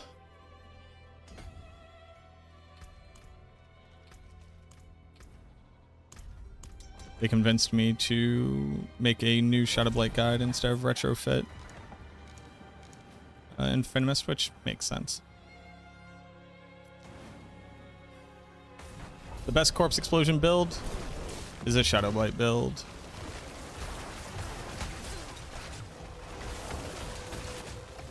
As sad as that is to say.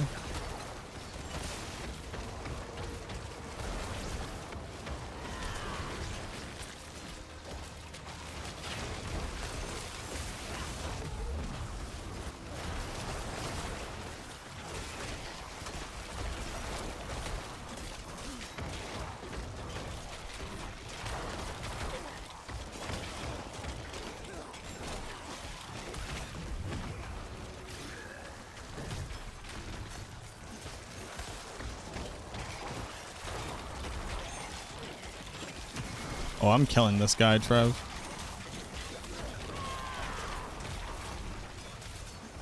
That's what's happening. Yeah.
I thought somebody like came up with like a Huck to a build name.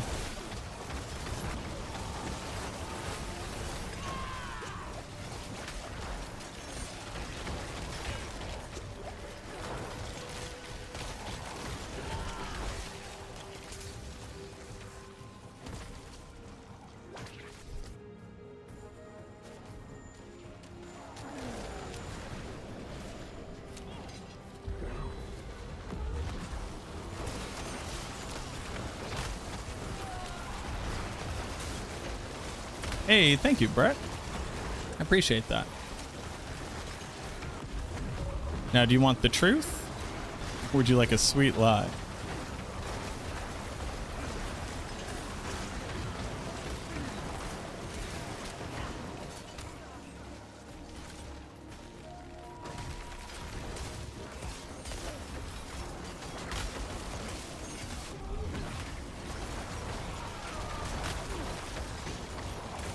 Hey, appreciate that. Thank you.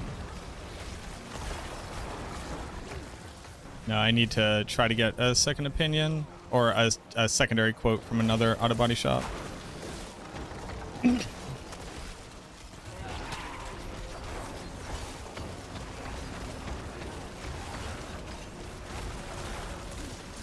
Oh, I also have a doctor's appointment tomorrow, so I think I'll take that time to try to call around to other shops and see what they would quote.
All right, una más.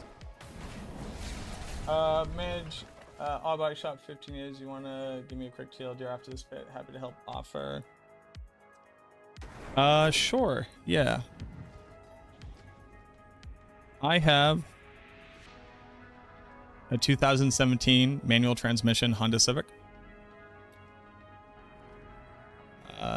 The transmission locked up. Brought it into a shop. They're quoting two major things. Clutch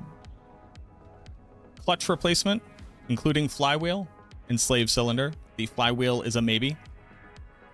Remove and replace standard transmission clutch slave cylinder and bleed system. Quantity is 1 cylinder, 1 flywheel, 1 bearing, 2 discs. The synthetic hydraulic fluid, which is whatever, and then miscellaneous parts. They're quoting without tax $53.55. They say that if the flywheel isn't part of it, that would take about $2,000 off. So it would be about $33.55. That includes $150 fucking diagnostics that they won't roll into the price, which every other body shop I've ever talked to ever does. But, you know, whatever.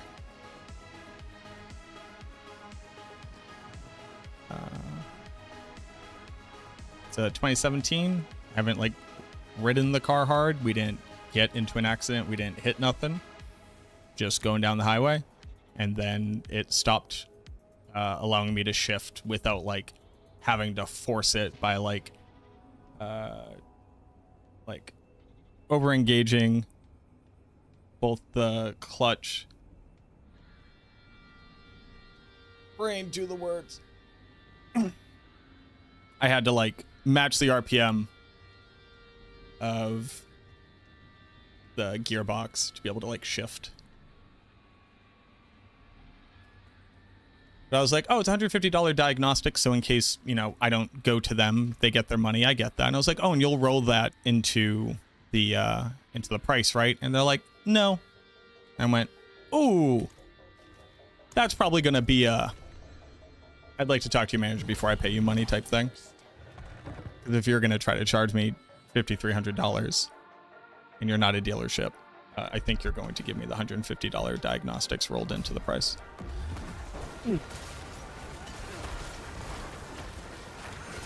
But they were not sure that the flywheel had to be replaced.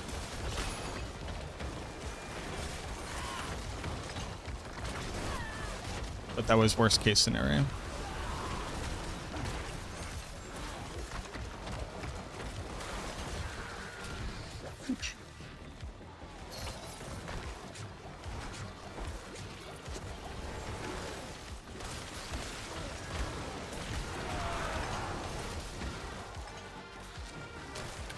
It is Massachusetts.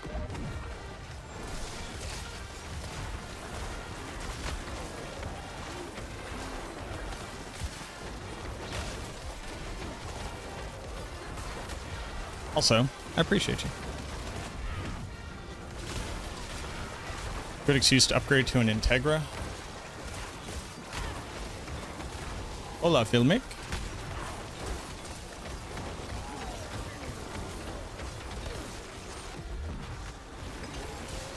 ¿Cómo está? Bien. Así, así. Pero it's okay. ¿Qué pasó?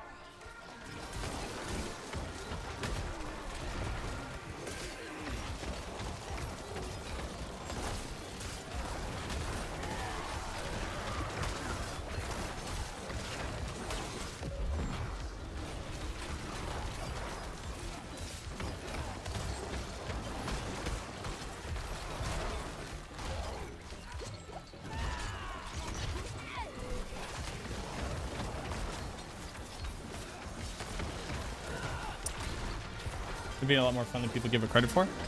So here's the thing. And Riker said this in a video recently, and you know, people down in the comments were like, meh, meh, meh, meh, meh. This is without question the best season of Diablo 4. Nightmare dungeons are good. Pits are as fun as you want to engage with them, and then when you don't want to anymore.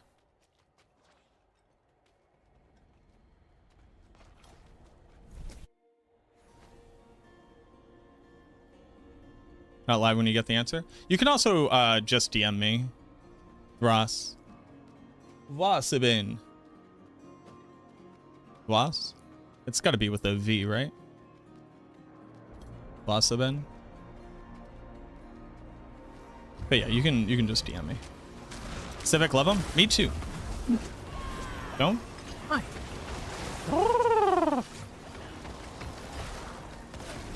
I'm positive there's something Trev's doing that makes these monsters do more damage to me.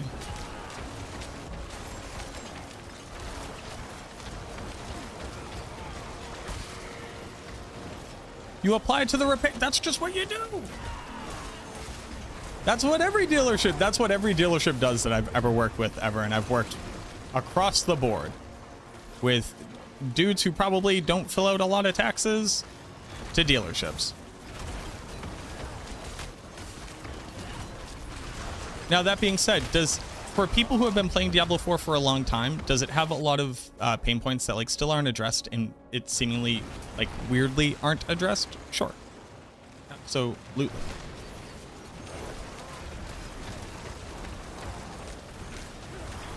But if what you're trying to do is enjoy playing Diablo 4, this is the season to enjoy playing Diablo 4.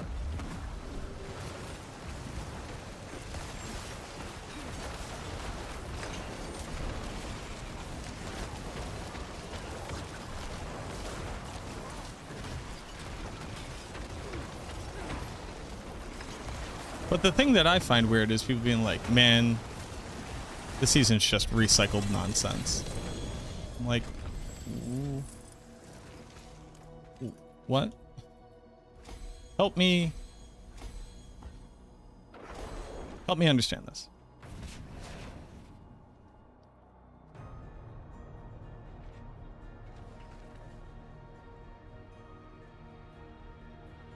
Help me to understand that. You're doing things you've never done in the game before. The content that you did do before is better and different.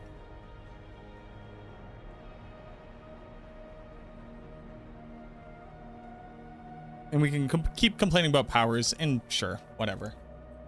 Sure. This is also different. Unless we just want to get really reductive. And if we're going to get really reductive, why are we participating in a conversation in the first place? I don't know.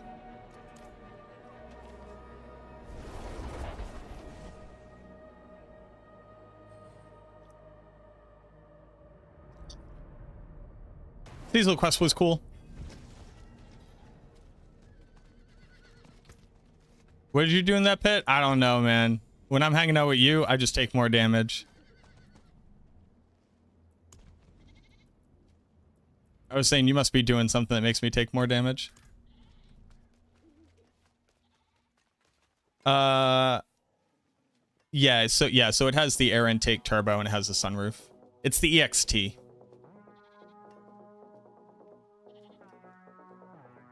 You need a suit to go with those glasses? You're not wrong.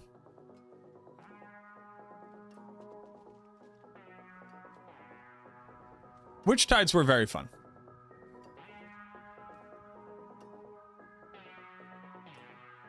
Seasonal questline is the worst so far, IMO?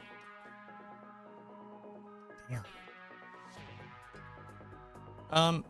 I think from the developers' idea, they probably assumed that you would like do the dungeon while listening to the lore, and doing the dungeon would give you time to listen to the lore. But if you're just doing it hyper efficient and skipping all of the lore, yes, it was annoying to go from like dungeon to dungeon to dungeon to dungeon.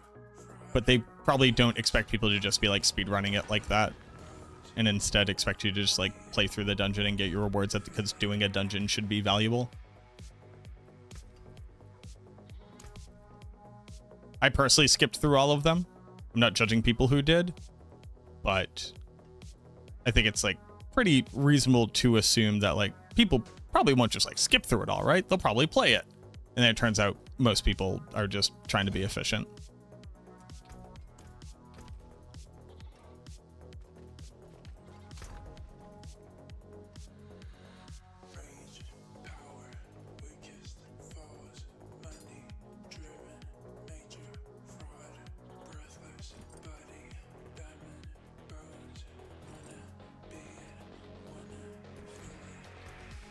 Am I gonna push? Yeah, I'm gonna push.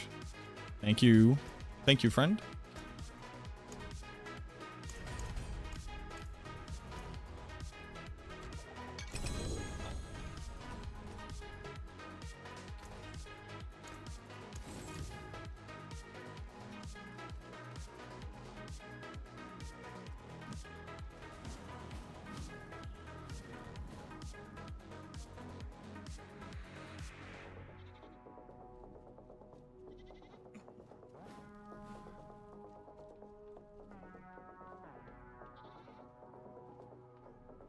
Bloodlance. Oh, like Bloodlance applying a bleed? Yeah, I could see that.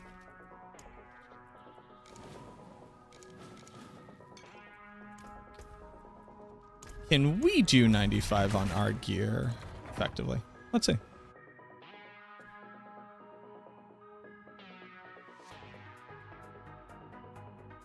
Where would the shadows hide?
Man, when all of your minions dump all of their damage into one spot, it is so insanely effective.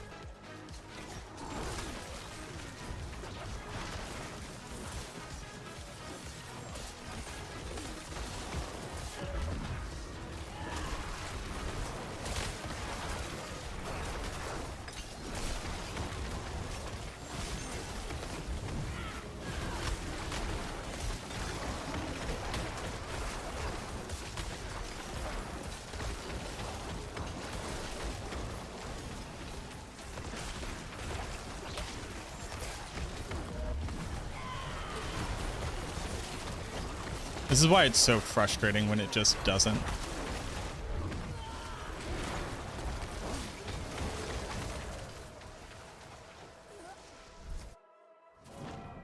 Hey, I appreciate that. Thank you very much, man. I really, really appreciate the energy.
I don't get it. So, You subscribe to a bad content creator. You're a real one. Rathmagon, thank you very much for the gifts of out to Ross. Thank you so much. Homies helping homies. Thank you very much, man. That's kind of you.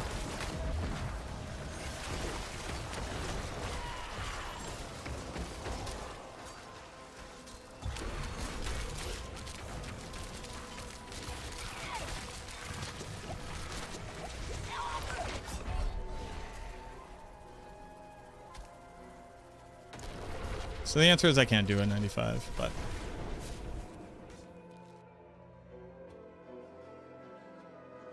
people just chase down high they got as a kid. So like, yeah and no, right? It is.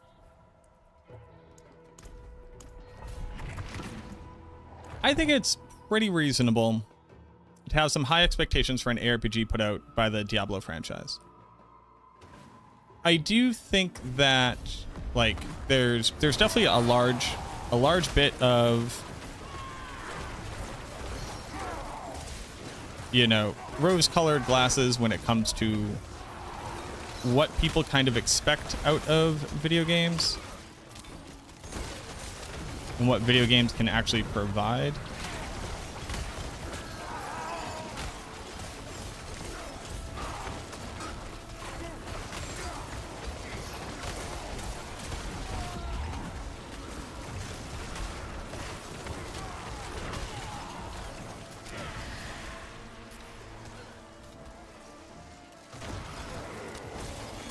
But I don't think most things here aren't necessarily black and white.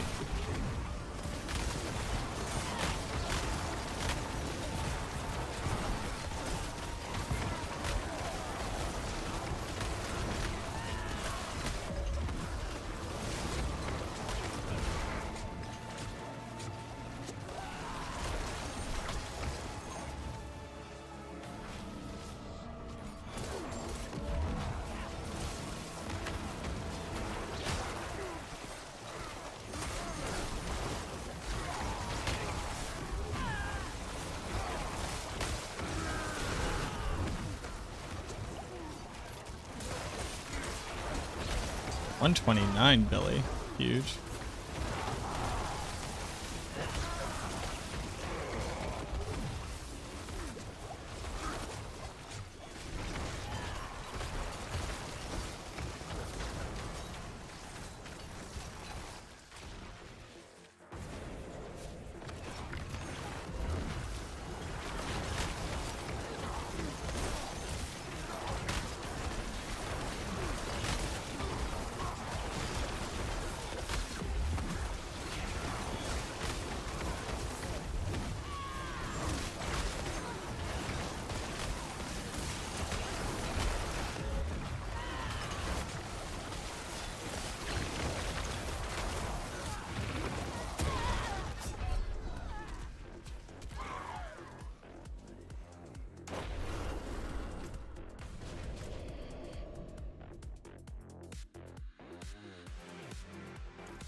This seems relieving.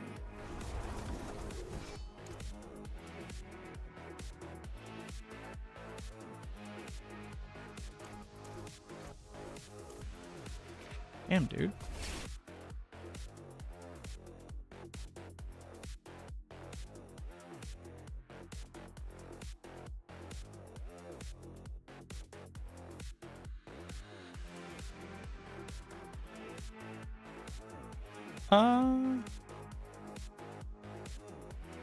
Sorry, Ross. You said you sent me a DM.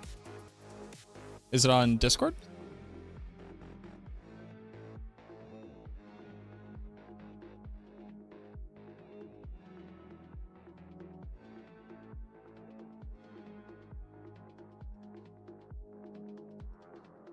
Oh, you sent it on Twitch? Okie dokie. Just want to make sure I don't lose that. Thank you.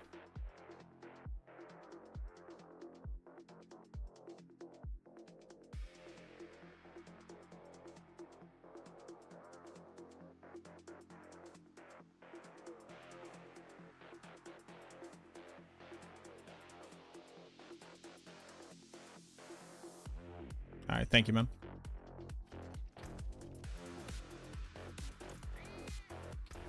Let me, before I keep messing with this, let me redo my Paragon.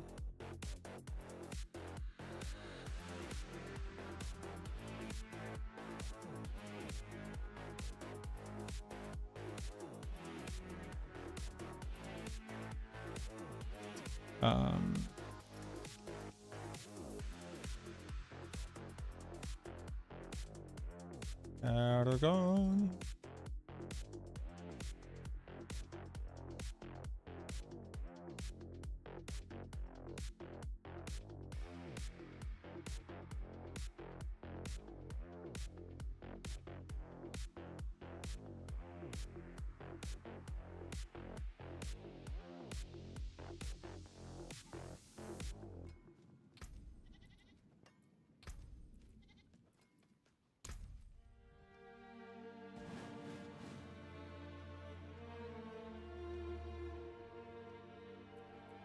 Few 55 spent versus 232. Okay.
Oh.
Oh.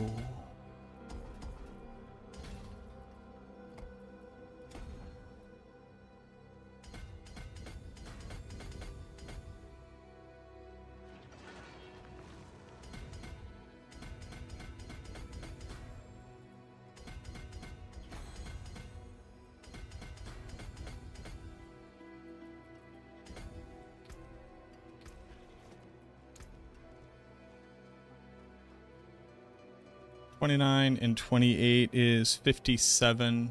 plus 12 times 3. This is 57.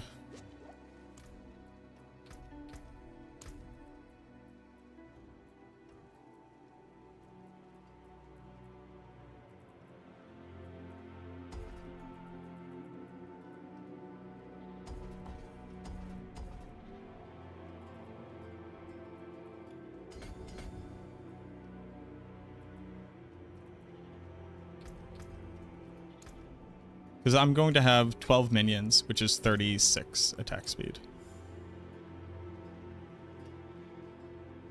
So that's 60, 70. Still need another 2.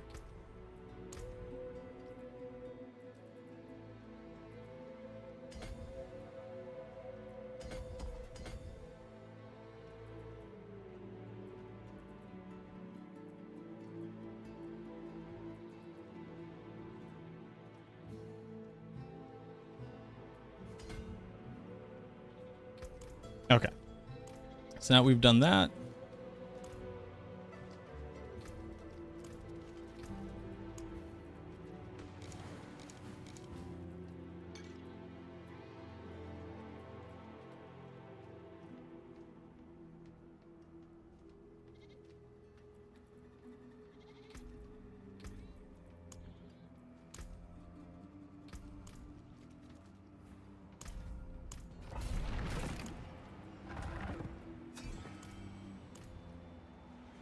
Okay.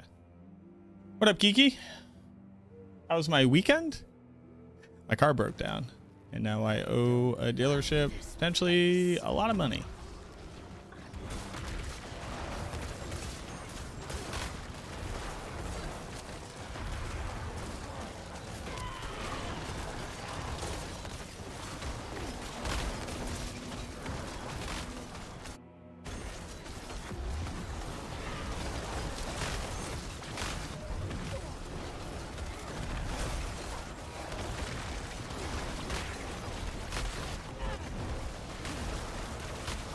Is 6.5 minutes bad for tier 85? Is it bad? I don't know what bad would refer to. You are doing a low pit tier in comparison to builds which can do higher pit tiers. With most builds in the A tier being able to get up to at least pit tier 100. But is it bad? No. That's as fast as your build is currently doing pits.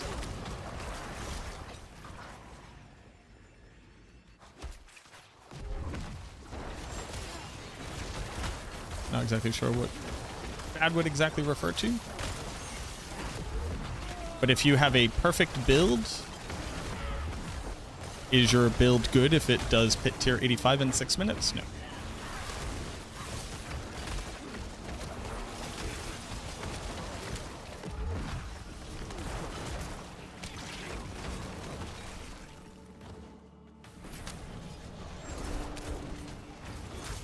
Trying to level glyphs. What level are your glyphs?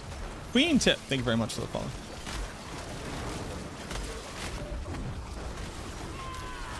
So I got a Maxwell for Shadowblade. Question about gems and rings damage. Which 3 should I be using? The ones that are in the build guide.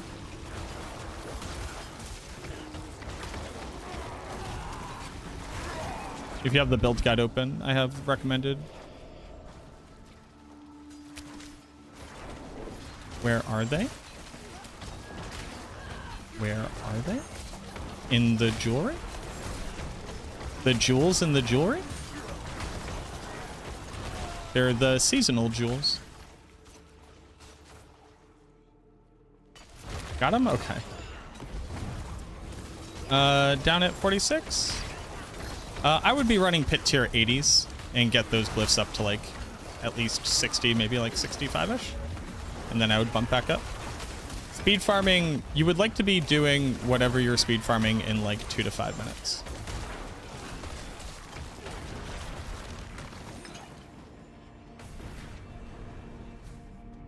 Under season theme? Well, they're also just in the planner itself. They're literally in the jewelry.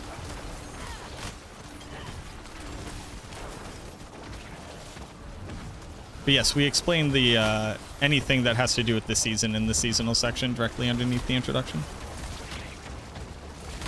Week into the season, how we feeling about it? I think they did a really good job with Nightmare Dungeons and the addition of the new content. I really like the new boss fight. It's still not hard enough.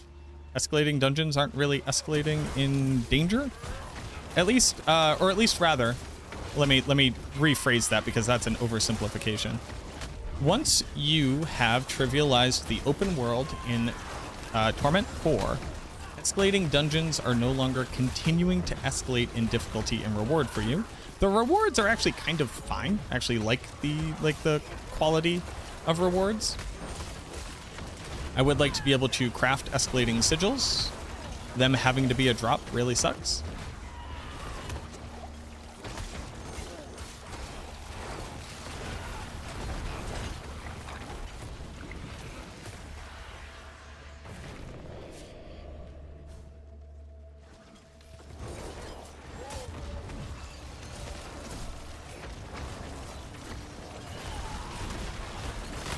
But like the actual content itself, very fun. The strong rooms, like the decisions you make for the strong rooms are weird and don't matter. So I'd rather them just remove it so I don't have to engage with that.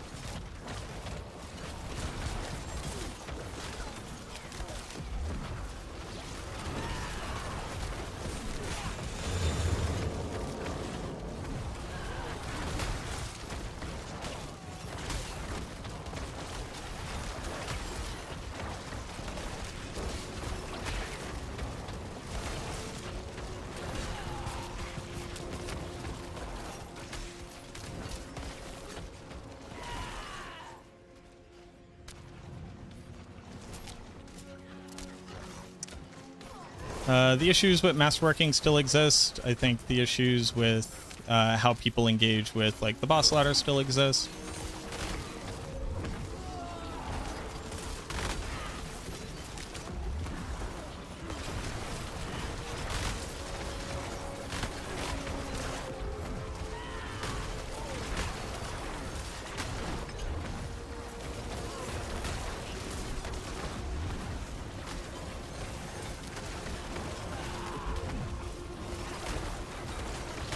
Basically, the endgame gets trivialized, and then there's kind of nothing to do, which has been a consistent issue for the game.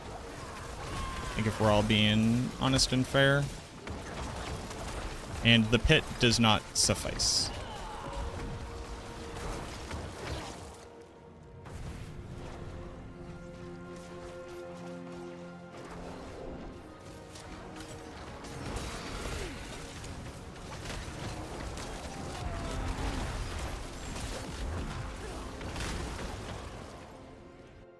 Sense to play Ring of Starless, Shadowblight Necro instead of sacrifice bonuses? It would not.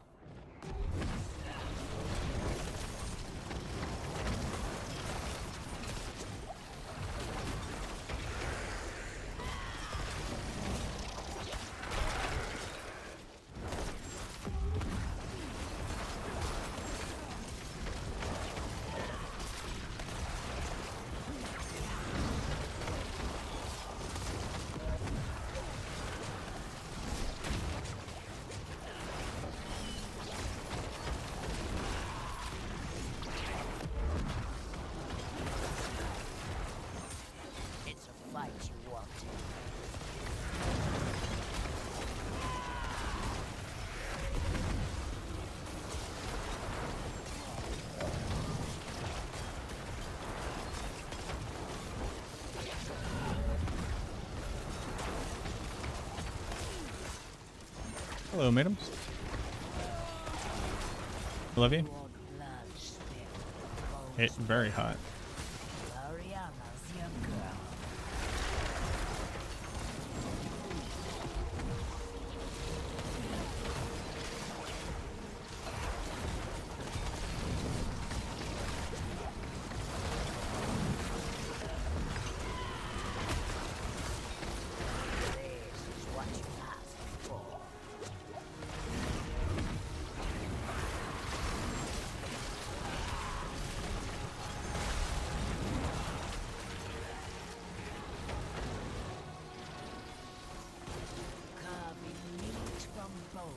my special.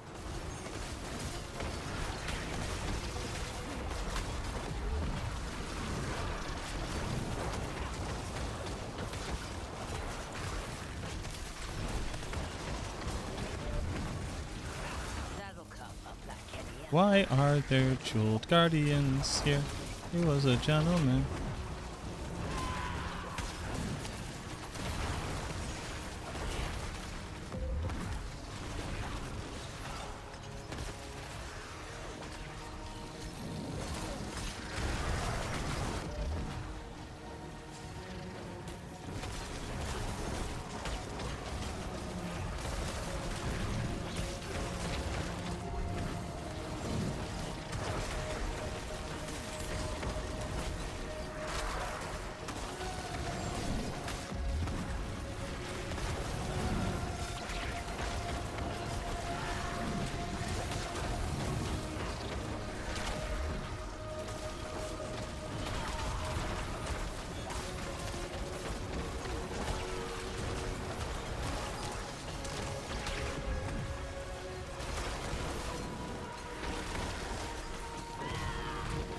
Nice. Okay.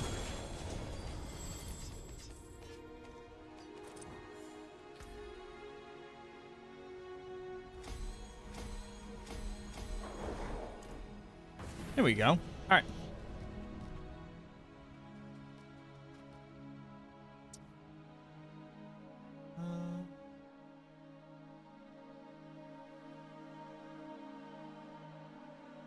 Minions. 100 clear. Now the only thing that I want to do is I want to try the exact same thing but with Unyielding Commander. And the thing that kind of sucks is that I do need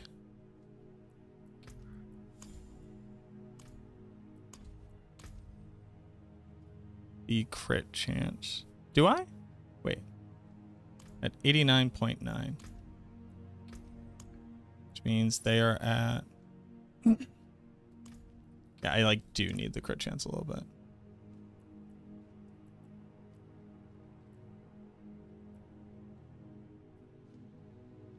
Well, no.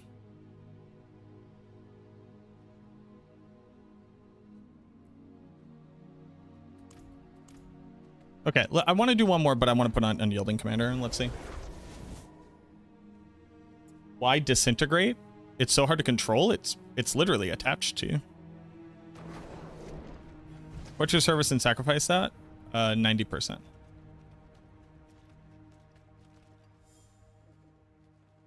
Have you invested in Lucky Hit Chance?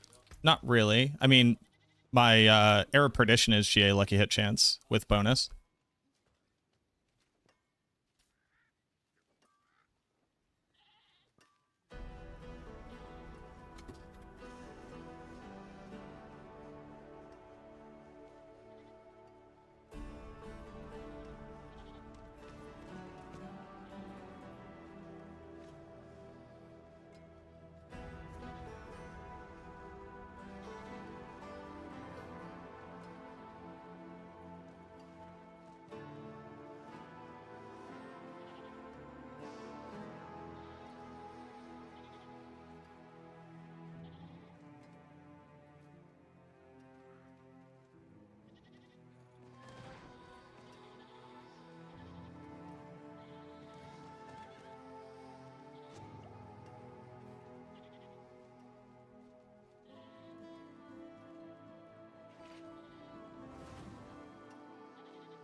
My follow-up question for the Decrepify question is, what content are you doing?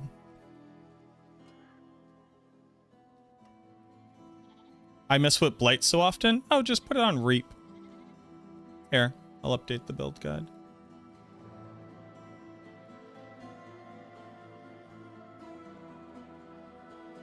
Boop.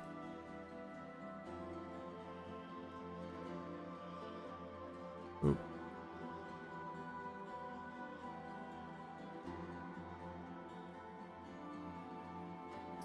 Yeah, just put it on reap.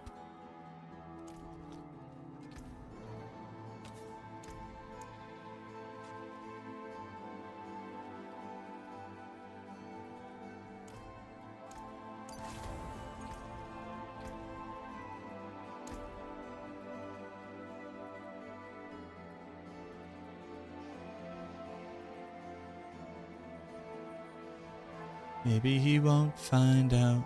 I know. Last good thing about this part of town.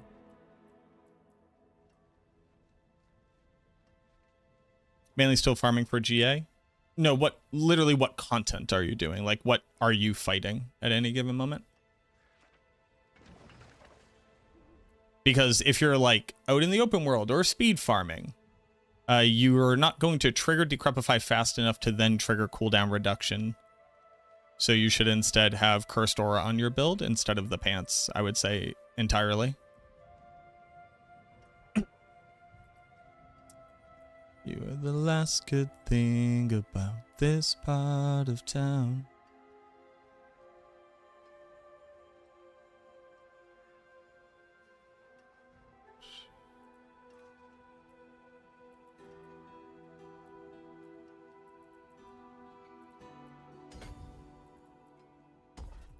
I'm going to fill out Eliminator first, I guess.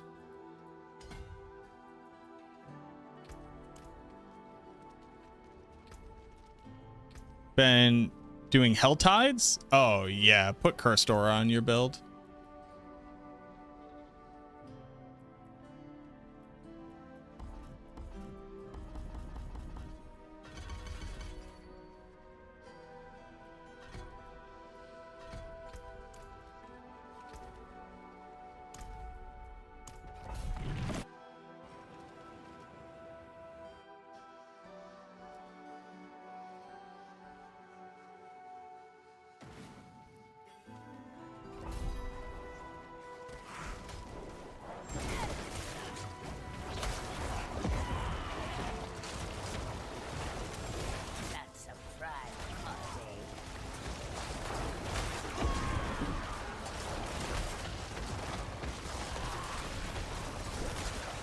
Yeah, no problem. You old blood spill, bones broken. Ariana's your girl.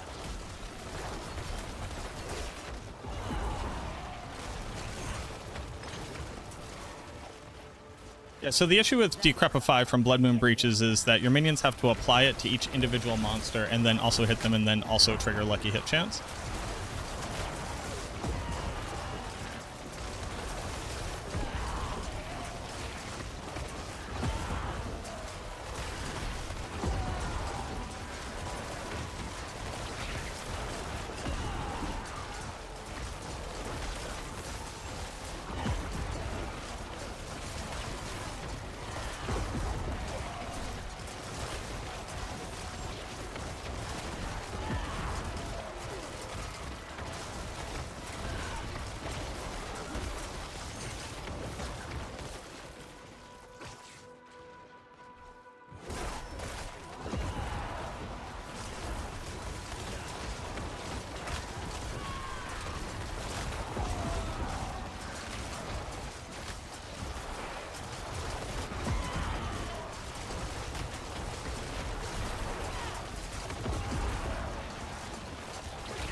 Why am I doing no damage?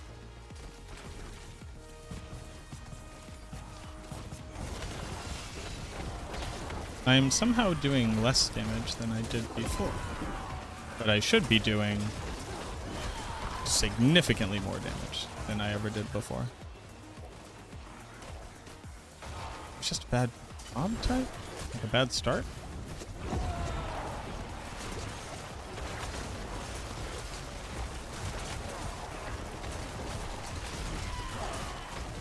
Did you fix Titan's Fall? Did I fix it? Well, I'm not a Diablo 4 developer. But what do you mean, did I fix it? Did they fix it? Yes.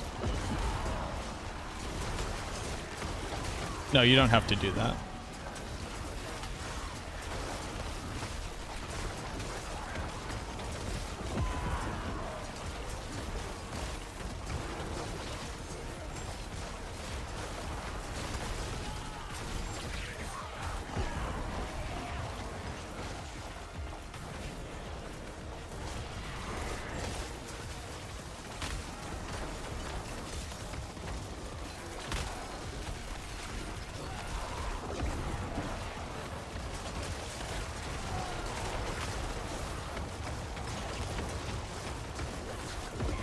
You've been stressing over nothing? Why didn't you just come ask me?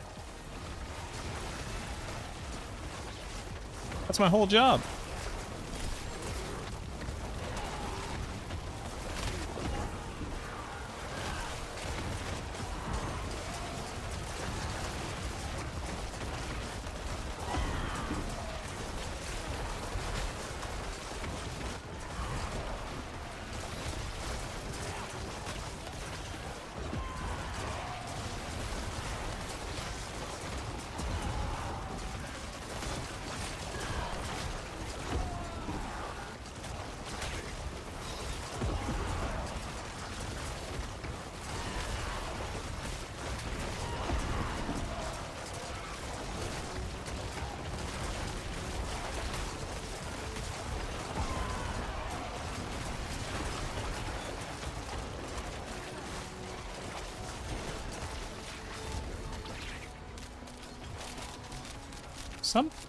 Something is off.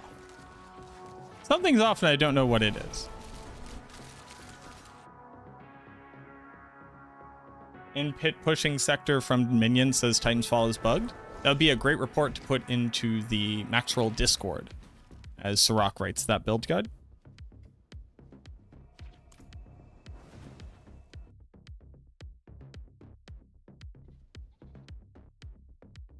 But I'll let Sirach know.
All right, so those procs are definitely like significantly higher, but what's going on here?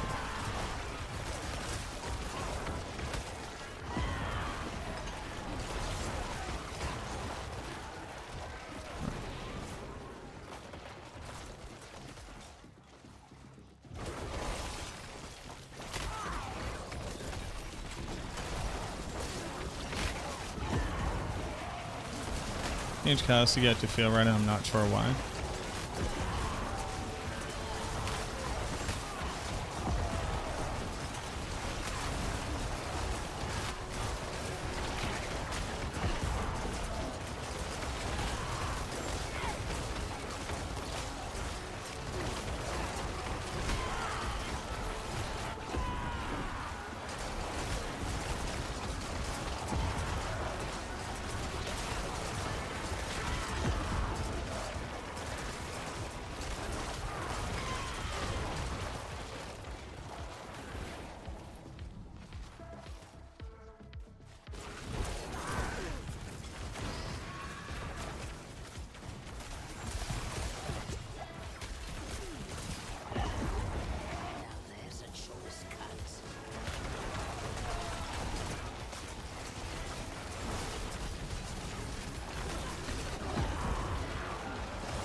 like, clearing out the trash is where this setup should be absolutely annihilating. It should only be against the boss that we should be slowing down. Now, obviously, we had, like, a desert, so there's that to contend with.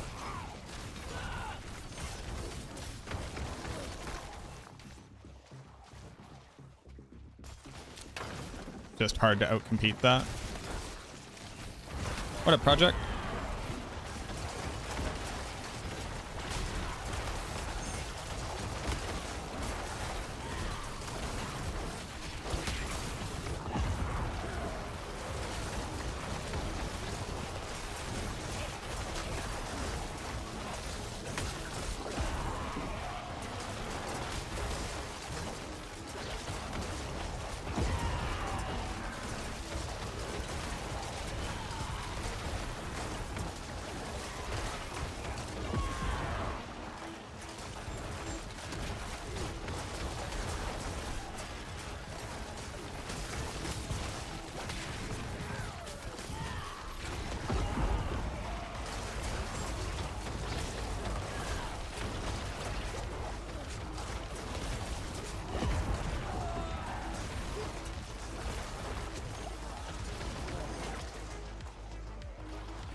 You hit Bone Prison twice, or does the one component need to die? You hit Bone Prison twice. You have to kill it. It dying by other monsters, like, doesn't seem to do it, or I guess it's hard for me to test whether or not that does it. Is a more accurate thing to say.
Yeah.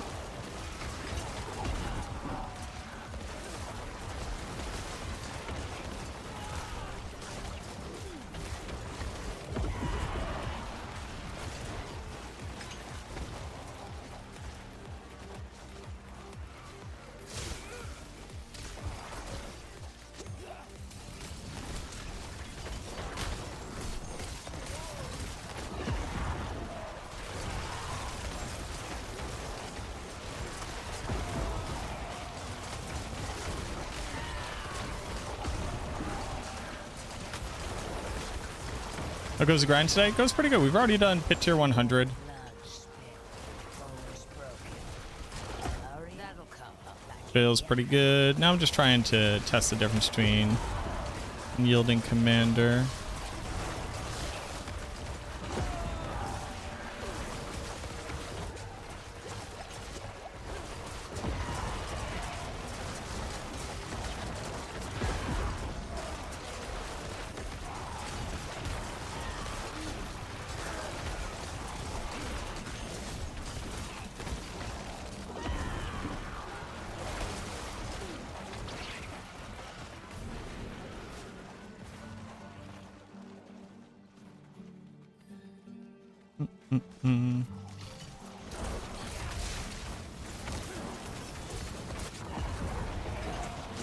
Praetorian, thank you so much for the new sub. Welcome on in, friend.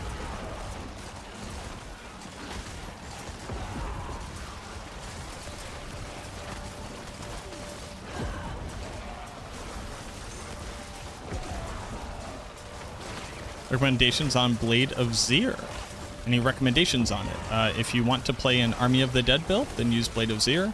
If you want Blade of Zir to help your minion build, it is not a minion build weapon. I would not recommend it.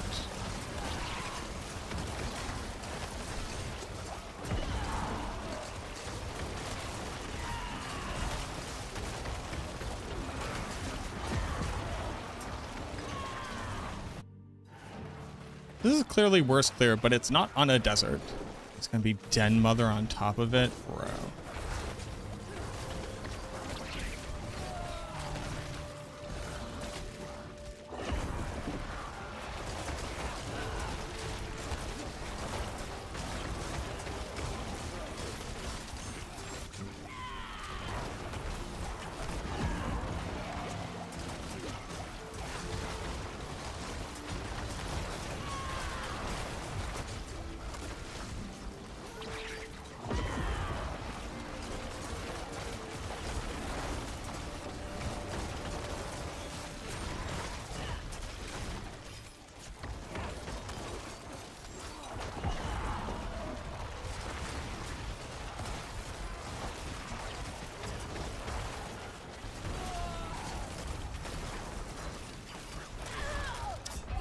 All right.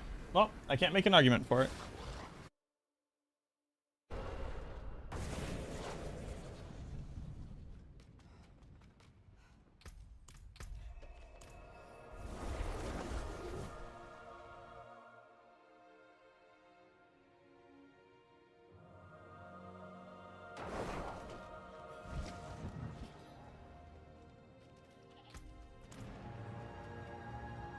How is Memento Mori applied? I never see the stats change. You should not look at your stats to determine whether or not something is working, because your stats are lying about half of the stuff that does not work.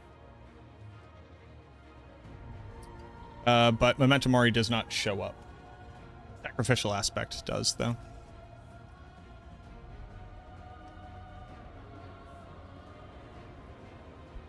But Memento Mori and Sacrificial Aspect are both multipliers of the base bonus that you get from the sacrifice.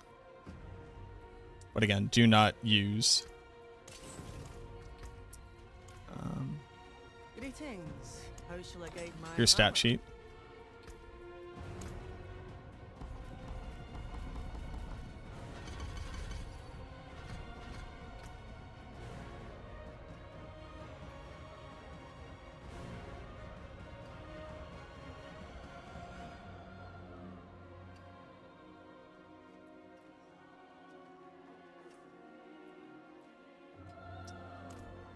Like this is how weird I feel about this. I don't know if this is working. That's how weird I feel about this.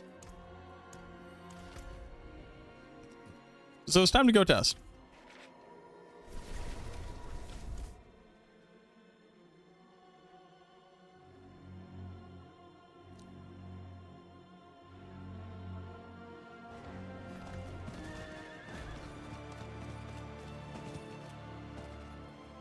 You may have max crit sometimes even if it's not showing.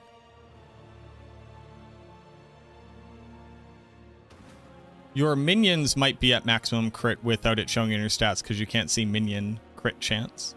But you need to go outside first and foremost to see the majority of stats. But crit chance is typically fairly accurate. What could they do to make Bone Storm competitive with Soul Rift? They did. It's just the stats that Bone Storm has don't matter in the current game.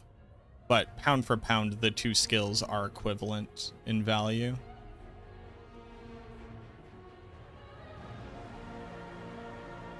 But Soul Rift says increase your damage by a multiplier. And our gear with Masterworking allows us to trivialize attack speed and crit chance. So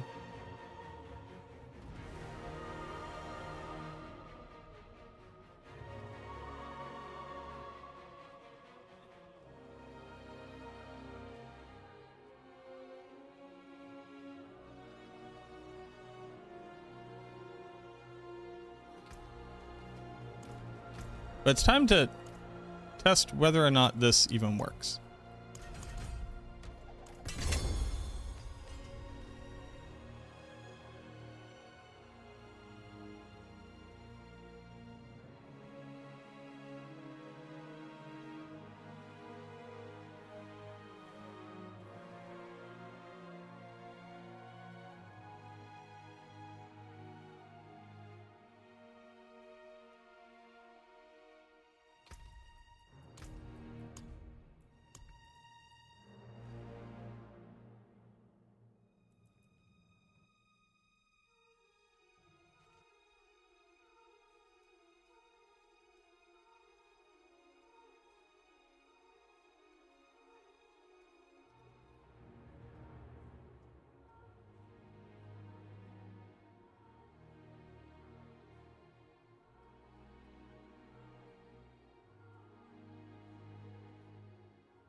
Oh.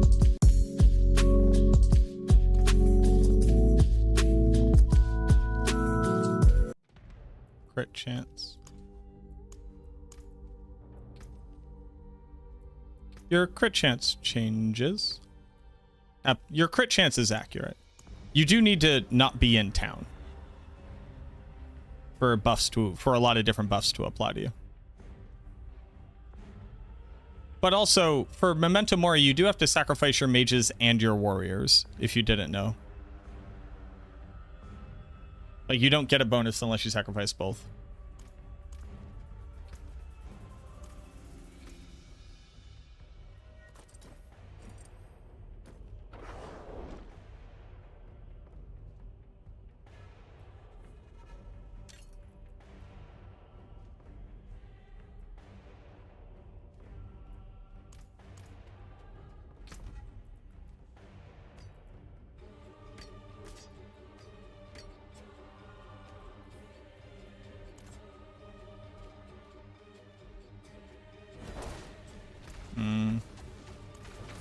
That's Right you okay. want it.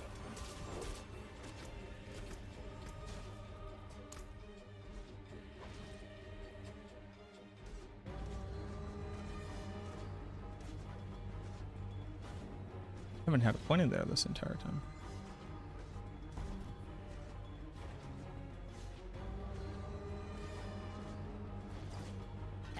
That's interesting. Cut, eh?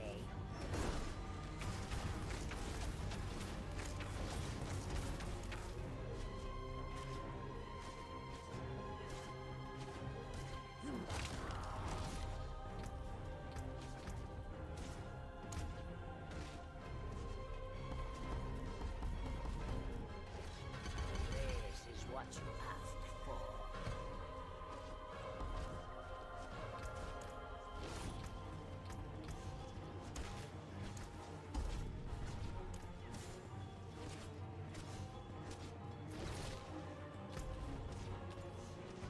I wish that you could turn off your mercenaries in the testing room.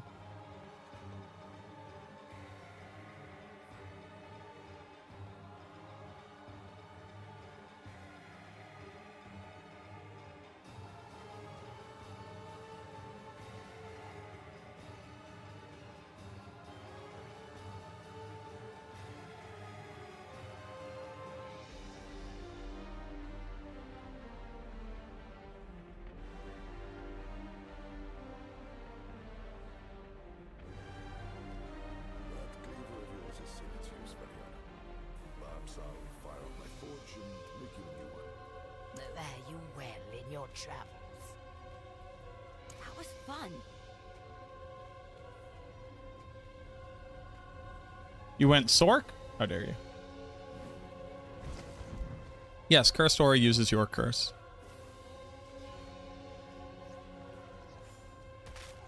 22. Oh, hold on.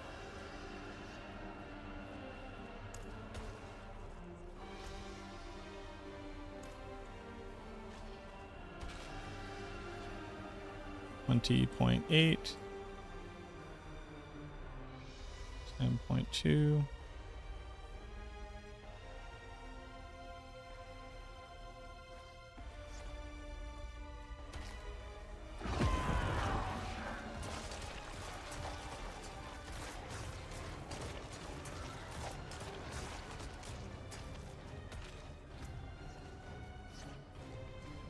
Hold on.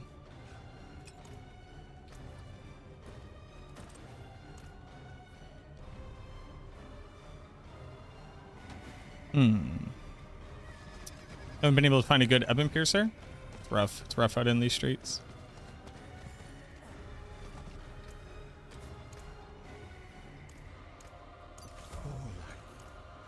Cleanse these both from my skin. He is a gentleman, and he won't find out. I know. That's a good thing about this part of town.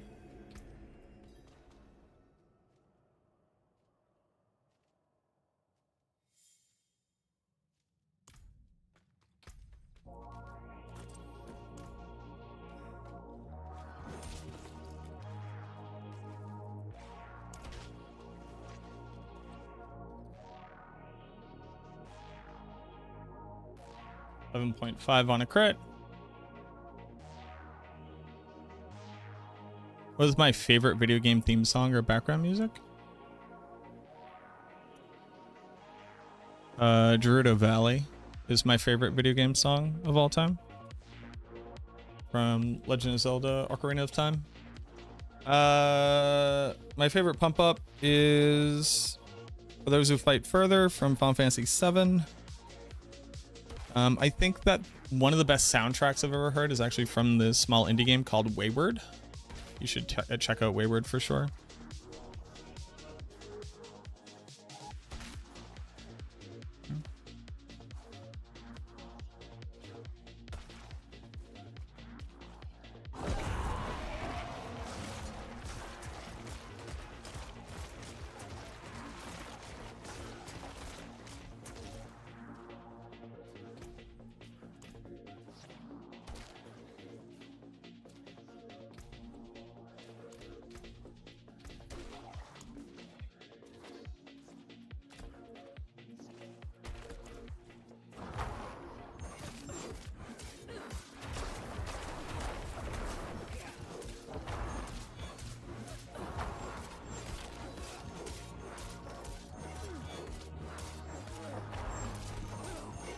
For Wayward, the original OST I think is only available through the Steam shop, like Steam page.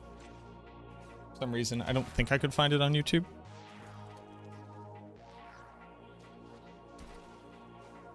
.8. How am I now doing less damage?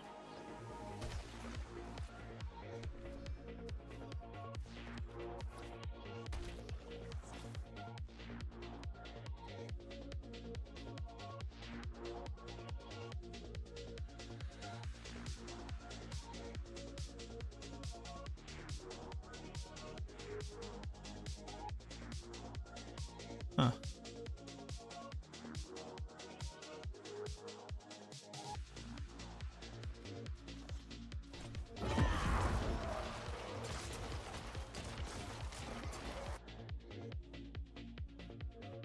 .9. Working. Okay.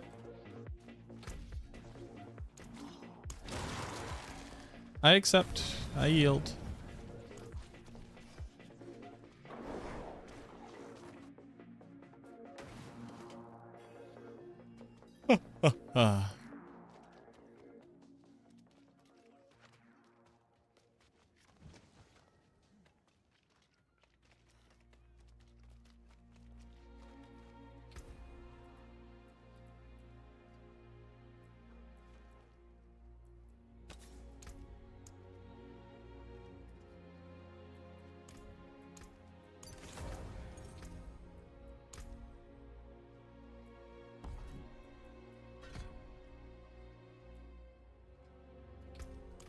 Okay. So let's update on the lawnmower. I got it from my dad. Then my car my car's transmission gave out. So I never got to get it to the house and instead had to use my friend's lawnmower and weed whacker. And then we did some, yard care. It was nice. Also, we have like a really pretty natural garden that the neighbors also kind of want to keep. So we're gonna, that like kind of pretty drastically cuts down on how much I need to mow at any given time.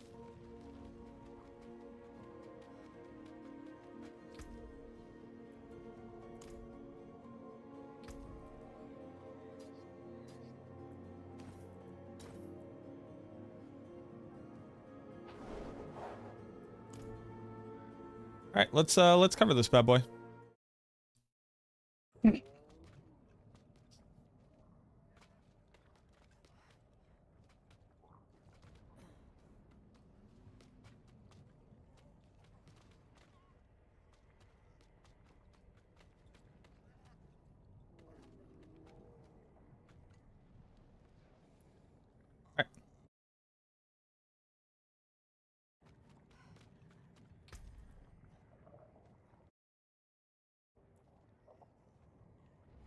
How are you doing, everybody? Did you miss me? Well, sadly got into a bunch of card trouble, but luckily we're back, and I finally caught up on the endgame version of our minion build here, and I wanted to talk about the different things that the community in general has learned over this past week playing through the season, and some of the explanations for why you might be seeing some differences between different build guides. Let's go ahead and talk about mage minions now that I've been playing it in the endgame, and I'm going to roll you some tier 100 pit footage. I was able to do this on the gear that I currently have. I'll show you all of that later, with glyphs at level 90. I'm only Paragon level 205, so I'm still missing a ton of power. But as of the recording of this video, I believe that Shadow Mage has already cleared 106. I think Ronnie has a clearer at that level. So let's go ahead and talk about the build.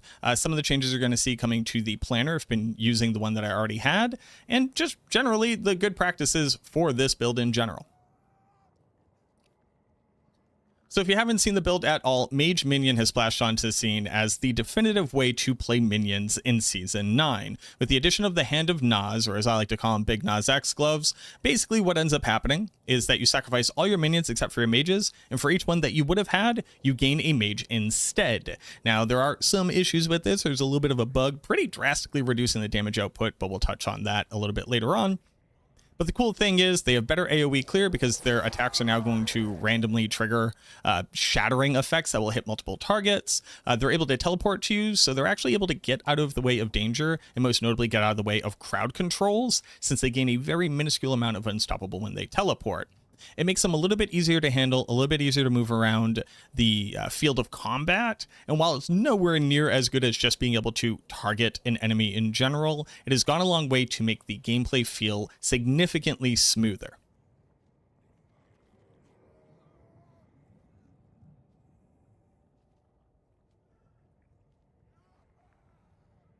And while I think at this point we have largely figured out what the best way of building this build is, I want to very quickly talk about two of the options that you might have seen around there. One that I was helping to perpetuate, and two, the one that the majority of people have generally decided is the best way, and now that I've had time to test it in high-level pits, I think that I agree, even though technically, on paper, the math doesn't really support it.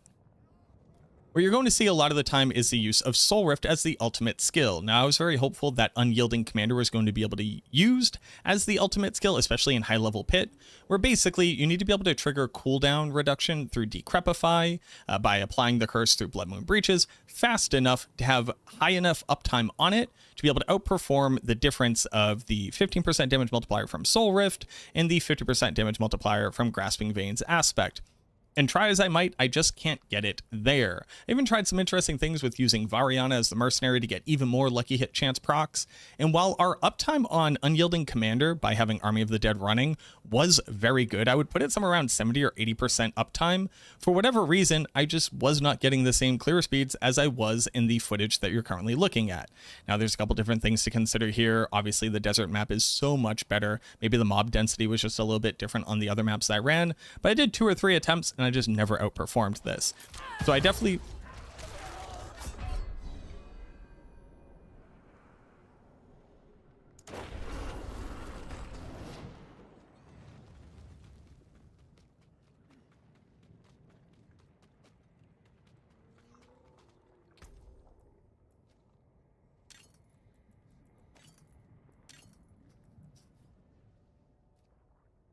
So I definitely think that Soul Rift is just bar for bar the better option here, although you would see higher damage output by using Unyielding Commander and Army of the Dead. So that might just be a better tool for being able to boss. Maybe you bring it into the world boss or something like that. Or if you're just trying to impress people with the biggest billions of damage that you could possibly do. Oh, and to that point, right now, the biggest procs that I'm seeing from the addition of the Cax rune and just the base damage of Mendeln itself, I'm doing somewhere in the ballpark of 100 to 150 billion damage per Mendeln procs. It definitely goes a bit higher than that on better gear, but once you see my gear, I think you have a pretty... But once you see my gear, I think you have a pretty good understanding of just how much power is left on this build in comparison to what I'm going to show you for my current kit. All in all, I would say that the build is just a blast to play. I'm just having an incredibly good time with it. It transitions well through the different content types. Like, I wouldn't say that it's the best speed farming build that you could imagine, but as far as being a pretty lazy speed farming build, it's kind of second to none. Your mages are just good at doing AoE damage. Once you have good gear, you trivialize all open world content. You trivialize the Infernal Hordes as well. And with the addition of some rune words, as well as just moving around some stats, you can also get pretty decent mobility onto the build. You always have to deal with the fact that your minions are always 1 or 2 steps behind you, but that's just the price that you pay for not really having to aim any of your skills.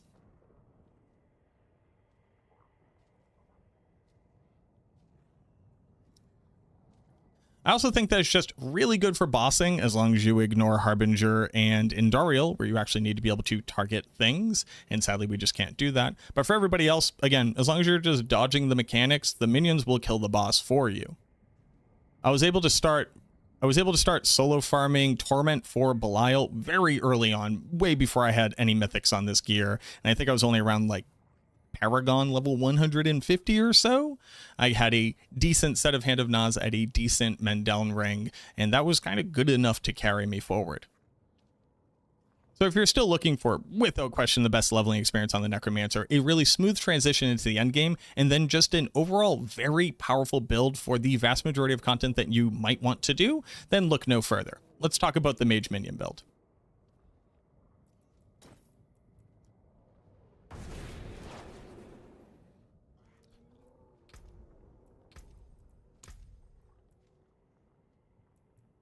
So like I said, the biggest departure from the build that you might have been following to the build now is I'm just going to be recommending Soul Rift across the board. Again, I was able to get nearly 80% uptime on Army of the Dead by utilizing Variana, but that also meant that I was giving up on some damage multipliers from Rahir, easier gearing requirements since he gives you resistances, and then also greater survivability since I didn't have his big bubble protecting me from like one-shots and bosses and things like that. So while Army of the Dead was definitely a bit sweatier, Soul Rift overall is just a better performance vehicle. The other thing that I see a lot of people asking about is generally the difference between Titan's Fall or maybe The other thing that I see a lot of people kind of questioning is the idea of the difference between Titan's Fall and Skeleton Mages shoot twice. I cannot do any math in this game that ever makes Skeleton Mage fires twice equal the benefit that you get from Titan's Fall. Since the Skeleton Mage firing twice does not interact with Ring of Mendeln, it does not trigger it further, and even when you fully buff the shadow damage of your mage minions, they end up doing somewhere around half the damage of a Mendeln proc, meaning they're only doing a third of your overall damage, meaning that multiplying that by 1.88 is nowhere near as powerful as just multiplying all of your damage by 1.5.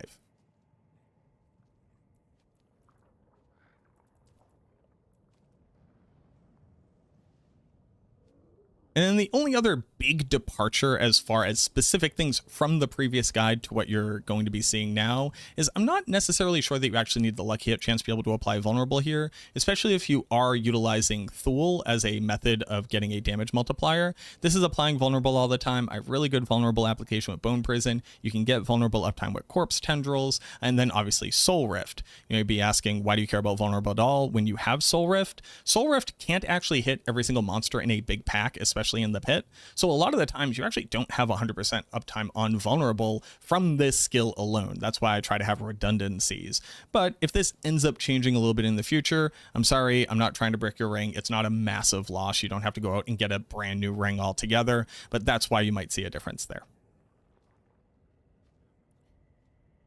But now what I want to very quickly do is just show you the quality of my gear so that you have a really good comparison point from what you currently have and what you should have if you're trying to build the ideal version of this. Because I can tell you, like, yeah, use Air Perdition, use Shroud of False Death, but obviously comparing your gear against my gear should give you a better understanding of like just how much more room you might have to grow and areas where I think that there are better outcomes than what I currently have. Ultimately, getting a GA on Lucky Hit Chance for Air of Perdition seems to be the best. It helps with having better uptime on both Corpse Tendrils as well as Soul Rift, even against a single target. Yes, the GA on Crit Chance can help it so that you don't have to sit here and use Skirmishers like I currently do, but there's just a lot of places where you can get additional Crit Chance from. My Shroud of False Death is 2 GA. I got the GA on Max Life, which I think ultimately is what I would really want on this build. Yes, all stats is more damage, but the maximum life is just a really easy way for you to be able to stack up your maximum life, considering without the maximum life on my amulet, I am below 10k life, and at that point, I'm still getting one shot in different content types. Now, if I were to throw on something like a Redamine Buzz and then also an Elixir of Fortitude, I can get up to somewhere around like 14k life. Here I'm at 13k without the incense, but you typically wouldn't want to have maximum life on your amulet. So that's why I actually really like the GA on maximum life, both on Shroud of False Death as well as on my weapon, if I could find that, because it makes it a little bit comfier. If you're trying for max pit push, obviously you want to go with the thing that gets you more damage. My gloves are pretty good here, right? So I got 2 Masterwork crits on a GA for the Skeleton Mage Mastery. I would like to see another GA on the maximum life. The attack speed is whatever, the additive damage is whatever, and then obviously the maximum damage bonus on the actual aspect will help for better clear, and especially is much better for speed farming in things like Infernal Hordes. I only got 1 GA. I only got 1 Masterwork crit on Hellbent Commander. Now, obviously, Hellbent Commander is still a bit bugged in that you don't get as many ranks to it as you should, considering its base ranks and the fact that it has a GA and multiple Masterwork crits. The only other stat that you care about this is the critical strike chance as far as Masterworking is concerned, but the damage multiplier down at the bottom is significantly more important. If you had a item power 750 Blood Moon Breaches with a 50% damage multi and then crap stats, that would still be better than even a multi-GA with a lower roll on the damage. I am basically hard stuck on using Igni Thule as our method of being able to apply a 15% damage multiplier. The ability to immediately freeze targets when engaging them on the pit is also really nice. It gives you time to be able to set up your corpse tendrils. I don't feel like I'm running for my life as often, especially if I just walked in, I haven't generated a ton of barrier or fortified status. For the boots, these are pretty insane boots. If I'm going to be honest with you, I dropped them myself. I've been offered upwards of like 35 billion gold for these because it turns out that GA armor, GA intelligence is really, really good. Now, the GA armor is what I need to be able to hit my armor cap if I have my incenses burning as well. So that's how we're actually going to get up to the armor cap. When you're talking about endgame builds, this is pretty par for the course. But without the GA on armor here, it is a lot harder to reach that, and you'd have to end up spending more Paragon points for more armor than you would want to normally.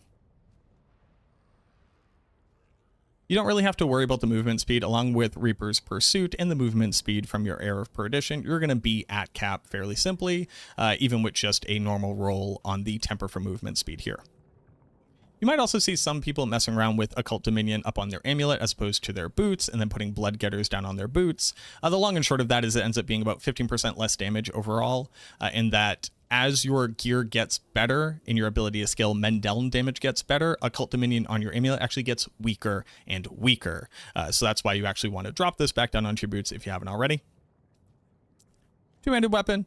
Two-handed scythe with a GA on int here. I was unwilling to actually try to masterwork crit this onto Titan's Fall multiple times, so I am currently missing 4 additional skill ranks. Not only that, the rolls on it are generally okay, but my service and sacrifice is only at 180%. So instead of having a 3 times multiplier, I only have a 2.8.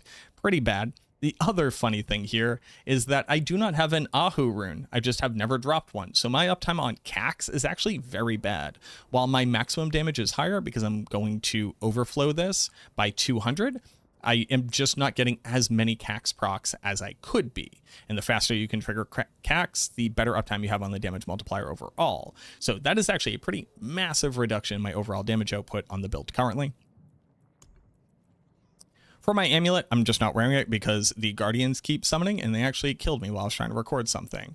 But right now, this amulet is actually very good for a different build. I am only able to get a GA int and I managed to roll Gloom. I just can't get a Hellbent Commander amulet to save my life. I have gambled every single obol for the past, 3 days of gameplay and just haven't got one. So this one is definitely very, very low quality. You would rather have Hellbent Commander, obviously, and then Coalesce Blood. Gloom is only going to increase the base damage of their normal attacks and not actually increase the damage of men down. So we're missing out on a ton of damage here.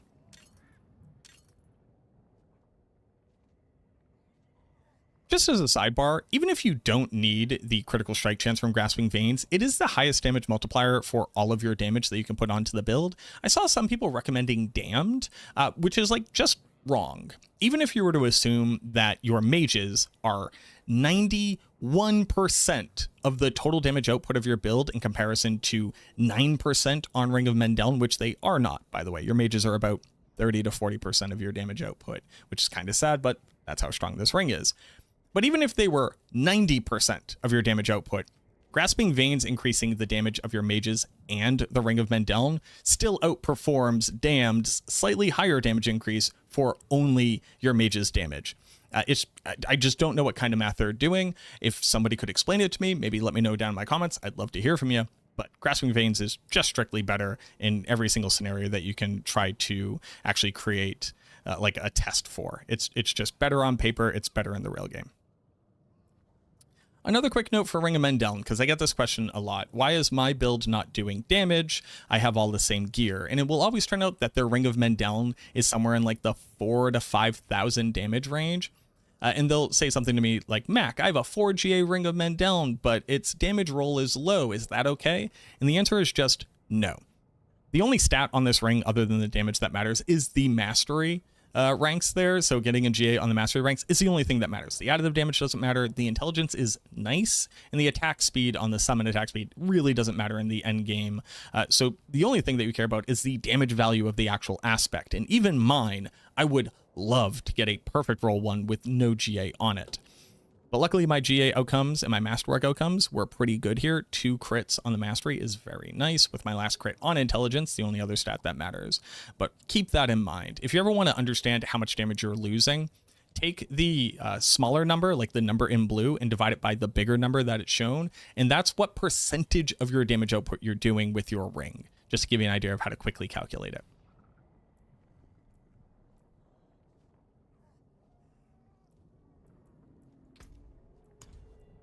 If you don't need the crit chance from skirmishers and you don't need the resistances from defenders, which if you're using Rahir, it's a lot easier to hit, you would want to be using Reapers for the additional shadow damage here, but I currently need the crit chance, so I'm actually losing out on a little bit of damage. And then as far as the skill tree is concerned, I also see some people playing around with Blood Mist for the additional crit damage multiplier here, which I don't hate. I generally think that just having a full bar of shadow skills along with your Bone Prison to proc to be able to actually trigger your Kalan's Edict, which I guess I'll do like a very quick mechanic section a little bit later on, just check that timestamp. I think just ends up being a little bit better, at least for my play style. You can definitely mess around with some different stuff. As far as the Paragon is concerned, it's all in the planner, so I'll just very quickly go through it. We have Gravekeeper in the main board. We have Dead Razor in the Cult Leader board. You don't care about things like the Skeleton Warrior damage. You just want to be very efficient through here. Up into Flesh Eater, we have Essence. Over into Scent of Death, we have Eliminator. And then down to Frailty, we have Exploit.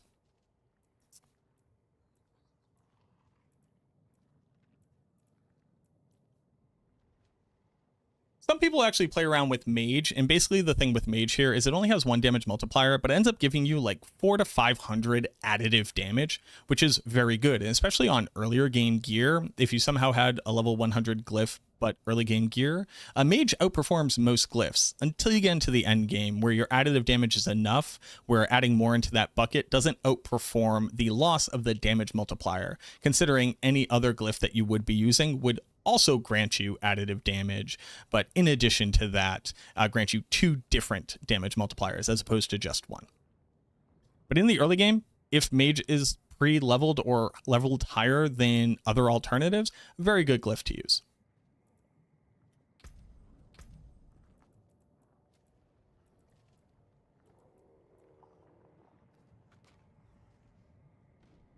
So now let's go ahead and talk about mechanics and bugs, because there is actually a pretty major bug holding you back on this build. Let's go over to the training dummy area so you can get a better idea of what I'm talking about.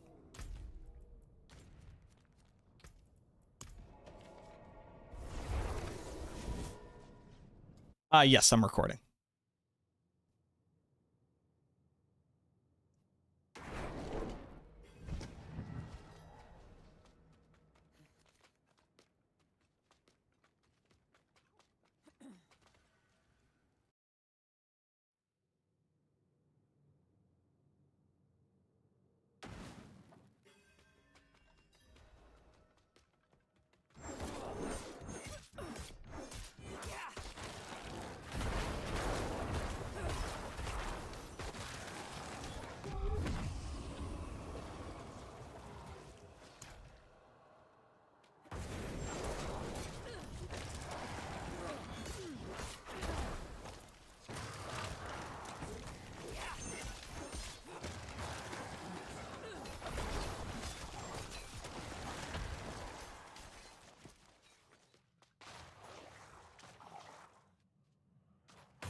So for this next section, I'll go pretty quickly through it. I don't want to bore you. Let's just go ahead and talk about some mechanics that are not immediately obvious that a lot of people have been asking me about, and also some bugs that we're running into on the build.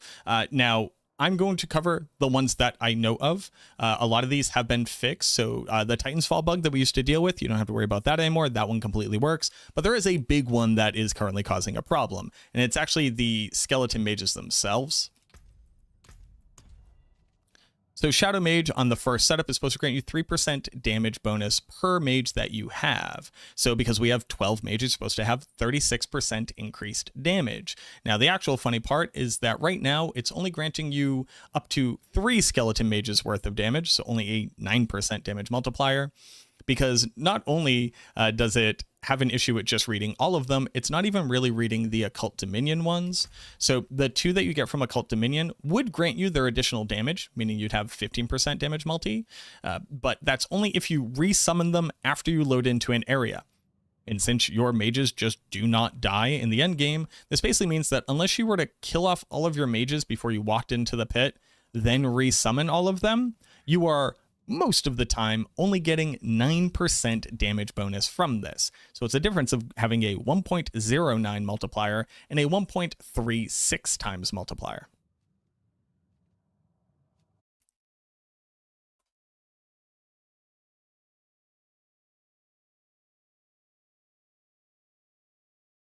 What that means is that the build is currently doing 80% of the damage that it should. Now, if it were to go through the time and effort of resummoning all of your minions so you get at least the 5 from Occult Dominion, that difference would be 1.2, means that you would be doing 84.5% of your current damage. So the build is missing anywhere between like 20 to 25% of its total damage output. That's an entire pit tier at the end, and it's something that would be very obvious. You would feel it a lot if you were to get that bonus. The devs are aware. I've actually sent in like a complete like tutorial video about the bug in its entirety, so I know that they're looking at it. I know that they're prioritizing it. I don't have a date for you yet, but at least for right now, the build is missing a full endgame pit tier's worth of additional damage that just isn't available to it.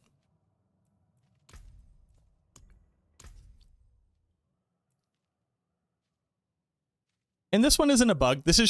And this one isn't a bug, or at least it shouldn't be a bug. Maybe it kind of is. But you can actually get the benefits of the second part of Kalan's Edict on this build, and it's actually through Bone Prison. So this requires one of your minions to die to get an additional 20% damage for 3 seconds. But again, your minions just do not die in the end game. But what you can do is you can actually summon Bone Prison and then immediately cancel it. The cancellation of Bone Prison counts as a minion dying, even though Bone Prison doesn't count as a minion, it counts as a summon, and it's only for this thing. So like it doesn't weirdly interact with other stuff. But that's why you'll see in the gameplay footage, if you're watching closely, I'm continuously spamming Bone Prison and then immediately getting rid of it. Upon casting it, you get the 15% damage bonus just from monsters being in it when it's cast, and it applies its vulnerable. But on top of that, immediately killing it off gets the Kalan's Edict. So that's another thing that I just don't see a lot of people necessarily either understanding or maybe not capitalizing on as much. But again, 20%, that's actually almost an entire pit tier below pit tier 100. So if you're like on 98, 99, you're trying to get all the way up there, making sure that you have good uptime on this Bone Prison spam will get you that pit tier basically for free.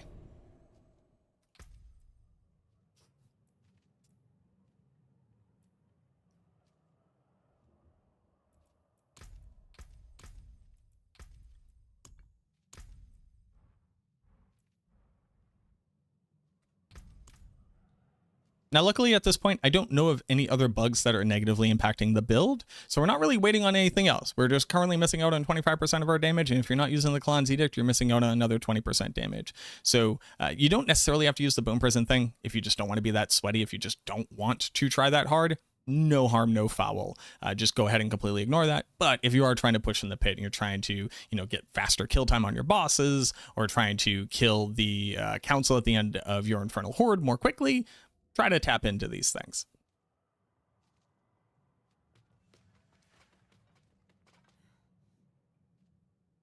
Yes, Gary, that is a known bug. What up, Demon?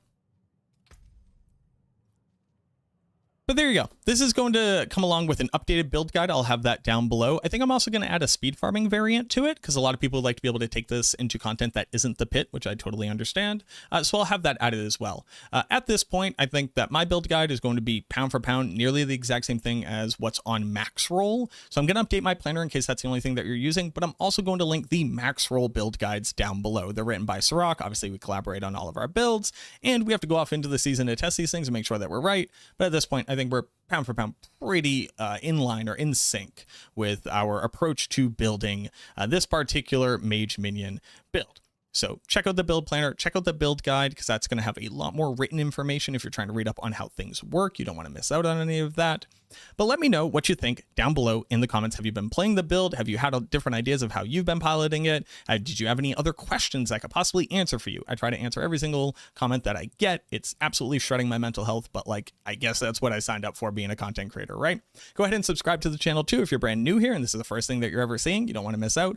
Or if I come up in your algorithm all the time, if I'm always on your recommended, check to make sure that you have subscribed. Some people just haven't. I just show up in their search. It would help me out a ton. I would love to hit 100,000 subscribers before the end of the year, and we keep stalling out a little bit, but that's mostly because I keep having to take time away from streaming and making content. So if you could click that button, it would mean the world to me. Leave a like on the video. Let me know what you think. Thank you so much for watching this. I truly, truly hope that it helps, and I look forward to seeing you in the next one. What am I drinking? Water.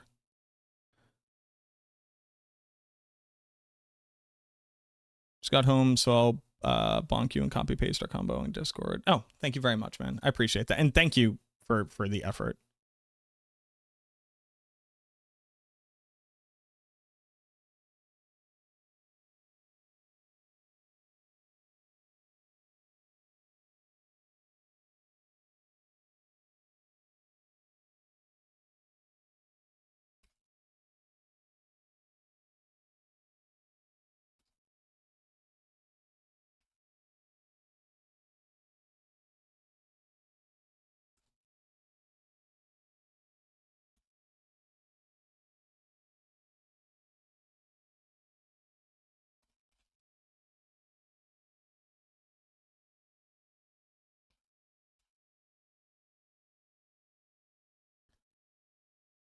Best next stream. Oh, thank you very much, Amen.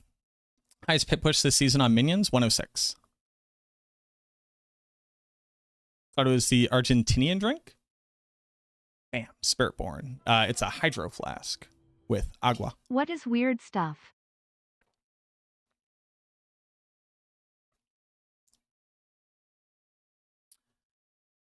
Demon, thank you very much for the 22 months. What is weird stuff? Oh, what is weird stuff? I did 106? No.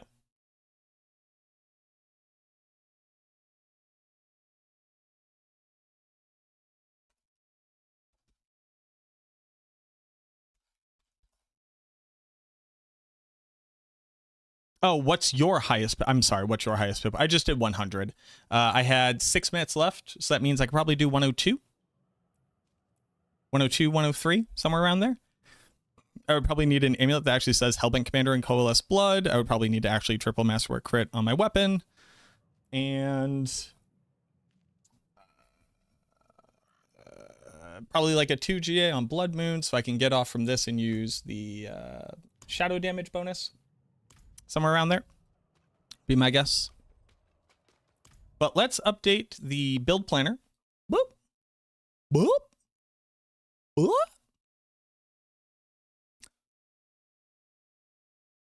Is Blood Moon Pants not casting Decrepify? It is. It's just not triggering on world bosses.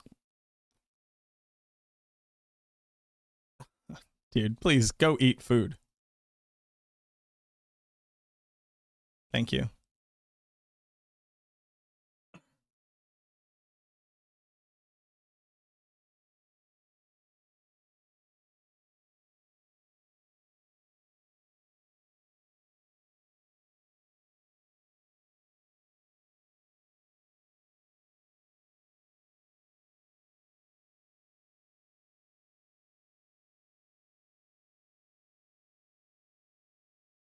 That's very good insight. Thank you. Yeah, I could check them out.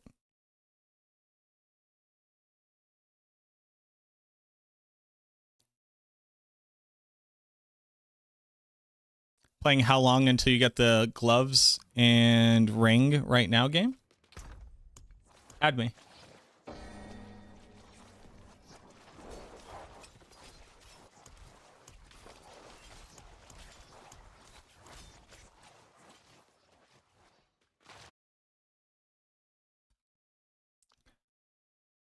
Any tips on Harbinger for mage minions? Sometimes I can't get them to stop shooting the big portal. It's invulnerable. Just don't. The answer is you have to like run very far away and wait for them to get hit and then have them teleport towards you, but I just would not fight Harbinger.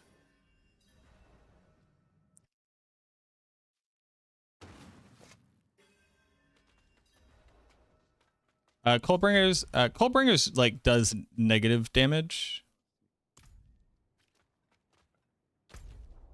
in my experience. But you can kind of do whatever you want in T2.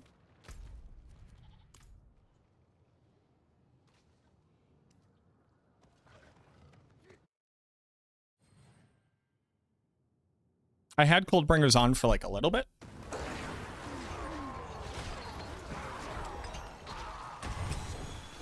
Doing Harbinger is how you got your gloves. So basically, you just don't want to do Harbinger. You want to do Duriel if you have to do something. But what you actually just want to do is Belial with like Indariel drops.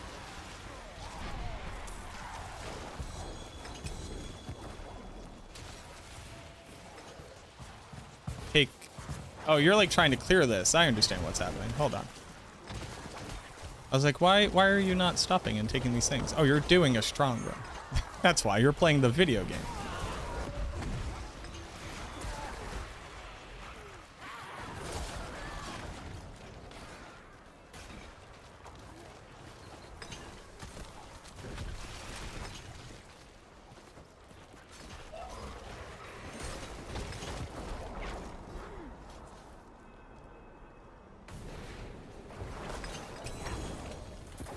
Oh yeah. Free loot. Let's go, baby. Okay, where are you? Here, take. There you go.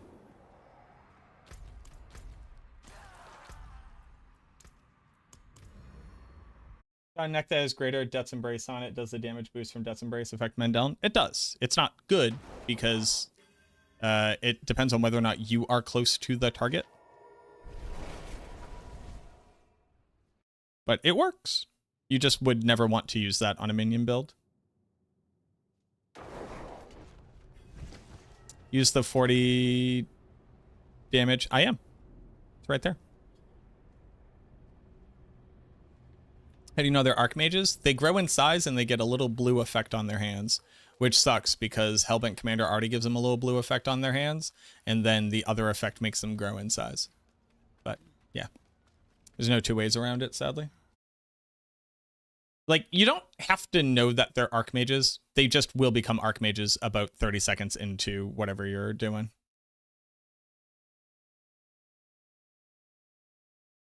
Lord 0-2-hander and using service on the neck and unyielding on the ring at the moment. So the Blade of Sangrefor, the Blade of Sangrefor is not a minion blade. It is an Army of the Dead blade. It is a unique that increases Army of the Dead's damage, and is strictly worse than any other weapon you could be using unless you legitimately do not have like an ancestral weapon. If it's better than what you currently have, continue to use it. Please feel free to do so. Just do not be surprised when Army of the Dead's damage falls off very hard, and your mages also don't do damage the moment that you hit like Torment 4.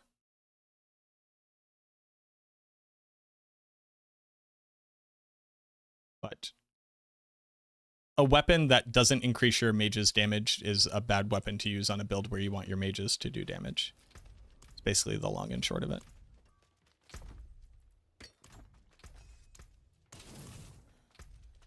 Okay.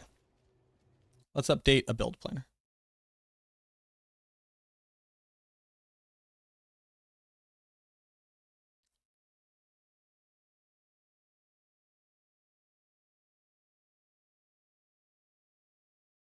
Pit push. 4 pit push.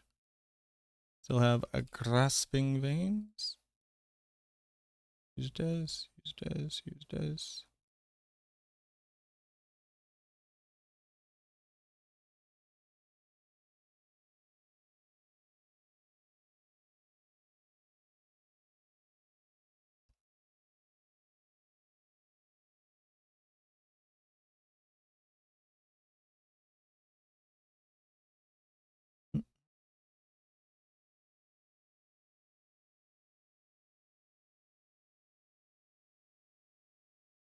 You can also do it on a lower difficulty for sure. Yeah. You just get less loot.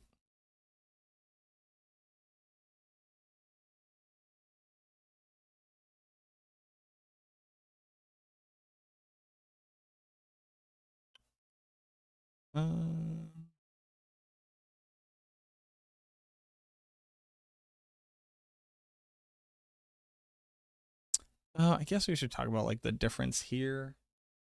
Sure. Yeah, we can use this. Why not? Who cares?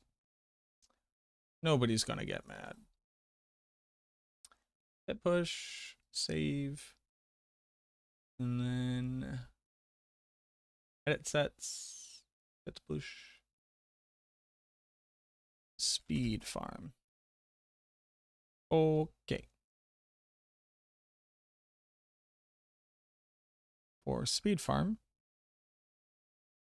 want to do Nagu.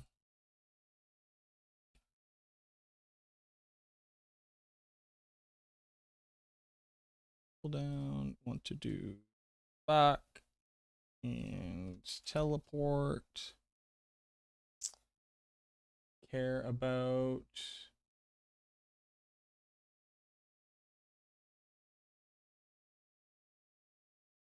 the dead shore.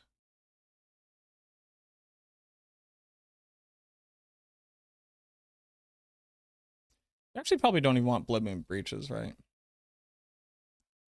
Probably want boop.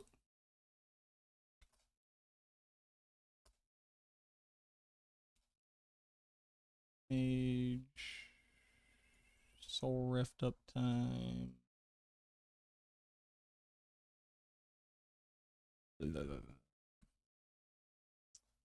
I'm sure. Cursed Aura. Back. Teleport. Yeah.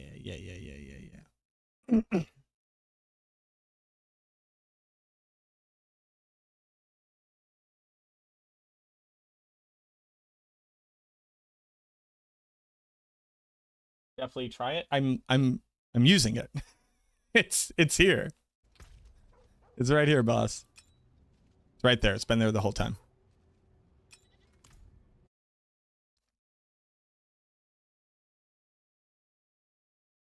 Don't you worry.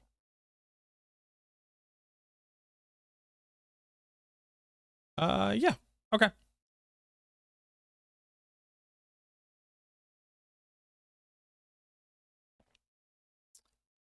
Do we have to do the season's journey on alts? The season's journey? No. The season questline and all that, yes.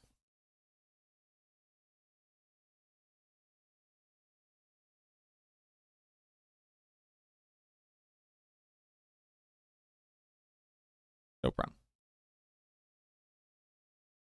Oh. Boop, boop. Boop. There you go. All right, so that's updated.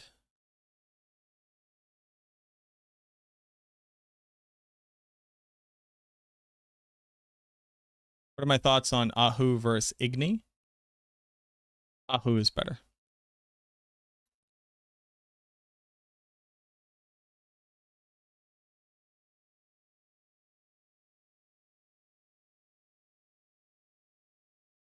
Wait, for Zan? On minions? I don't use Zan on minions.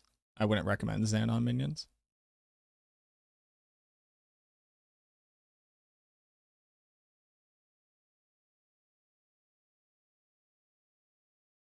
Build am I going to run next? Shadowblight. Very exciting. KRS. Ooh, it's 8 p.m.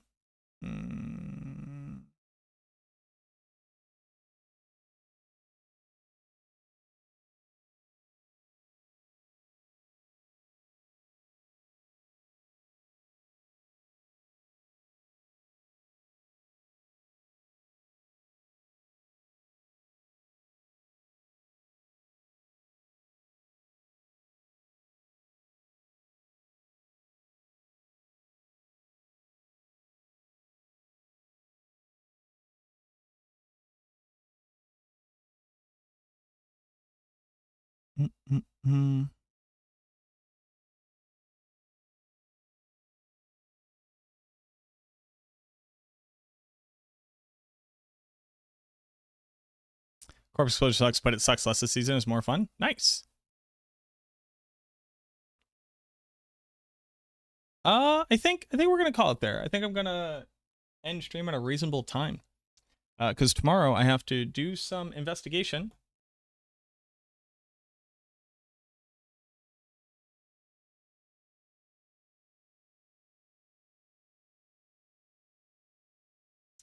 And I have to go to the doctor, and also I have to figure out where I can bring my car to not get charged $5,500. And the curse passive really help it out. Rathmagon, thank you very much for redeeming the darkness. The darkness has been redeemed. Hopefully the darkness will stay redeemed. Hey, thank you, Raven. I appreciate it.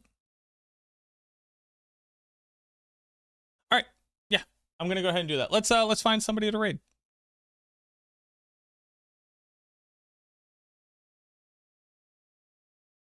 Boop, boop, boop, boop, boop, boop. Thanks for hanging out, everybody. Hope this was insightful. I'll have the new build guide out tomorrow. The planner is already updated, so you can just go ahead and follow that if you're currently following minions. We're going to move on to Shadowblight. Tomorrow I'm going to start off by testing...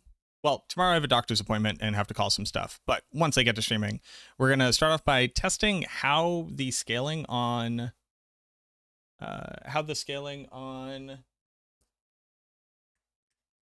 Bloodless Scream will work, because apparently it scales with attack speed, which it shouldn't, but apparently it does.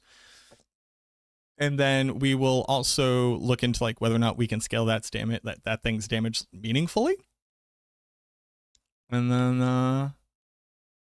we'll move on from there. Shh. Let's go check out who is streaming.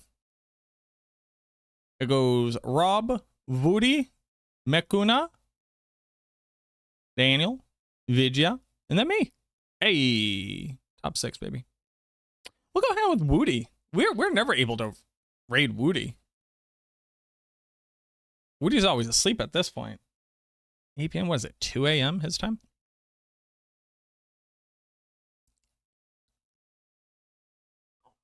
Go hang out with Woody. Go give Woody some love. Thank you for all the new subscribers today. Thank you for the support. Thank you for all the likes on the YouTube stream. Thank you for hanging out. Thank you for subscribing on YouTube as well. If you haven't subscribed on YouTube and you're watching on Twitch, what are you doing? You dingus? What are you doing? Help a man out. Help a fellow brother in arms out. Shadowblight is tomorrow, yes. But help me out. It's at the exact same thing. I'm MacroBioBoi everywhere. You want to go find my Facebook group? You can go find that too. I don't post there anymore, but you know. What do you mean Woodyjo's not found? Did Woody just like stop streaming? He literally just stopped streaming. All right. Round 2. Now we're top 5, baby. Top 5 streamers feels good.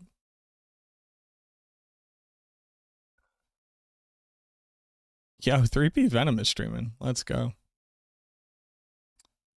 If not Woody. Oh, we haven't raided Hazard in a while. My buddy who came through earlier, Hazard. We haven't raided him in a bit. Let's go give him some love.